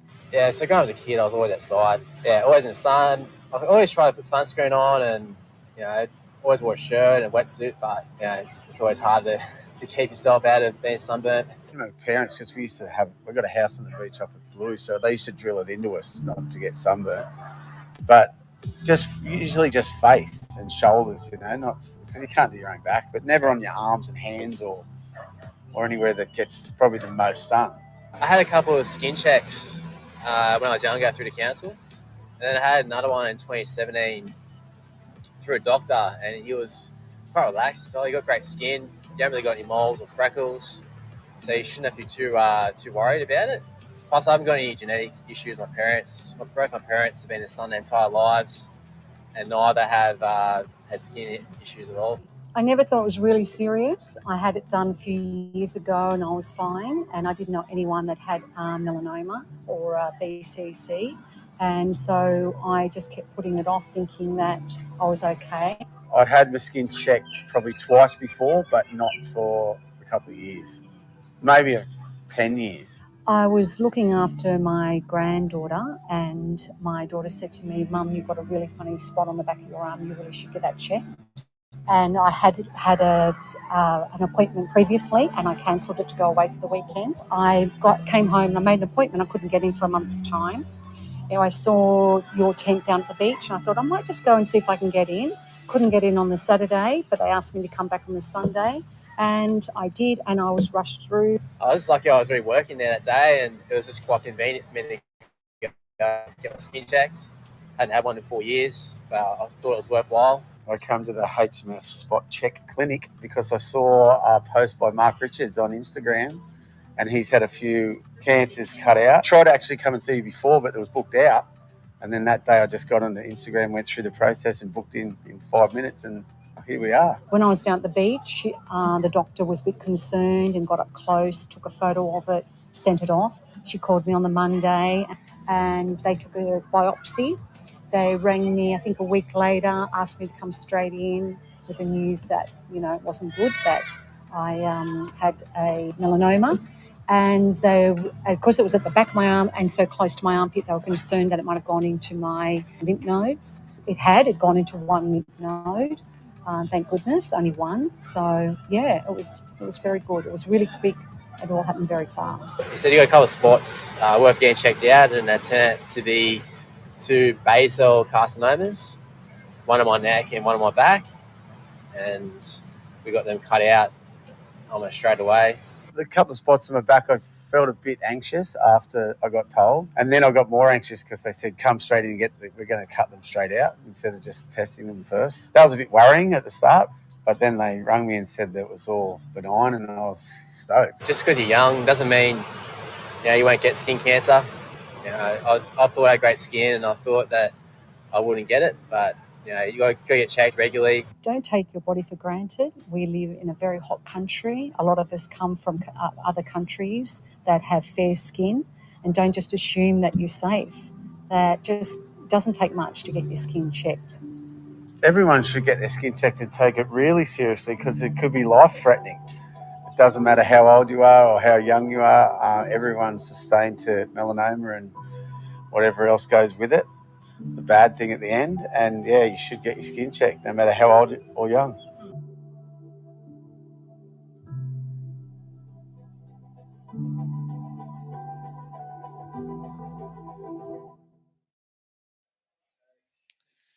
All right, we're back down here at Redhead Beach, now into semi-final territory.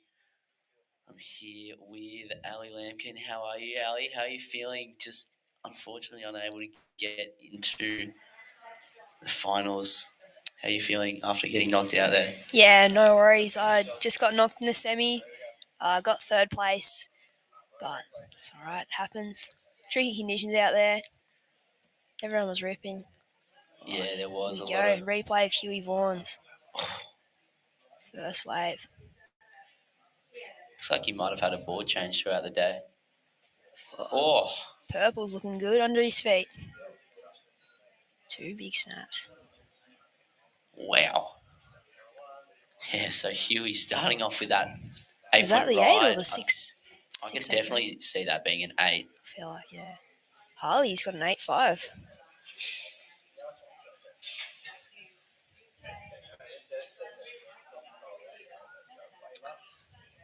Yeah, and Lee Rusick on this one as well.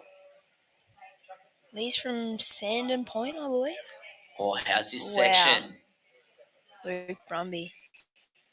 Far out. Pretty stacked semi-final here. Nearly a final. Harley Walters is first in New South Wales state under 18s. Back-to-back under 18s. Aussies. Oh, Luke Brumby's replay there. One really nice big turn there. Yeah, I think he really found a gem in that one. But all these guys have been surfing really well through this heat. So I think, it's really hard to say who could go through into the finals, and whoever does, it's going to be a stacked final. Huey Vaughan, Harley Walters, Luke Brumby and Lee Brussick, just 4 really big names, and they've been ripping all event. Definitely. Who got through that last one, do you remember? I'll double check. Be joining them in the finals. Yeah, so Ben Zanata Cray and Taj Simon. Wow. Don't get that air at the end of it, just not enough, to get him through. It was a bit of a small air there. But yeah, I think the final, no matter what, it's going to be stacked. They're all stacked. Yeah. It's been stacked since round of 64. And here's White. Luke Brumby. Oh, nice first turn. How's this section as well? Wow. Is he going to get another one? Sure does. That was a spray off that turn. This wave's shaping up beautifully for him. Wow. Wow. Luke Brumby. Throwing hammers. He's going to have a long paddle out ahead of him. I think that's probably one of the longest rides we've seen today. That one's just running all the way down the beach there.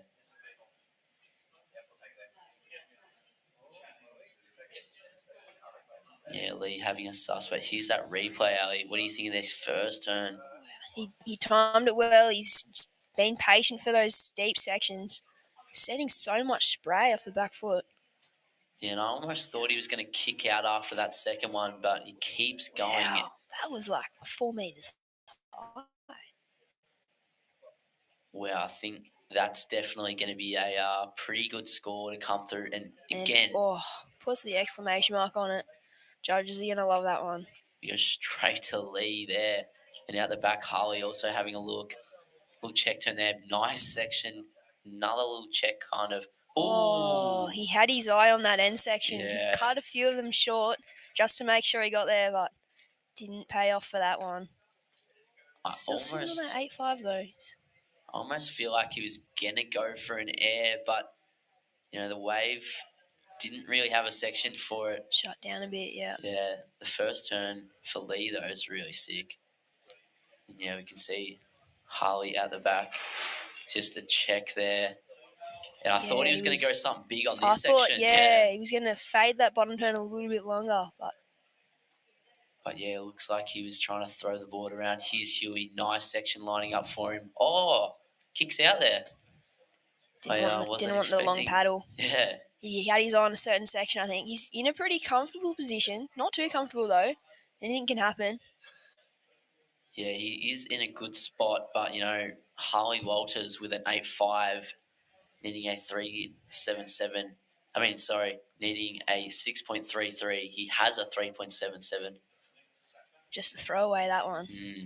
Especially for Harley, I think he could easily get a 6.33.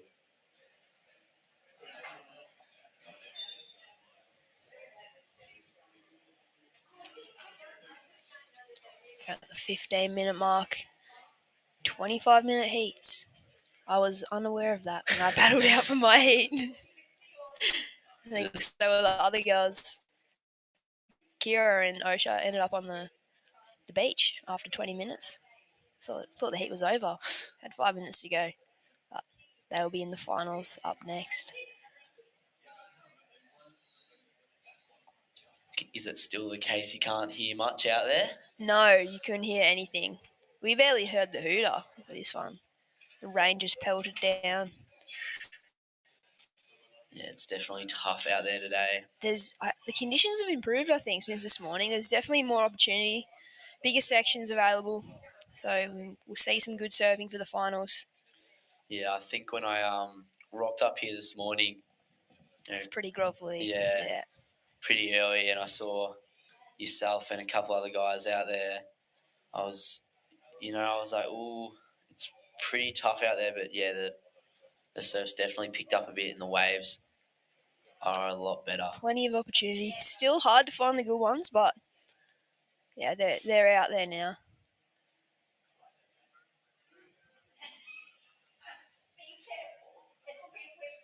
Yeah, so he's in a good spot, but yeah, Harley, I still think he can get a 6.33 if he finds a nice one, and Luke Brumby needing a 4.75, definitely capable of getting that, and Lee Brusick as well. He has two small scores, a 3.07 and a 2.87. He is needing a 9.2. I think he could probably put together, two waves and move into second place. But yeah, 13 minutes, so still heaps of time left for these guys. Harley does have priority and he needs that 6.33. So he'll just wait for a little diamond in the rough to roll through.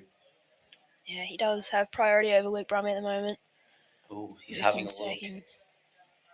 Talk us through it, Ali. Lining this one up. Bit of a funky section, but wow. Throws the rotation. Keeps in the pocket. He's looking for an end section. He did well to keep his speed over that little hump. Love that from him. I definitely think that's going to be getting... Yeah. Something a bit different for the judges to... That's that, get excited about. That core style I was talking about earlier today with Jess.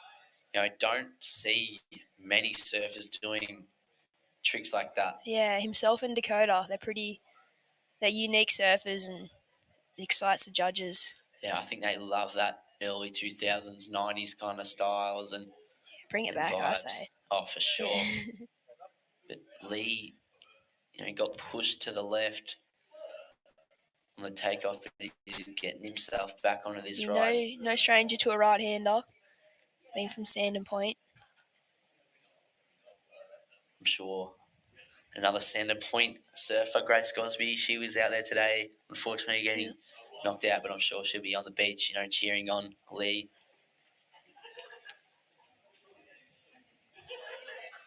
Yeah, we'll see what Harley gets for that last. I think a 5.5?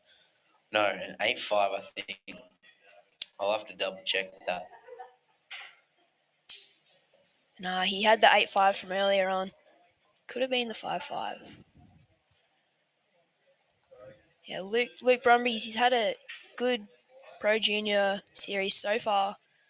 Second place in the Sydney Surf Pro Junior. So, no stranger to a final. Yeah, we saw Lennox take that one out, and he's getting knocked. He got knocked out in round 2, so very. There's been some upsets, yeah. He's a very strong surfer, and I think he's been in the media a lot for catching. We saw him get a huge barrel, just wave of his life. Yeah, in Tahiti. Yeah. I've seen that. But yeah, Harley's second wave of 5.5, and he had that. His last wave of 5.5 and his second wave an 8.5. So not enough to put him into first place. I was kind of thinking that he might, get a 6.3, get more than a 6.33 and move into that first place. But yeah, just a little 5.5. Might have been a bit excited there. And here's Luke. Nothing like his last left that he got. No, not at all. 7.53. 9 minutes and 50 seconds on the clock. Priority sits with Huey, current heat leader from North Shelley. He's put some good surfing together this event.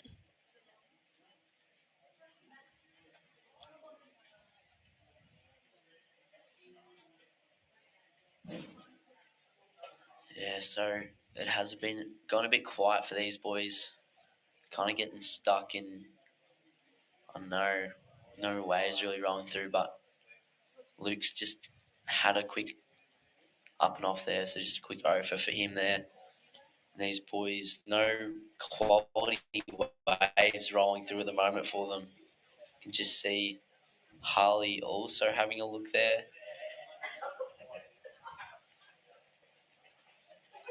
But Huey in that really, really comfortable spot. And I think he knows it as well. Just cruising out the back. I wonder if we'll see him go for anything big. Probably save himself for the final. Yeah, I hope if he makes Need it to through, leave we're going to see something leave some big. in the tank, yeah.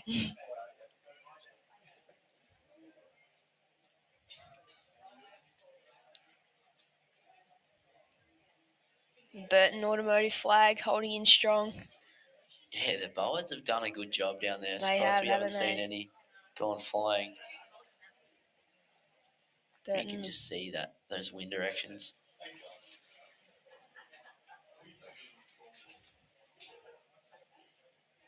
So 8 minutes remaining in this one. Just over 8 minutes. Plenty of time. Plenty of time for some big manoeuvres, eh? Yeah, I can see Luke and Lee, they've got time to get themselves on a good one.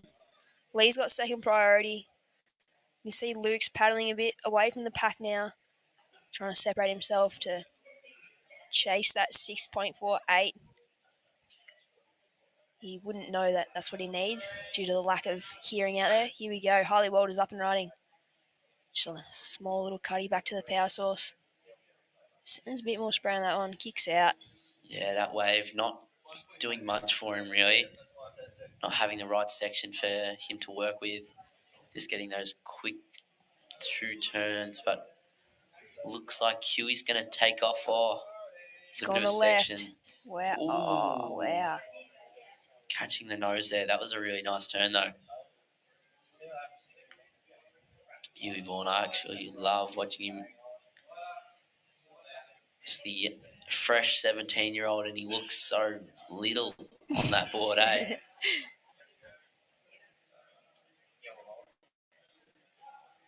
Exciting to watch. You just never know what they're going to do. Yeah, 6 section there. Yeah, just a bit of that backwash maybe. Yeah. Clip the nose. Just catching that edge. But he is in a good spot here, getting those nice scores, an 8 and a 6.83. I think we've seen that strategy where a lot of surfers have gone to get those 2, scores at the start and just getting clicked in and then start going for more progressive, more innovative, more committed, turns and manoeuvres and going for those biggest sections like we saw Kira in your heat. Get 2 quick ones and then start going for, bigger turns and bigger manoeuvres and stuff. So 6 minutes. Harley still needing a 6.33 to go to first. He is in a pretty good position in second place. I mean, Luke needs a 6.48. Still doable. Lee is in combination land. He needs a combo of 14.0 to go into the final. Needs a couple of 7s. Yeah, he's been very quiet this heat. We saw him getting those 3s and a high 2 at the start, but here's Huey. I don't know what he's going to do. The wave burgered out on him. Mm-hmm. Just a bit unlucky there for Huey. He might have, clicked something at the start. But I don't think that one's going to extend his lead. Approaching the 5-minute mark. Yeah, these young men just out the back. I'm sure they're, kind of all in this mindset of where am I? What scores do I have? Yeah, definitely. Because, Huey, I reckon he knows he's got, a big score locked in and another good backup, which he does. And he hasn't been, overly busy, but he hasn't been really quiet. He's just, kind of playing it out, trying to get something big and, just trying to get, something big and not, go missing like a lot of people do after they've got big scores. And he's just trying to stay busy. Keep himself in the heat. Yeah, that's exactly right. That's what I was looking for.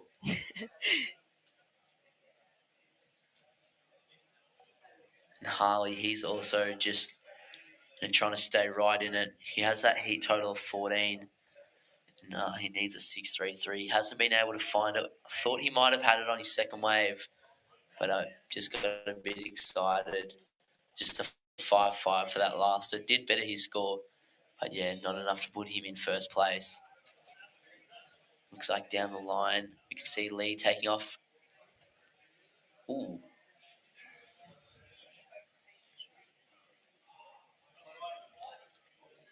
And there's Luke Brumby as well.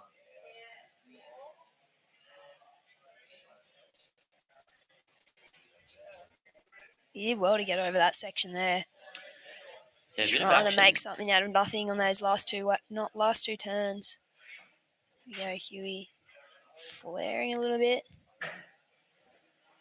Oh, goes a little bit hard on that second one. Just coming unstuck. 3 minutes to go. Luke's going to try and get out before Huey does. Get the priority over him. Probably doesn't know he's in third, but he'd be still trying to get that, improve on his 4.1. Just trying to link some turns together. He would have known that long one was a good one. Trying to get something similar to that. Yeah, I definitely think he's trying to just better his score because, yeah, he might not know what he has. That's the hardest part about these wins and these, type of conditions. You don't know what you've got and you don't know what you've locked in. But here's a replay of Huey. You can see him sliding the tail over. Off, yeah. Yeah, so he's not going to extend the lead on that one. Harley with priority. 2 minutes to go. He's sitting in a pretty good spot here. He is looking for a 6.33 to go into first place. Luke Brumby's still chasing that 6.48. He's making his way back to the lineup.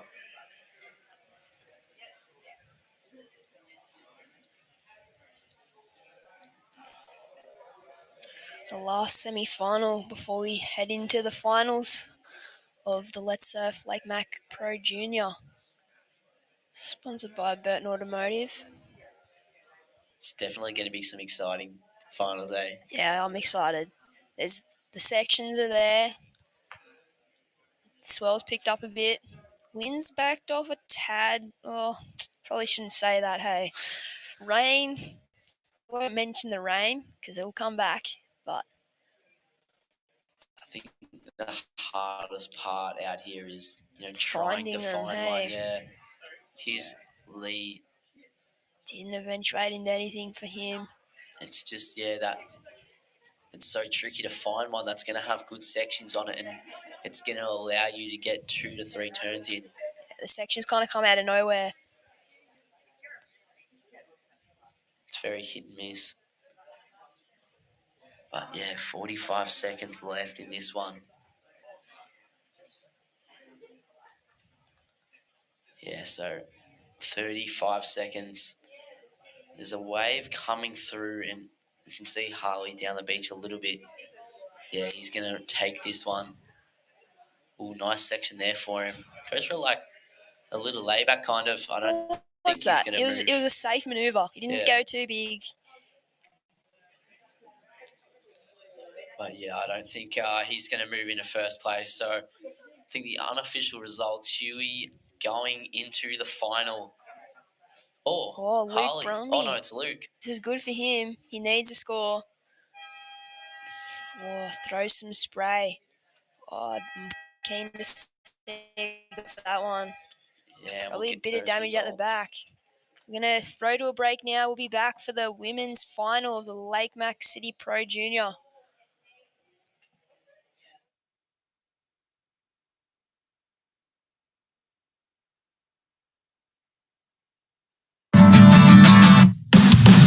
Under Newcastle, GWM Havel, part of the Burton Automotive Group, the trusted name in motor vehicles. Find the perfect vehicle and get a great deal. From the people you can trust. Hunter and Newcastle GWM Havel. Take a test drive today.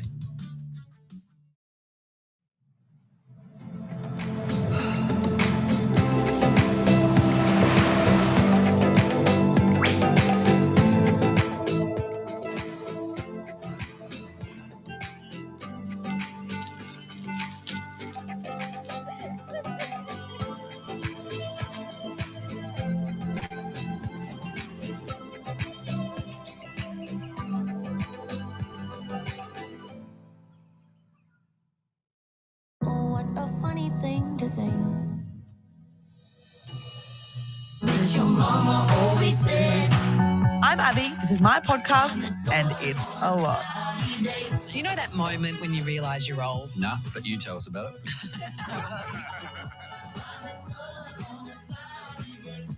What about these guys? Watch this head. That's good.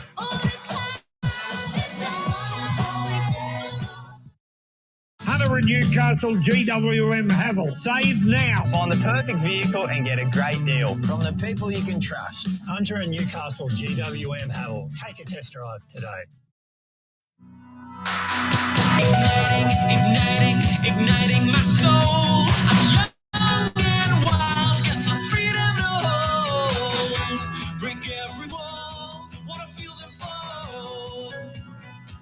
Oh. You can't stop me. Can't stop me.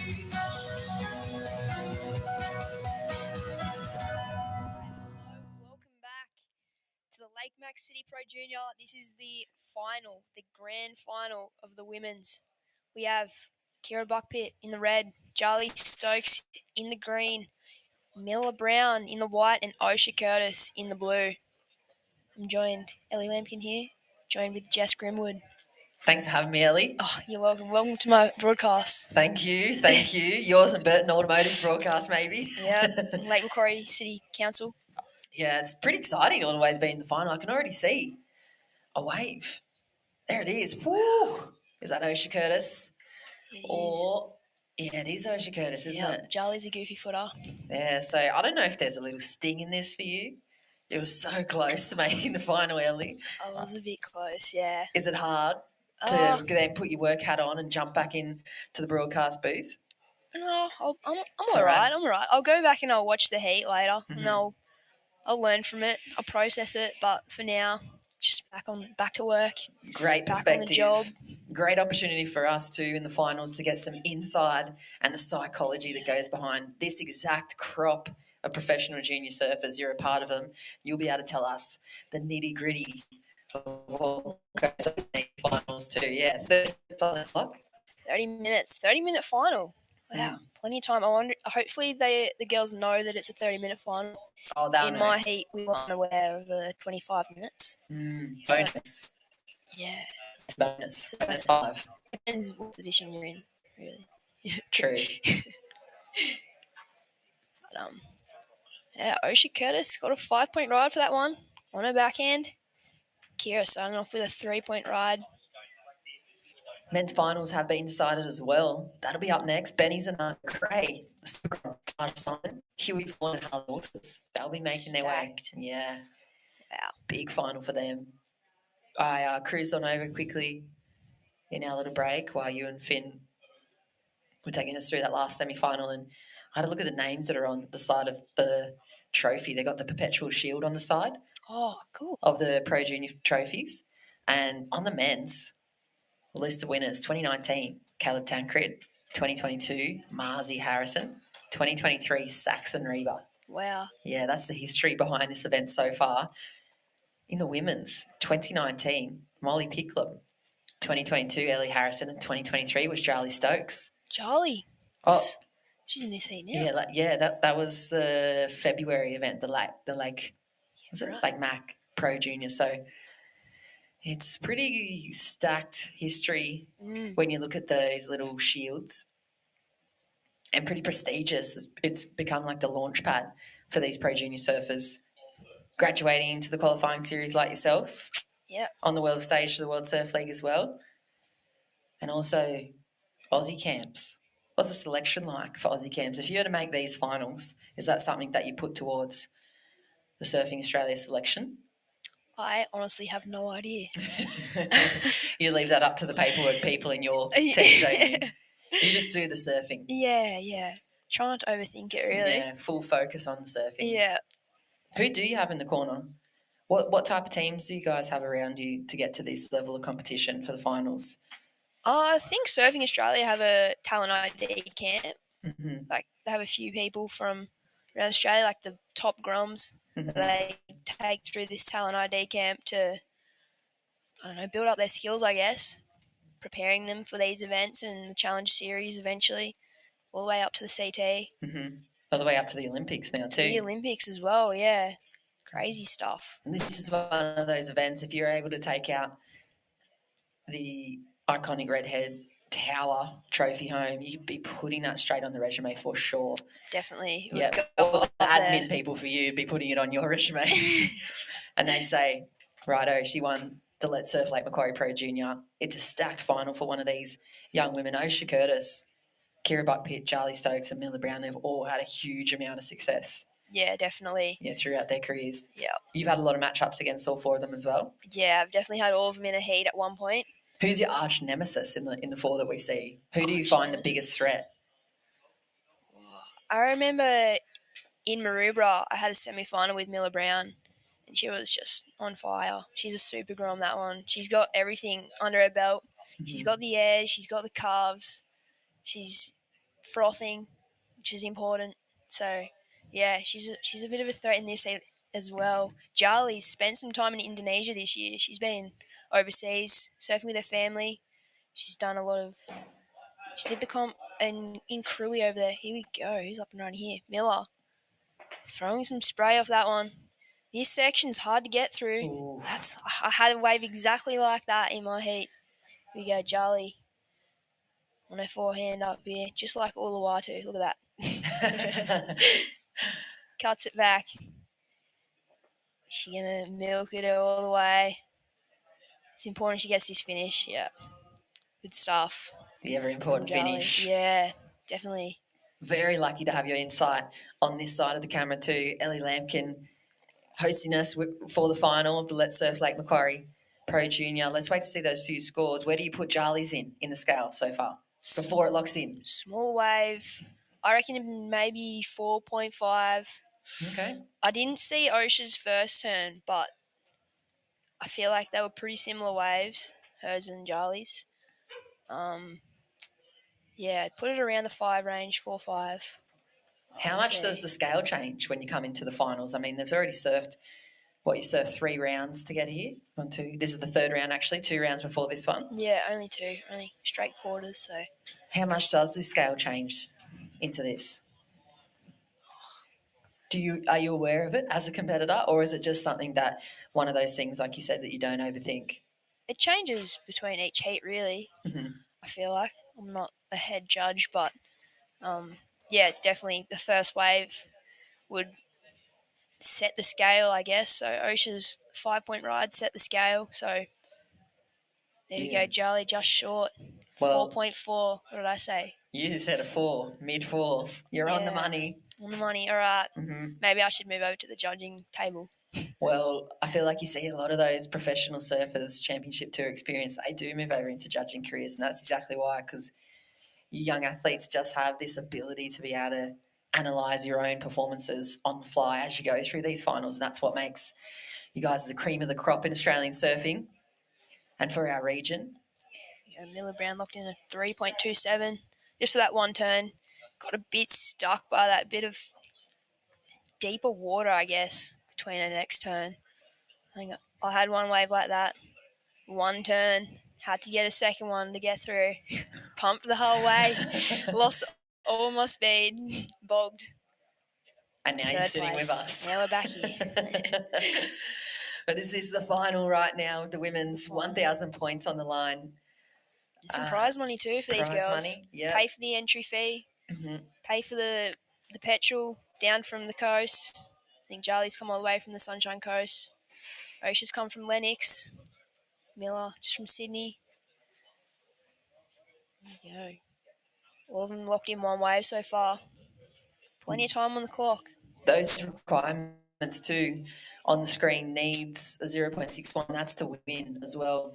When we move into those finals, the requirements change. Of course, you're not even looking for a second position. Yeah, who wants to go for second? May as well go for the win in these situations. If you ain't first, left. Yep. Second is the first loser. I'm kidding, guys. Whoever gets second, it's a good achievement. It's a good result. Yeah. Even semi-finals. You even get a little trophy for second. You do. You get a mini wooden tower. Here we go, Osh. No. Little calf. She's just staying busy. She's trying to look for those waves. The waves aren't coming to you in these heats. You got to go find them. So she's making sure she's putting herself in the best position. A 1.67 for that one. That's probably going to be a throwaway by the end of this heat. Did it feel a little bit bigger out there in the lineup as you went in? Yeah, there's more sections, definitely. Here we go. No. A lot of that hunting, what you're talking about, is what's happening right now, isn't it? They're just kind of in and out, in and out. You don't want to sit still because, you could be sitting in the wrong spot. If you see a wave, go for it. Mm-hmm. It's picked up a little bit since this morning. More opportunity to send some bigger turns, more spray, lining up a little bit better as well. So it's definitely better than it looks. If you look at this, it's not looking too good, but out there, it's definitely better than it looked. Is it the type of conditions that you spend a lot of time free surfing in? Definitely, yeah. Especially around here on the East Coast, it's good days and bad days, but most of the time, especially in summer, these winds come up. Southerly storms happen a fair bit as well. Get that junky kind of right handers mostly. Merriweather. You go, who's up and running here? It looks like Miller. Miller in the white. Yeah. Oh, throws the tackle. She's progressive. Like I was expecting big things. Great little flare at the tail, very wasn't it? flary. Very skate. Finn was talking about her skateboarding background as well for Miller Brown. Yeah, I've seen her on some huge vert ramps actually. Yeah, you can really see that connection with the equipment too. It looks like to me like her back foot looks so planted. Yeah. On that grip pad, it's almost like like replay of that one. Looks like she hits the coping here, Ellie. Yeah. Throws it. You see her fins there. See all three fins. Pretty technical manoeuvre for such a weird little section that we've Yeah, seen. smaller wave, wonky section, but she did the best she could for that one. What do we reckon? Well, 3.41 to take the lead. I think she's going to get it on that manoeuvre. Be a 3.5, I reckon. Maybe even 3.8. Not sure. Finals. I feel like the wave size might hold it back, but at the moment, Osha Curtis out in the lead. Ooh, fingertip on the trophy. 3.7. You're pretty much on the money. You're within that judging range. It has to be within that 1 to 1.5 points. 3.7 for that single turn. Good signs for Brown this early on in the final. Osha Curtis now sitting in second position. Charlie needs a 2.57. Kira's got priority. She needs a 3.97. Stay busy. I think that was Osha. What about lineups positioning in the lineup out here? Is there anything that you can see that's helping you stay in the spot, or is it just a free for all? No, the shark tower is a good marker. It's very easy to see from the beach. The rocks as well. I was kind of staying just to the let me get my left and right. The left. Staying to the left of the rocks. I wasn't going past the little trail up on the hill. So multiple spots. Yeah. So off the little trail, there was like a bit of a left. If you were in that zone, there was going to be a left and a right there. So just made sure you stayed there. I got swept pretty far down at one point, past the left. Cannon in my heat as well. She got stuck in there for a lot. Yeah, you guys were off green for a bit. Yeah, we were well down, nearly at Third Creek. Is the markers on there and something that athletes like yourself and these 4 women in the final would be right down anywhere? Do they have is there some way of, or are you just memorising those spots from familiarity with the rake? Yeah, writing it down definitely helps. I don't do that. Wouldn't have been ideal to write in anything today. It would have got drenched. But writing it implants in memory, but I kind of just make note of it as I'm paddling out. Make note of it when I'm on the beach. In the free surfs as well. Kind of suss out where you're sitting at one point, where you see other people. So helps when you're in these situations, needing to know where the waves are going to break.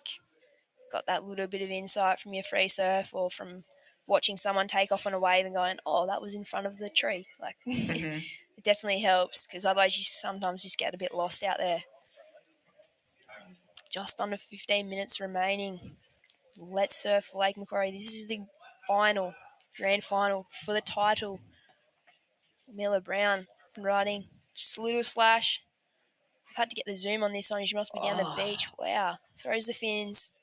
Again, another smaller wave, but better her 3.7, I'm thinking. Yeah. 2 turns. She's going to get rid of that 3.27 out in the lead. I like how she's able to. It's something out of nothing. Yeah, it's kind of exciting watching the end of her turns. Most of those are pretty mushy, really flat sections, and she just brings that extra little drive. Here's the replay. Talk us through this one, Ellie. So she gets around this section. Nice deep bottom turn just to stay in that pocket there. She's off the screen now. We might see the spray now. She cut back so hard into the power source that you couldn't see her. That's what was happening for Miller. And it is 4-2-3. Scared the camera away. 4-2-3. You're bang on the money with the judging at the moment. That's why you're one of the top athletes in this division. But at the moment, Charlie Stokes up and riding on her backhand. Big looking section. Foamy with a bit of backwash. Tricky one to land. Got to really bend the knees on those ones. Kira's found something too. She had a left and looks like they're making their way back to that paddle out spot. Yeah. Down the beach near the rocks where there's a little bit of a rip bowl. There's also a channel a little bit further down. I ended up getting out after getting swept down to the left a fair bit. Just kept paddling. Got a little bit of a sneaky, deeper bit of water well past the left there, but you don't want to get stuck for too long, especially in a final. No time to be wasted.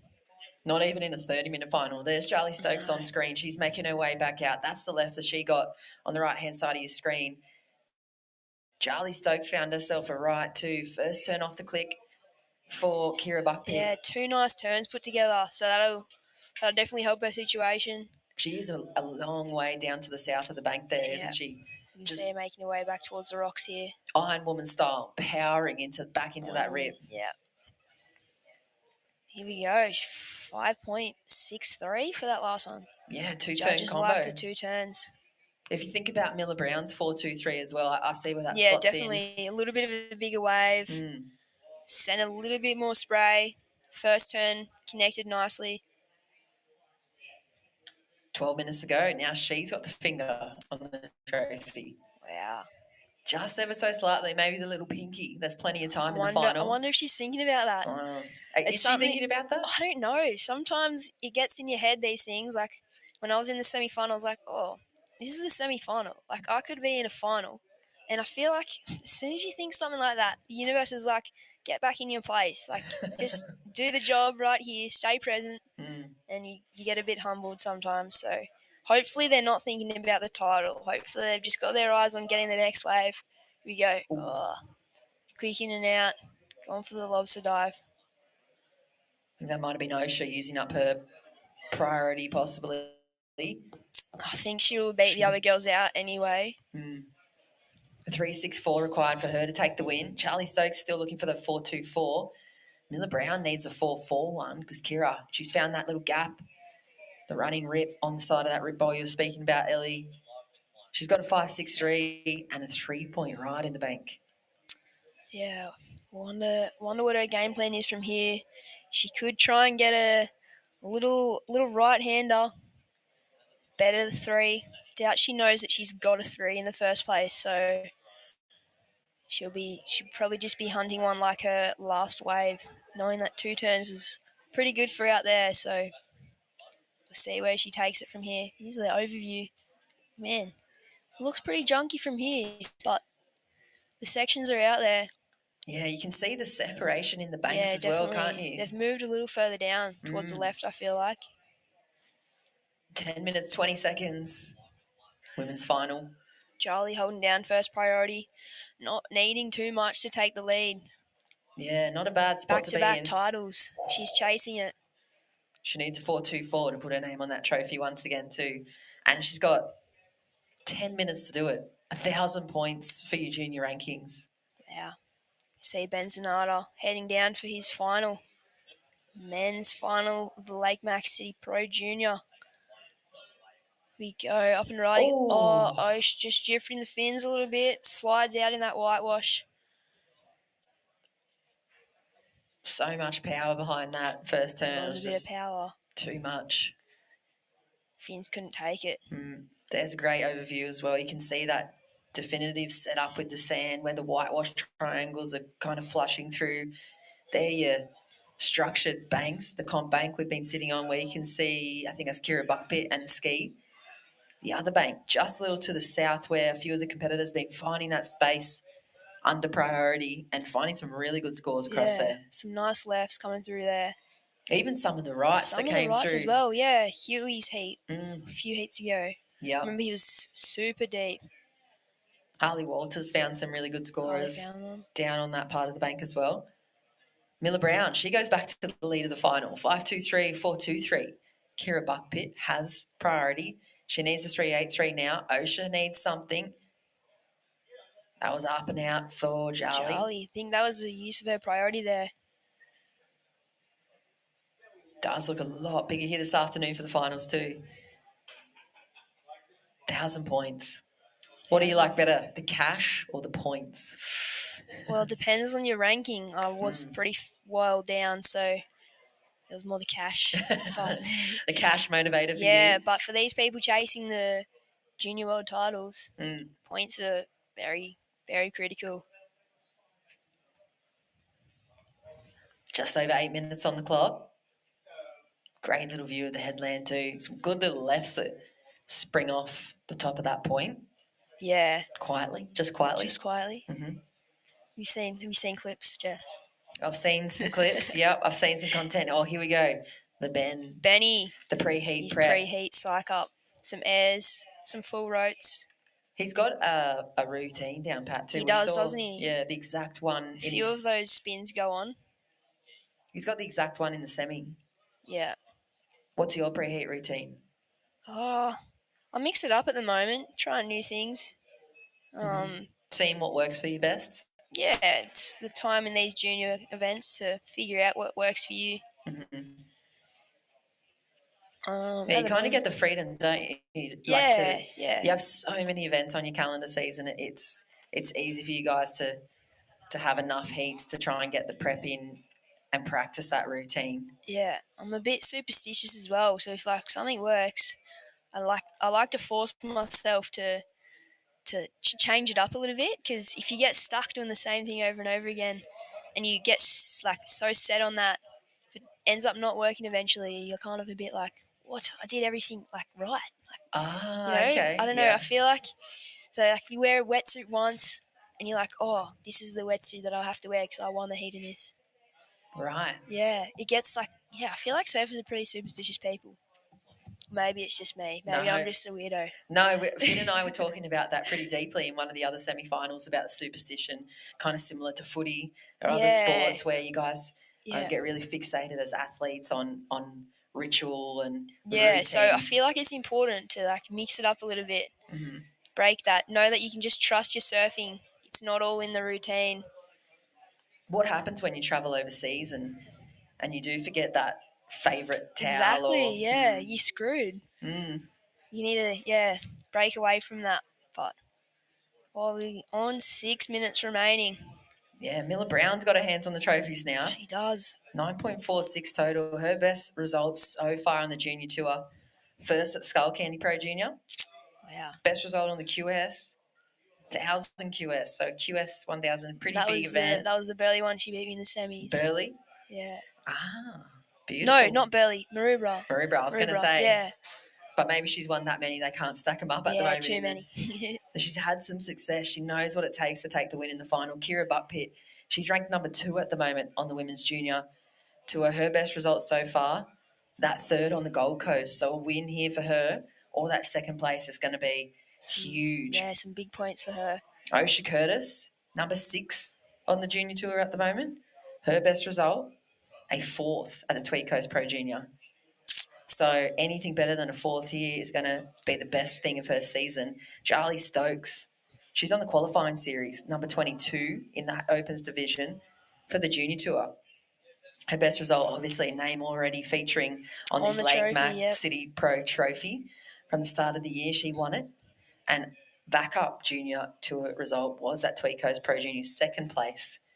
So she would have had those finals against already Osha Curtis. So they've had this similar situation. Yeah.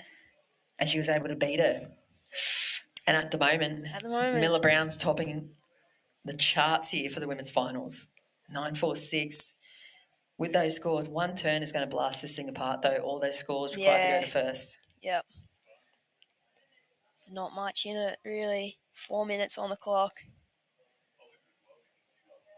So looking at best results for most of these surfers in this final, if they're able, depending on their positioning, I guess, second, third and fourth, is going to be best results for most of these young women. Miller Brown's already had that first place success, but Kira, Osha and Charlie needs to equal that first best result. 3 minutes 35. Seems to be a lot of a lot of swell coming through, but not many waves being ridden. So a lot of some crumbly ones, yeah. There's Osha. She's way north on that part of the bank. Yeah, hunting the rights, I reckon. There's also a left off there as well. A little bit wider. Priority is with the lady in the green jersey, Charlie Stokes. Can see her right in the middle of your screen. She's sitting kind of in between. Yeah. Keeping those options. She can take a left or a right. What do you think she goes to at this point? 3 minutes to go, needs a 5.07, has priority. Does she rely on that forehand or backhand? I don't know. She would have been surfing a lot of lefts recently in Indonesia. So I surfed with her at Uluwatu a fair bit, just after she'd been to Cruy. And for the qualifying series. She was ripping on her forehand. Couple of tubes, couple of huge snaps.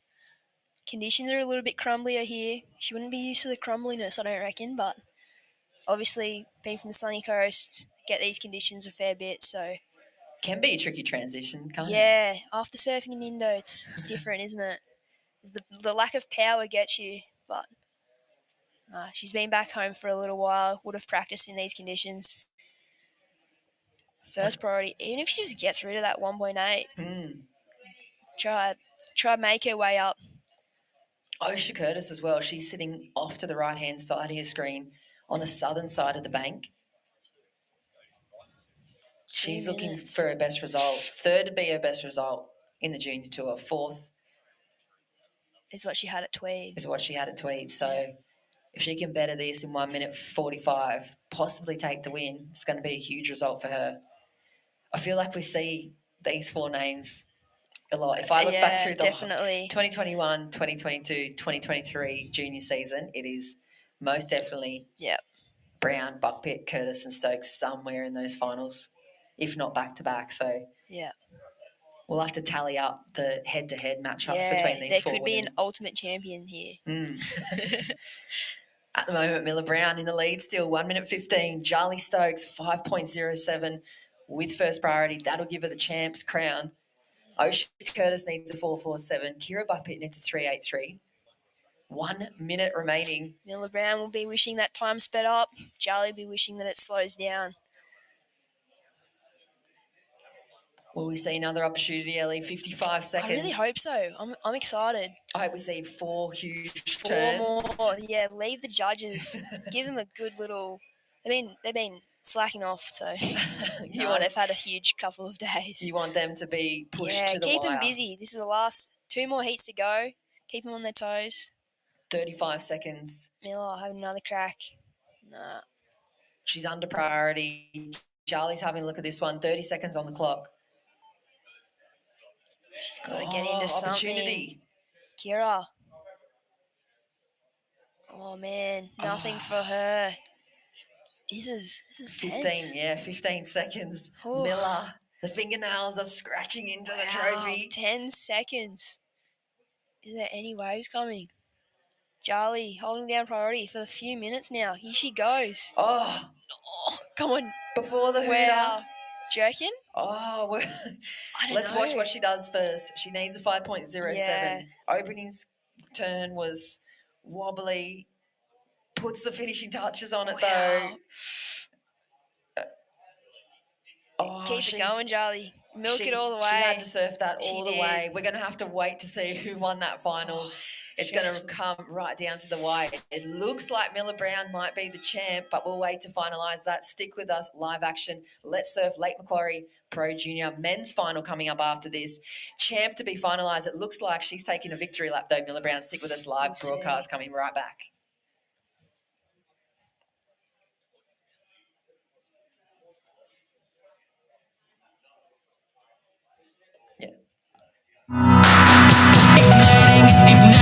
Igniting my soul. Young and wild, got my freedom to hold. Break every wall, wanna feel them fall. Hunter and Newcastle, GWM Havel, part of the Burton Automotive Group, the trusted name in motor vehicles. Find the perfect vehicle and get a great deal. From the people you can trust. Hunter and Newcastle, GWM Havel. Take a test drive today. Oh, what a funny thing to say. Did your mama always say? I'm Abby. This is my podcast, and it's a lot. You know that moment when you realise you're old? Nah, but you tell us about it.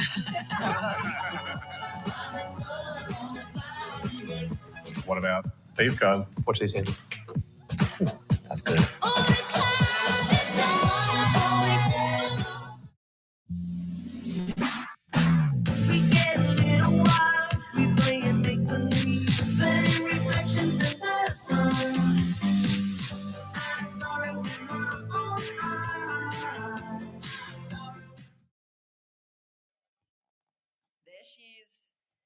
There she is, the champion of the Let's Surf Lake Macquarie Pro Junior. Miller Brown takes the win here. 2023 junior champion, 1,000 points. The big winner's trophy up here, waiting for a presentation. Official results from that final. Miller Brown, 9.46 total. Kira Buttpit takes second position on 8.63. Third place went to Osha Curtis, 6.67, and Charlie Stokes, previous event champ, 6.20, finishes in fourth. Great sportswomanship from these young athletes, and congratulations in that white jersey. Once again, Miller Brown, straight into men's action. There we go. Finn Murphy, welcome back to the booth. It's great to have you here for the men's final. It's great to be here, Jess. You know, these boys, I'm very keen to see this final. We just see Benzonata on the screen here. What a start. Just getting busy at 2.5 and then locking in another one. I love seeing his preheat prep too. I've gotten used to that routine. I reckon I could almost do it. I've learnt the choreography of it. It's pretty important for him, and it really has been getting him in the zone throughout this whole event. Look at that. Ooh, look like Harley, I think. Yeah, going down on his wave out the back. But here we go, back-to-back action. Yeah, here's Huey Vaughan. He's been ripping all day, that wave. Not having much to offer there for him. But I definitely think we're going to see some action through this one as we look at Ben's replay. Oh, just cracking that lip right there. Now making his way past this section on this one. You know, he just gets caught a little bit. But yeah, I definitely think we're going to see a lot of action in this one, and Benzonata does really well to get another turn in there. That section a bit funky, but yes, he does very well on that one. A 4.33 and a 2.5, and Ty Simon also finding one, a 5.83 for him. And yeah, it's just Huey and Harley getting a 1. Oh! Oh my days! There it is. Keep going, Finn. Don't Harley. stop now. Wow, what a start to the heat for him. So just tagging this one all the way to the inside. Oh, I'd be definitely keen to have a look at that replay. Wow. Fireworks for the finals of the men. 30 minutes on the clock. You are frothing. Have a look at this replay, Just Finn. love to see that. Boom, straight away. Going for the air. Oh, the big full rotation lands so clean. And yeah, just tags this one. And, you know, he did a big air, but even if he didn't get that air, these turns still pretty good quality. And wow, what a wave for Harley. So cleanly. Frothing that. Already facing back to the beach before he even touched down. on that wave face as well. Kind of a flat, weird section. Incredible turn for the final. That's going into the top turns of the event for me.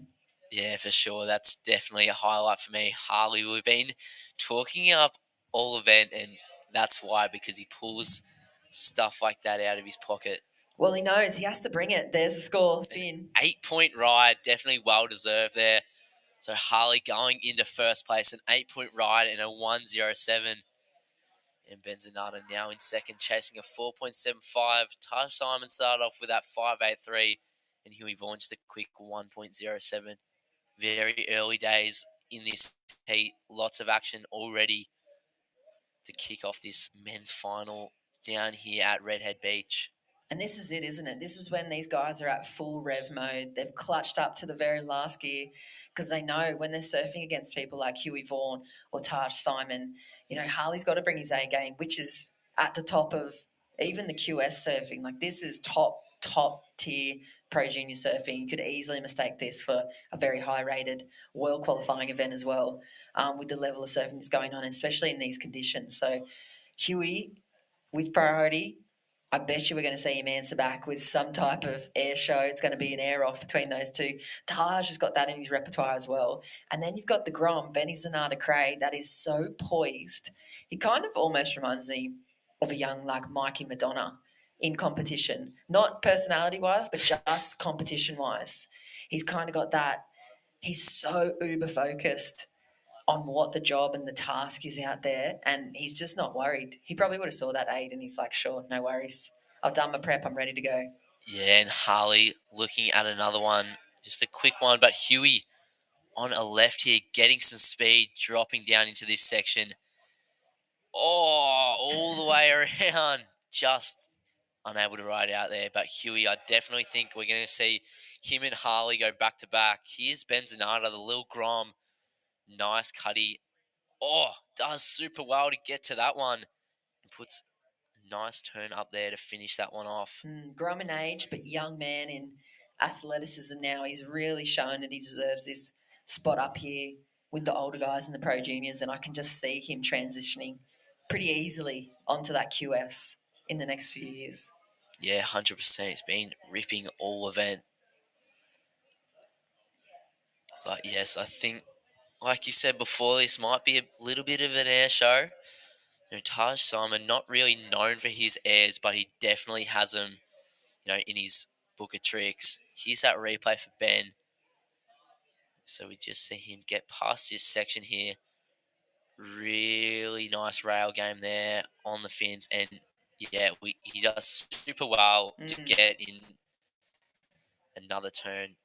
A lot of surfers would have done that carve back to the section, and they would have wouldn't have had enough speed, to get another turn in there. But Ben just click and boom on that one. Yeah, it's put him straight into the lead of this final. 5.33 and a 4.33. Harley now needs a 1.66. Taj has priority. He needs a 3.83. Huey needs an 8.43. All those requirements to go to first and clinch the title and the trophy. When we have a look at the past winners on the shield of that trophy, look at those names, Finn. Yeah, definitely some names there. We've got Caleb Tancred, Marlon Harrison, and Saxon Reba as well. And I was looking at the girls one as well. Ali Harrison from Victoria. She's definitely a name in surfing as well. Now on the Challenger. Also Molly Picklum on the CT. And Charlie Stokes as well, winning it back in February. Yeah, safe to say this event specifically here at Lake Macquarie, launch pad for these young athletes into bigger and better things, and the pathway so easily lit up from here from those guys. Like you said, Molly Picklum already on the championship tour. She's vying for world titles at this point after winning this event a few years ago.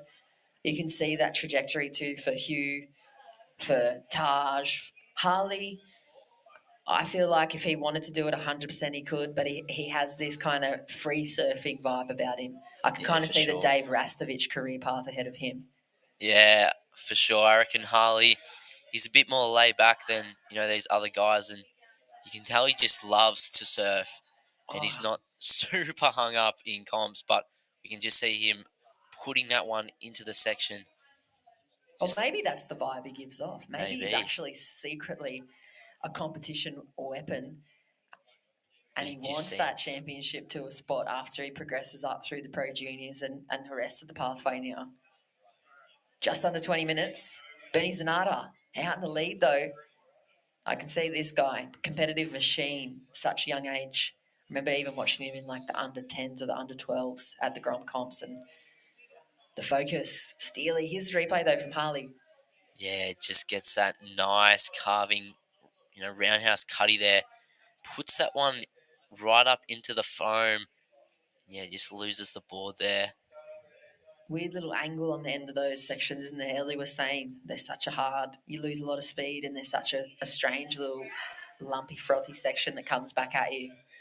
Yeah, for sure. As we see Ben on this one.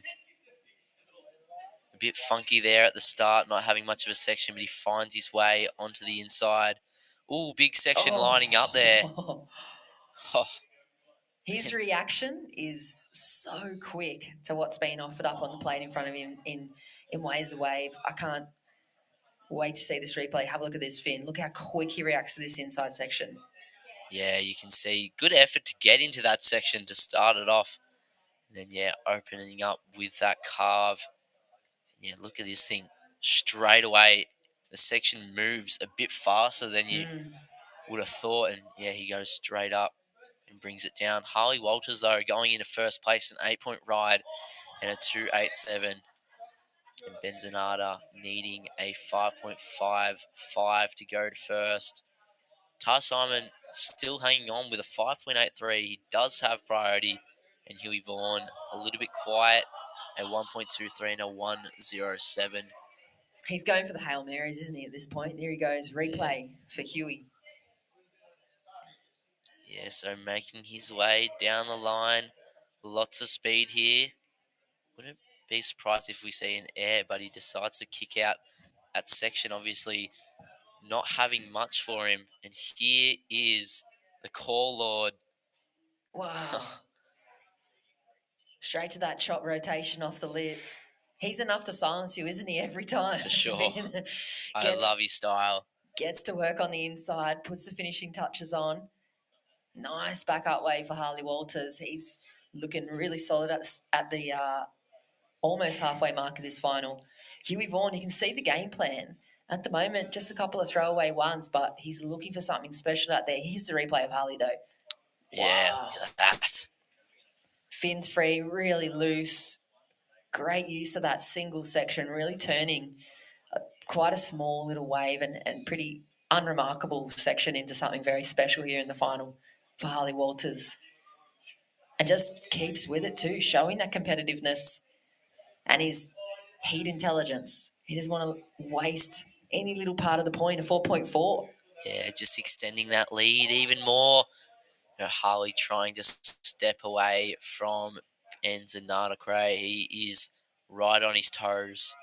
He needs a 6.91 to move into first place. And Tash Simon just cruising out the back there with that single wave. Here's the replay of Huey. Falling out of the sky there. Jeez, he landed that too, and then it's almost like a completely separate wave came across underneath him and sucked away through into that left. So great projection. Love seeing the full flat edge of the bottom of the board as he goes through those rotations on his forehand.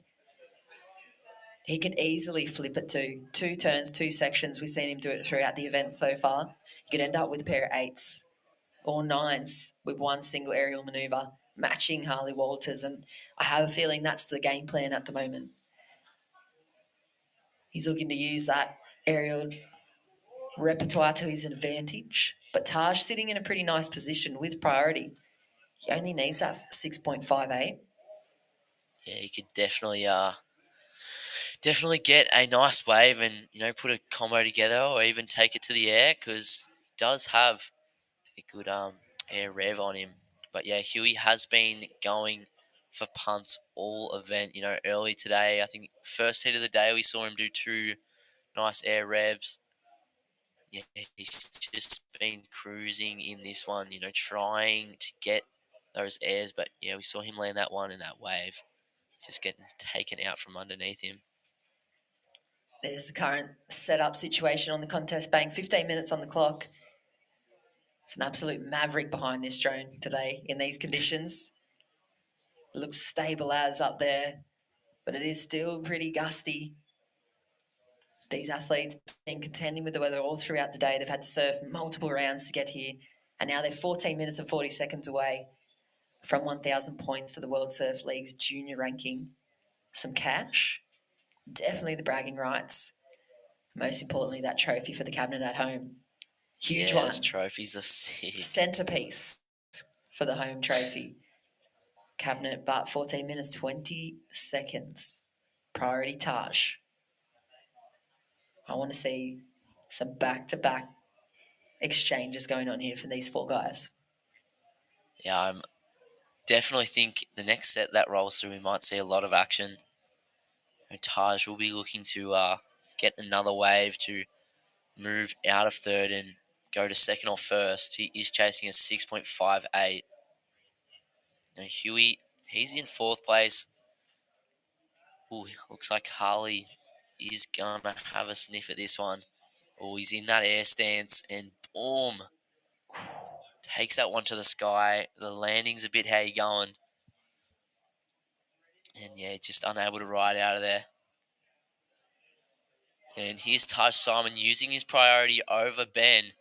Wow. Nice first turn on that section. Little foam climb and yeah, it just gets bumped off.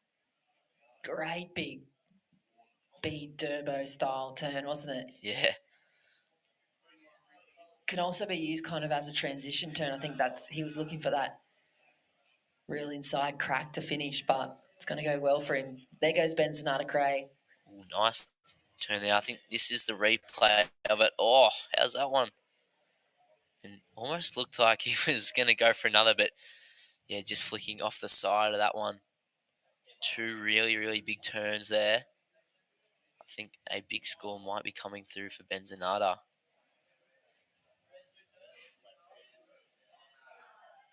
Yeah, the judging panel too. They got to process. This is finals time. Ellie Lampkin was giving us that athlete insight. The scales reset. First wave of the heat, especially of the finals, really important to set the tone for the rest of these waves, and then the judges stick to that. It's then a comparison, up and down the scale. And Benny Zanata locks in a wave. So does Taj, 4.87 for him. Here he goes again. Ooh. Strange little slip for him. I haven't seen him slip off throughout the whole event yet. Maybe some chop. But here's Ben. Oh, there's the push on the fins there. And another one. That kind of reminds me of an early McFadden, He does really well to kind of compress his turns into the tight little pockets that are available out here today. But then the moment he gets that open face, he's able to really lay through and extend a lot more, isn't he? He's got quite a bit in his repertoire. Yeah, he does. He's got a long list of tricks. And he's not afraid to, push himself and commit to big sections and stuff, which I'm sure the judges love to see. But Huey now with priority, I think he's going to hang out there and kind of do what Taj did, hold on to priority, wait for a nice set to roll through, and knowing Huey probably take it to the air. Mm-hmm. Yeah, you can see the differences in approach too, can't you? Taj looking for those big turns and big tech sections and kind of that old school power rail surfing. Huey obviously on the hunt, trying to get out of that combo at the moment in the final.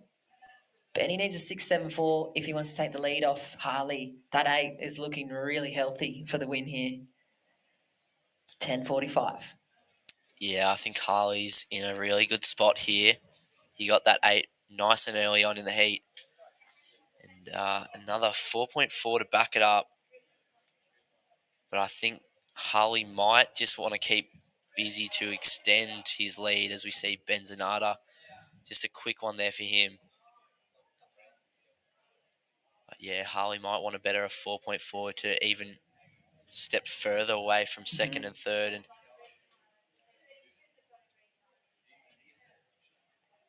No, Benzonata chasing a 6.74 to go to first. He is in that second spot. He definitely has it in him. He's been a highlight for me all event. He's sitting number 4 on the junior ranks too for the World Surf League, so 1,000 points would go really, really well to his campaign this season. Best result so far on the junior tour. 3rd place at Tweed Coast Pro Junior.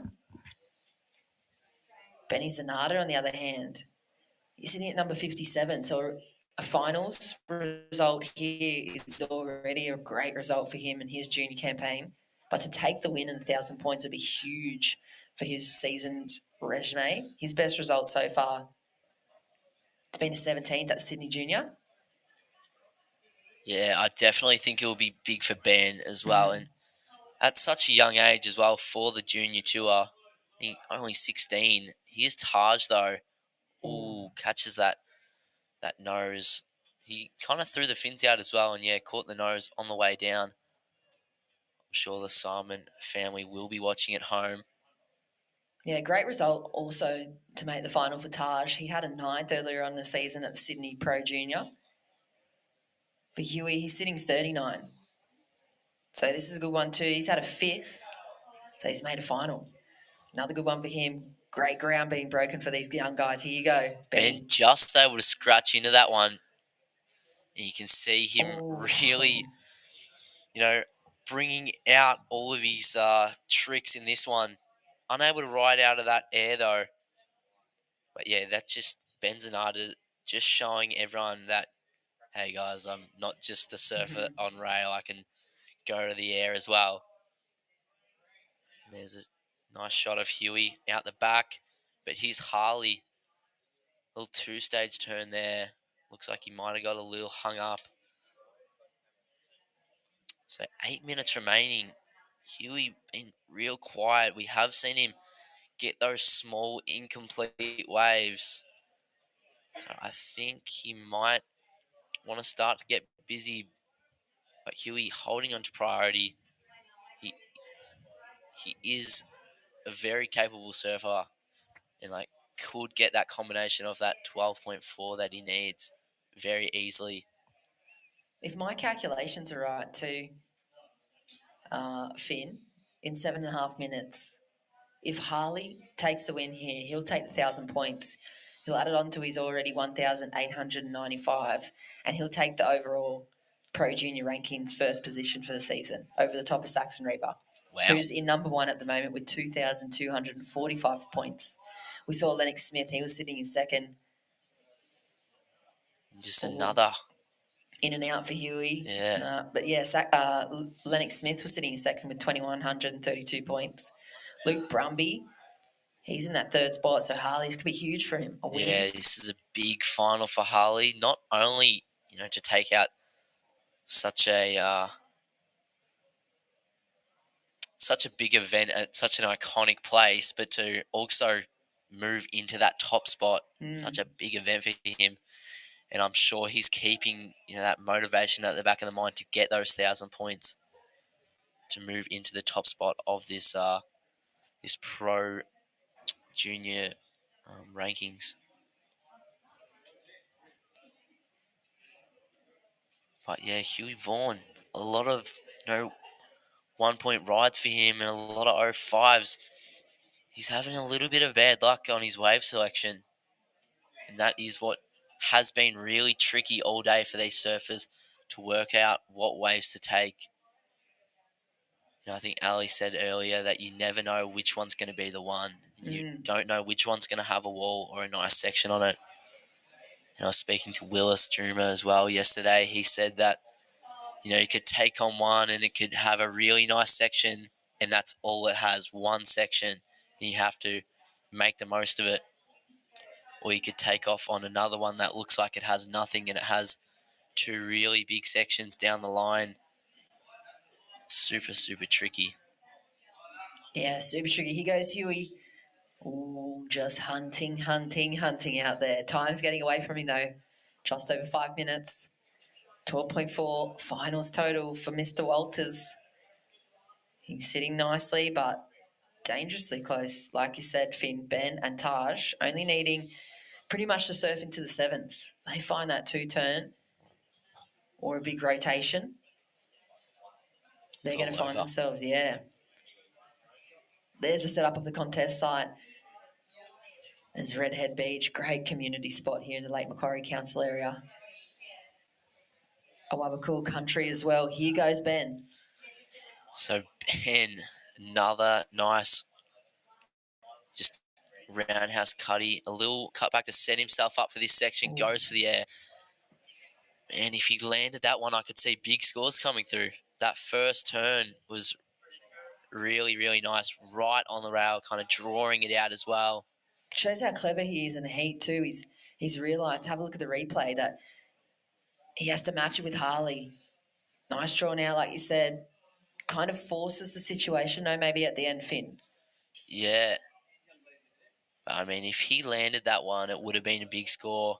You know, the air was a little bit low and he kind of caught the rail on the roof of that wave. But still an air nonetheless. If he rode out of that one, big scores would have been on the table for sure. So Harley, like you said, a big one for him. Looking for those 1,000 points. He has an 8-point ride and a 4.4. I definitely think that Harley is going to try and better that 4.4. He has the skill to do it. He has the air game to do it. He has the rail work to do it. And it looks like he might paddle into this one, but it's going to be Taj using his priority here. Oh. Just since that slip for Taj, he's just been a little bit off-killed on the last three rides. That first slip on the left and just kind of been stumbling since then. Yeah, Taj, he's done a lot of hard work today. And I saw him down here bright and early for that free surf. He's made his way through all his heats. He's done a lot of work to get into this final. Yeah, super dedicated young man. Multiple Indigenous title holder as well. 6'5", 8 for him. Not a big ask in a day's work. He just needs to pull himself back into the game. Here's Harley and Ben as well, splitting the peak. So we'll watch Harley start off with that nice wrap. Oh, super, super sick turn there. Now getting a little bit of speed. Oh, dynamic carve down, Finn. Loving that display. Looking to get rid of that 4.4. Things might have just got a little bit harder for the rest of the gentlemen in the water. Just over 2 minutes away from crowning the champion here. Yeah, here's Huey as well. You know, he has had a bit of bad luck with his wave selection, but this one looks pretty good. Nice open turn. Goes for the air there. Oh, man. Just slipping off again. Oh, that would have got it out of combination land and back with 2 minutes into the mix if he had to pull that thing back under his foot. Harley Walters waiting for the score to lock in. Ben's got a score too, I think. Taj slipped off his, so he's set in that spot at the moment. Huey just slipped too. Look at this. Walk us through this thing. Yeah, you see him. Nice rail work there. And then he looks down the line. You can just see eyes on that peak. It was looking really good. And then, yeah, as soon as, you know, he kind of spun back around, his foot slipped off the side. And, yeah, just unable to ride out. But, yeah, I think Benzonata Cray's got a small score coming through that. I don't think it's going to change the situation. Look at that, 1 minute 20 on the clock. Harley Walters increases his lead on the trophy. 6.10 added to that total, 14.1. Benzonata needs an 8.43 now, so something better than that huge initial aerial maneuver. Yeah, for Harley was the 8, so an 8.43 required for Ben. 8.27 for Taj, 55 seconds. Huey is in combo land. Still massive result for him. One of the best surfers coming out of Australia at the moment and poised for great things across the world of surfing. Tour or free surfing, whatever he chooses to do. 40 seconds on the clock. What a big final for Harley. This is huge. If he's able to hold on, this is going to be the longest 30 seconds of his life, Finn. Benzonata Cray, that's sitting in second position. Him and Taj, the most dangerous to Harley's hopes. 20 seconds. Priority is with Ben. If he gets the opportunity in 8.43, we have to see something pretty special. 10 seconds away. from crowning the men's champion. Wow. It's looking like it's all Harley Walters at this point, Finn. Wow, what a final that was. I mean, Harley just ripping the whole event and taking this one out. Well deserved by Harley. 1,000 points towards his junior tour campaign too for the World Surf League, last event of the season, and he's really turned it on for us. Congratulations. We'll double check. Wait for it all to be locked up and locked away for the official results of the final. It was Harley Walters taking the win. Here's your 2023 Let's Surf Lake Macquarie Pro Junior champion. 1,000 points for his Pro Junior rankings too. Tentatively, I'm approximating that skyrockets him into first position, but we'll wait for that official call from the World Surf League. Incredible Pro Junior champion. Finn, second place went to Ben Zanata-Cray, 11.17. Great result for him too. Huge amount of scalps he took to get into that second spot. Third spot was Taj Simon, 10.70. Fourth position, Huey Vaughan. Great results for those young athletes as well, but massive congratulations to Harley, Finn. Yeah, a lot of hard work put in by all of those finalists. I mean, great work to get there. But yeah, Harley taking that one out. Lots of great surfing from him, and definitely be keen for the ranking points to come through, going to first place. Look at him, he's so chuffed walking up the beach there. I think he might not even know, to be honest. Yeah, you're right. Yeah, they might not know, but he's got a smile on his face. He knows that he's surfing for sure. That surfing was top notch, next level surfing. He's gotta feel that at least, and he might not know the official results. I think he knows he surfed well, but yeah, the official results they might not know because down here the wind has been blowing a gale and the beach comms have been really hard to hear, but he might not know. We can see him and Ben They're asking, I think, maybe the lifeguards, maybe, or maybe they're waiting for the other boys, but in the green jersey right there, Harley Walters, the champ. 1,000 points. He's going to be making his way up to the top of the Redhead Surf Club right there. The trophy looks something like that tower to the right of the screen as well. It's a big, just over probably half a metre piece that he's going to be putting up into that trophy cabinet. I'm sure there's a couple trophies at the Walters home. Great event too. Miller Brown taking out the women's earlier on today. Big results for all these Pro Junior surfers as well for the Australia Oceania region. Congratulations. Wow. Big impact for the rest of these guys' career too. But Ben Zanata-Cray, what a grouse effort by him. Only, very young, I think 16, and to go up against these older guys like Taj and, being in heats with Dane and all those big dogs. Yeah. Really, really good effort by Ben, and to get second place. Good point. He's going to be taking that runners-up trophy as well. There's that round tail for success for Harley Walters. He's soaking it in now. Getting the feedback. Realising he's the champ. Look at the grin. You can see it from here, Finn. You can see the boys getting around him.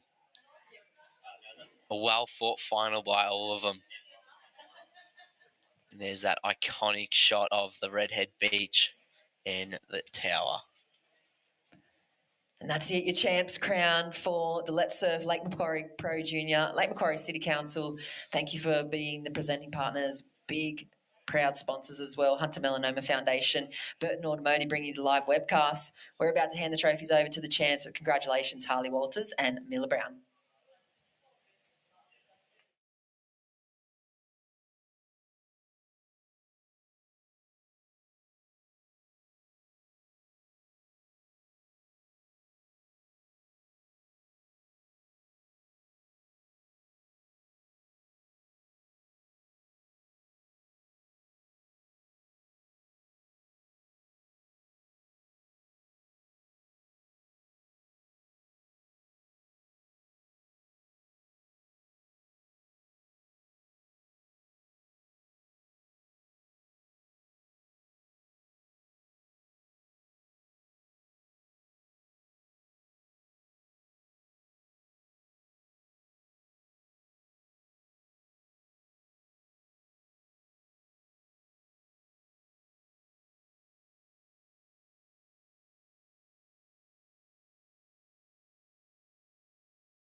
seeing you.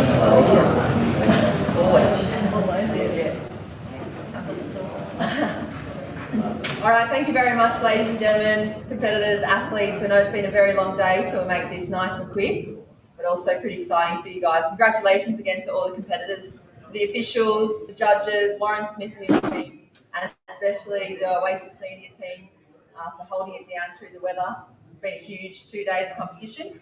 A special thank you to the Lake Macquarie City Council, of course, to the major sponsors of the event. They're the presenting partners, also Burton Automotive and the Hunter Melanoma Foundation. We know the prize money and the support and the ability to do a live webcast wouldn't be here without those guys. So a big special thanks. And I'd like to welcome Madam Mayor, Kay Fraser, just to say a few words. She's massive in support for this event, along with the teams that bring it to you. So just a few words from her. Thanks. Thanks, Jess. And how lovely has it been? Let's surf Lake Mac. Where else would you want to be but Redhead? Absolutely amazing. How's the audio level? And this can't happen without the support of many, many people in our community. First off, the Redhead Surf Club. Haven't they done an amazing job? You know, made sure this was right for us, all ready to go, which is absolutely amazing. Oasis Media, again, outstanding. Everyone else who was involved, all the supporters, and it's really great that Lake Macquarie Council has been a proud sponsor of this event. First time event, which is absolutely amazing. We've got competitors from all over Australia. And I think Sri Lanka, New Zealand, Warren was running all off me, but I haven't remembered all of it, but from not only Australia but outside Australia as well. So this is a really important event. It's about showcasing the wonderful sport, the wonderful expertise of our surfers. And we've had a lot of local kids that have been in the finals, which is absolutely fantastic. So thank you to everyone who's been involved with this. I know it was pretty tough day today. You know, with the rain and what have you, so it was great that you're able to move up here, which is really fantastic. Because it's been live streamed, I think yesterday they had over 10,000 viewers yesterday. So I reckon today they would have got a lot more people watching the amazing surf out on those conditions, because when I was looking, I don't surf myself, but I thought, that's pretty tough to get out there, find a wave and do your stuff and still come home, you know, do the right thing. So well done and congratulations to everyone who was involved. Thank you. Thank you, Madam Mayor. Thanks for being here as well. Like you said, to the Redhead Surf Club, letting us use your facilities in the community. Of course, we're on Awabakal country as well. We'd like to acknowledge that, but we'd like to welcome you to present the trophies to the winners too. We'll start off with the female division. All 4 finalists, you can cruise on up and we'll go through old school Grom style. Stand in the line and Miss Fraser, I'll get out of the way. And Madam Mayor can present to you the position. Starting with 4th position, congratulations again, really hard surf. We know how tricky it was for you, but it was an incredible performance. Charlie Stokes, 4th position. $600 as well, goes towards her kitty. In 3rd position, $700 richer, Osha Curtis. Wow. That's fantastic. You surf all? Runner-up to a few extra points for the junior rankings. $1,000 goes to the purse for the runner-up, Kira Buckpitt.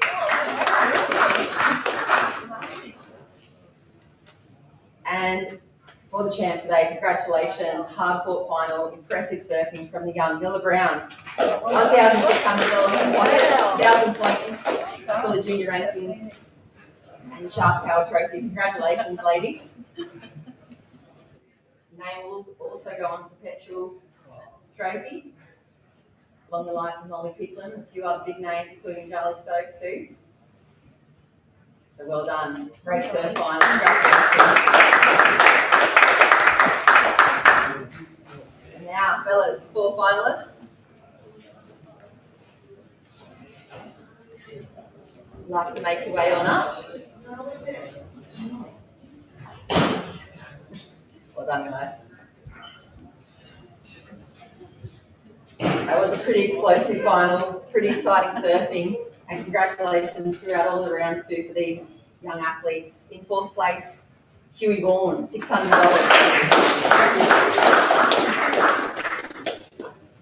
In 3rd place, all the way up in the South Coast, hard fought final 2 for him, Taj Simon.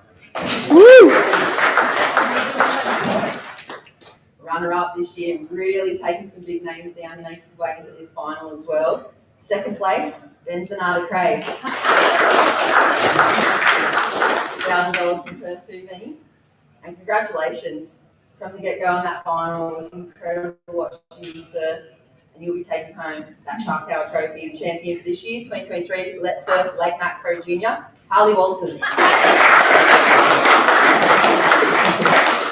$1,600. Oh, I forgot to get the champ for the chicks, for the ladies, sorry, to say their speech, Harley. Some words. Thanks heaps everyone for putting on a sick comp, but not a way to a fun time. Thank you. Congratulations, guys.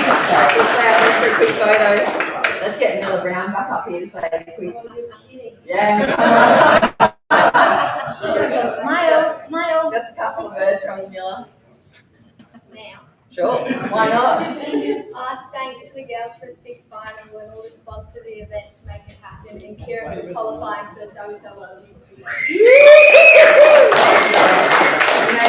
Thanks, Miller. Thanks, gentlemen. Thank you, Madam Mayor. Appreciate your time. Thank you all. Safe travels home. Thanks again to Warren Smith and the Oasis Media team and Lake Mac.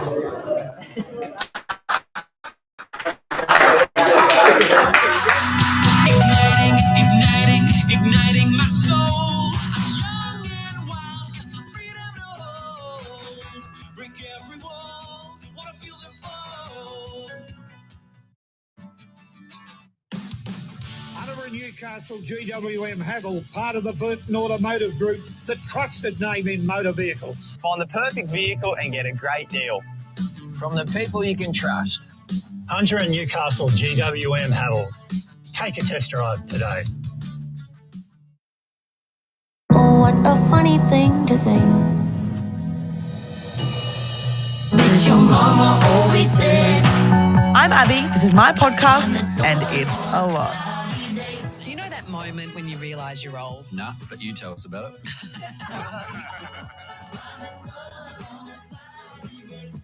What about these guys? Watch this here. That's good.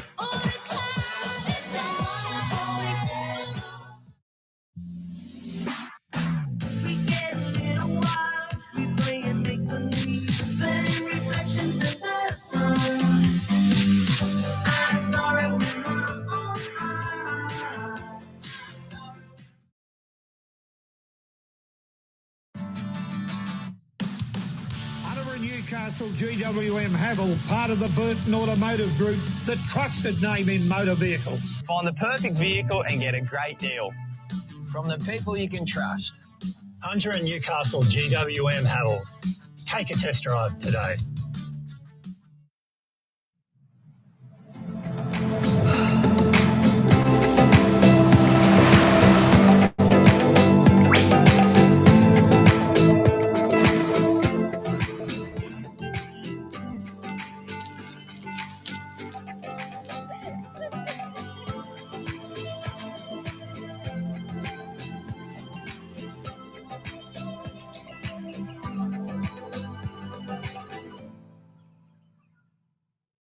Oh, what a funny thing to say.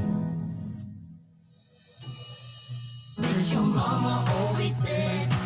I'm Abby, this is my podcast, and it's a lot. You know that moment when you realise you're old? Nah, but you tell us about it.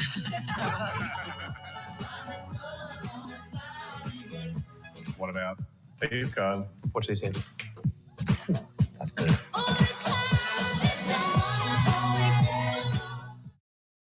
Hunter and Newcastle GWM Havel. Save now. Find the perfect vehicle and get a great deal. From the people you can trust. Hunter and Newcastle GWM Havel. Take a test drive today. Igniting